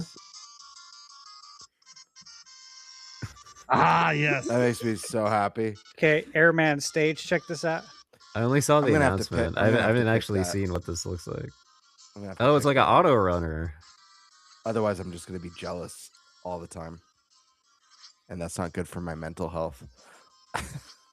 This is really hard to play like this, but I'm trying. Yeah, I was going to be like, man. Can you shoot? Is it one Yeah, input? so each time you tap, you're shooting. Oh, but you're auto jumping. Automatic runner. No, I'm jumping too. How are you jumping? It's only automatic running. I'm controlling jump and shoot on just the touch. So it's kind of crazy. Dude, boss fights have to be so hard on that thing. Yeah, so I haven't got to the. Let me quit. Then there's also arcade you're showing me this because it's making me want to buy it right now. It's be the dumbest waste of $80. $80? Yeah, that's what it is. Does it tell time? Oh, okay, so it'd be really bad if it did. It's got alarm, timer, stopwatch, calendar, calculator. I think the coolest though is the fitness. Well, it's got a fitness. Yeah, so it's calculating my heart rate right now. It might be a little bit higher because I'm excited. Step, heart rate and calories. That's on the 87. TV during the Wily rematch stages. Does it visual? Nice. Oh, that's nice. Yeah, it's a smartwatch for PAX. Step counts to see how much we walked during PAX because we walked an insane amount. We did. Calorie burn. Yeah. Pretty sick, right? And then if you double tap it, you have different watch backgrounds. So you can go the classic Mega Man 2 with the hair blowing there in the wind. There's some interactive ones. You got the classic artwork there. I like this one, the stat summary. That literally shows it's got like a meter. It Is shows your the steps, your calorie burn, and your heart rate.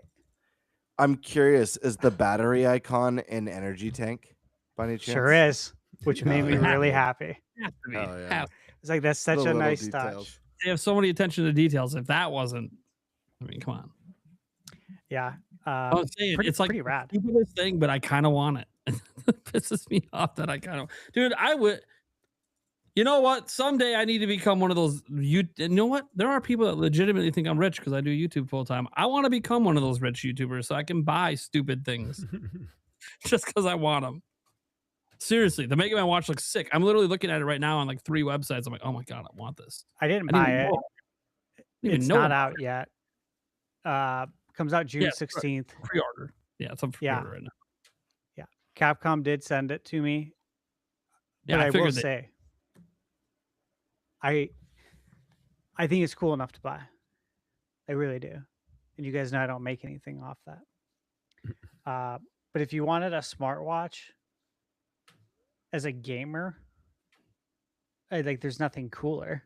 Mega Man 2 is my favorite Mega Man on the NES. Definitely one of my favorite Mega Mans of all time.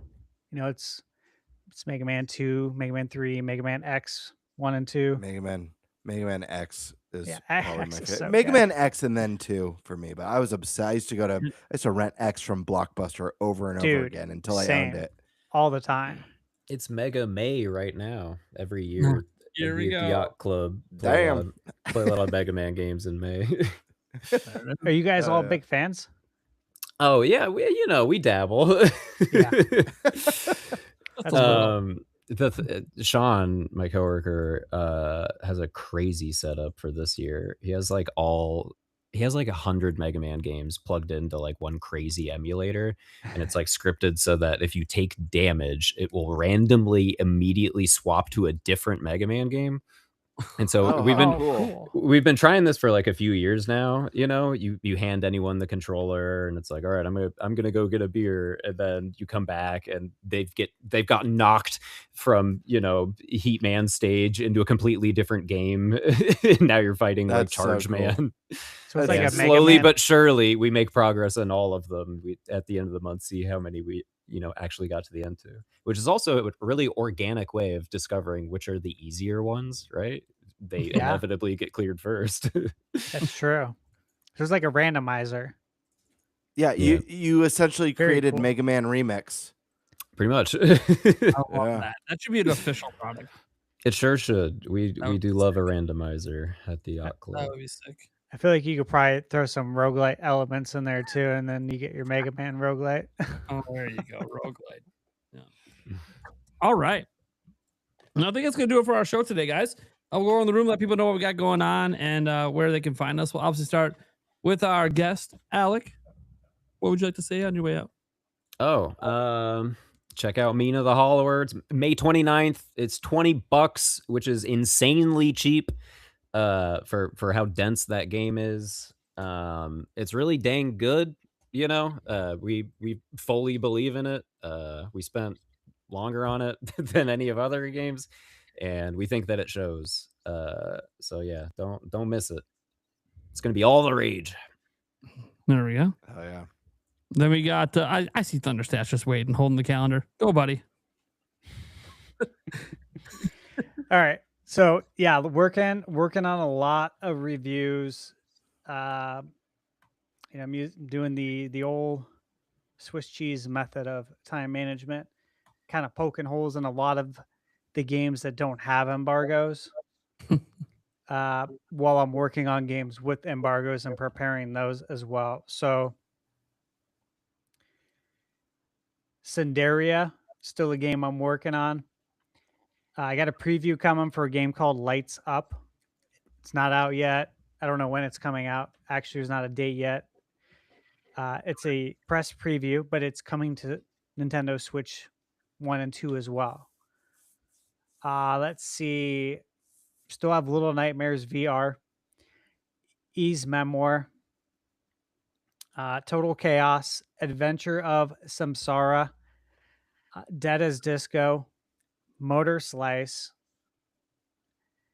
Colossus Eternal Blight. I don't know if you guys seen a preview for that, but I got a preview build for it to check out. Teenage Mutant Ninja Turtles Empire City VR. Very tempting to, dust off the old VR and get the cable that goes in the computer and probably update a bunch of drivers and all this other crap. Just wait for the Steam frame. We're almost there. I know. It is really tempting. I haven't accepted the code yet, so I don't have to do this, which is good. Alabaster Dawn. This is coming out this week. My dude, I played this game for, I think it was about. It's early access, right? Or no? It's early access. I don't want to spoil anything, but it doesn't feel like early access. That's awesome. Okay. So I spent over 20 hours in the game, which I don't have time to do that. Yes, Radical Fish. Yeah, and they're badass. Yeah, game's gonna be awesome. Yeah, you're definitely gonna want to watch that because I know you've been excited for that. Blood Refreshed Supply for Switch 2. Obviously, Quartet. Posted my review for that. Was it Monday? Clockwork Ambrosia. That was the game that was in development for 14 years. Posted the review for that today. I got indie coming. I got a game. I don't want to say what it is, but basically like Maniac Mansion Day of the Tentacle. That's the big inspiration, which makes me very happy. Road Out, I'm working on right now. Hoping to have that review out by Friday.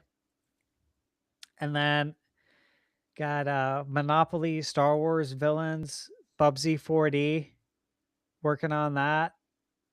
Tales of Arise. Obviously, Mina. Working on that. And then R-Type Dimensions 3, I'm going to be getting a review code for. And then, of course, it's almost time for Lego Batman. My God, where's this month going? And then Summer Game Fest. Oh, my God. I don't know how this is going to work, man. I don't know how it's going to work. But if I think about it, the anxiety will kick in. So I just got to take action. Start chugging that root beer. You need the caffeine. Seriously. Yeah. Chug that root beer. All right, Gamebird. We got going on. Yeah, we got our Gamebird lives every Tuesday night. I was supposed to drop a review this week, but because I was kind of out of commission all last week, I didn't get an opportunity to film and edit. So I'll be dropping a review for Soma on Switch 2 next week. It's been a really awesome experience. It's a game I missed, but I did really enjoy Amnesia back in the day. So it's been fun to visit another psychological horror with a very cool setting. I have another review coming up after that, shortly after. And I don't have a review code for Mina, but I will be covering it on my channel because, Alec, I believe in your team. I've got all the faith in Yacht Club. What I got to play in the demo for Mina was super special. And, I don't need to say more about that guy back there. That game is so important to me. I'm really excited. I think you guys got something really, really kick ass. I know the nerves are high right now with the launch right on the horizon, but man, it sounds like early previews are pretty damn positive so far. So I think you guys are about to freaking rock and roll, and I'm here for it. Those are some high expectations. I hope we live up to them. All right. As you guys know what's up at Nintendo Prime, we do daily Nintendo news. Although I do have one video I'm slowly working on related to this box right here. So stay tuned for that when that video is done. I'm having a hard time figuring out exactly how to shoot this product, but I almost dropped the dang thing. Whoops, there goes a really. Will you let me know what you figure out, please? Because I have to do Little Nightmares VR. Yep. And I'm just like, I don't know. And then Turtles, possibly. Part of my holdup, though, I don't know how I'm going to shoot this. Yeah, I mean, a lot of VR, there's pass-throughs, so you could still record video. But this doesn't have that because that's not what this is. So like I'm talking to some people who've already done videos, but they're just trying to figure out some ideas for because the script's already done. It's just like I just don't know how to shoot it. I do like those people streaming Virtual Boy stuff. Just record yourself and describe everything that's happening. That's what I'm thinking too. Yeah, maybe that's the way. Anyways, I got that product coming up with us. That's gonna be a dedicated video. There's another product that I'll be doing an ad for, that I'm very interested in. I didn't even know this thing existed. It's called a WoW cube. It's like a Rubik's cube, but it's not. I mean, it's made by Rubik's, but like it's like a 2x2. But then it's got a bunch of screens on it. And what they did is they invented a bunch of games that involve you basically twisting the block. Wow. Yeah. It's like a fidget toy that has some like gameplay in it. And I guess I don't know who the product's for, to be clear. I actually think it's a lot of fun. But I'm like, I wouldn't buy it because it's actually really expensive. Yeah. Wow. Yeah. The WoW cube. I honestly don't know who the product's for, but I will say if it is fun and my kids love it, I just wouldn't spend that kind of money on it for my kids. If this was like a $200 product, all right, now we're getting in a ballpark where that might be a reasonable Christmas present. I'm like, $500? How much is it? It's $500. Wow. No, for real though. Wow. That's why they called it that. Wow. Yeah, that's crazy.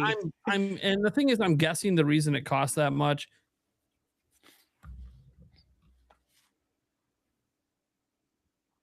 A lot of them when they're making it because they're not planning to sell a lot of them. But I have no idea. It is really fun. I guess it's on sale right now for $400. But it is really fun. It's a unique product. I've definitely never gamed on a product like this before, let alone I actually think it's fun. Like I just wouldn't spend the kind of money for the kind of fun I'm having. But it's one of those like, hey, maybe well, you know who should probably buy the WoW Cube? It should be like doctor's offices. It should be something you fuck with in the lobby for kids and stuff. Actually, for them, that might be worth the investment then for something like that. Ditch the highlights magazine and get the WoW Cube. Yeah, I mean, we have to ditch the magazine. Never get rid of reading material. I'm not advocating for that. Children need to read more. But yeah, it's really fucking cool. And I'm running an ad, so I don't even have to suggest this. Hey, if you're interested, go buy it. But it's like, man, it is really expensive, but it's so fucking like that one. I know how to shoot because it's really fucking cool. This other one, I don't know how to shoot the video, so I'll figure it out. Anyways, I got that stuff in the works. Obviously, daily Nintendo news. I don't have any game previews in the works. I don't do reviews, guys, but I do previews sometimes. I almost was gonna. Originally, I was going to try to do a preview for Mina. I know that went up today, the embargo on it. But only reason I decided against it, guys, is because I have a Steam code and you guys want to know how it's running on Nintendo, and I can't tell you. Yep. So it would be like this big noose hanging around the preview of like, I'm a Nintendo channel, but like I don't have the Nintendo code yet. I'm hoping I get it before it comes out, but if I don't, it is what it is, you know? So that's why I didn't do a preview, but I really wasn't that worried about it because we had this whole podcast episode happening the same day. And I've known for at least a week that these guys were going to be on. So shout out to Alec. Thank you so much for being here. Same to Sandy, who was here earlier. Alec just MVP and sticking through the whole show. I'm wild, man. That is very impressive. You know I was having fun. That's fine. That's fine. I don't get a lot of guests that get to the end. So congratulations, Alex. Thank you so much for being here. I hope you had a good time. Yeah, it was great. Yeah, and good luck on the launch of your game. Like that's nerve-wracking because you don't know what's gonna happen. Yeah, everything sounds good, but sales got to back. I feel very good about it. I feel good about it too. It's my job to find the flaws so that we can fix them. So, it can be hard to turn that off. It's hard to look at the positive when you're trying to find the negative. I'm calling it now. You guys are going to get killer reviews for Mina the Hollower. You're going to get a nice wave of sales. And then your game's going to get nominated for Indie Game of the Year at the Game Awards, which is going to get all brand, like anyone who wasn't not already... Game of the Year. Hello. I'm not there yet. Not there yet. I was getting there. It could be Mina versus Pocopia this year. I have no idea. Well, the award goes to GTA 6. Yep.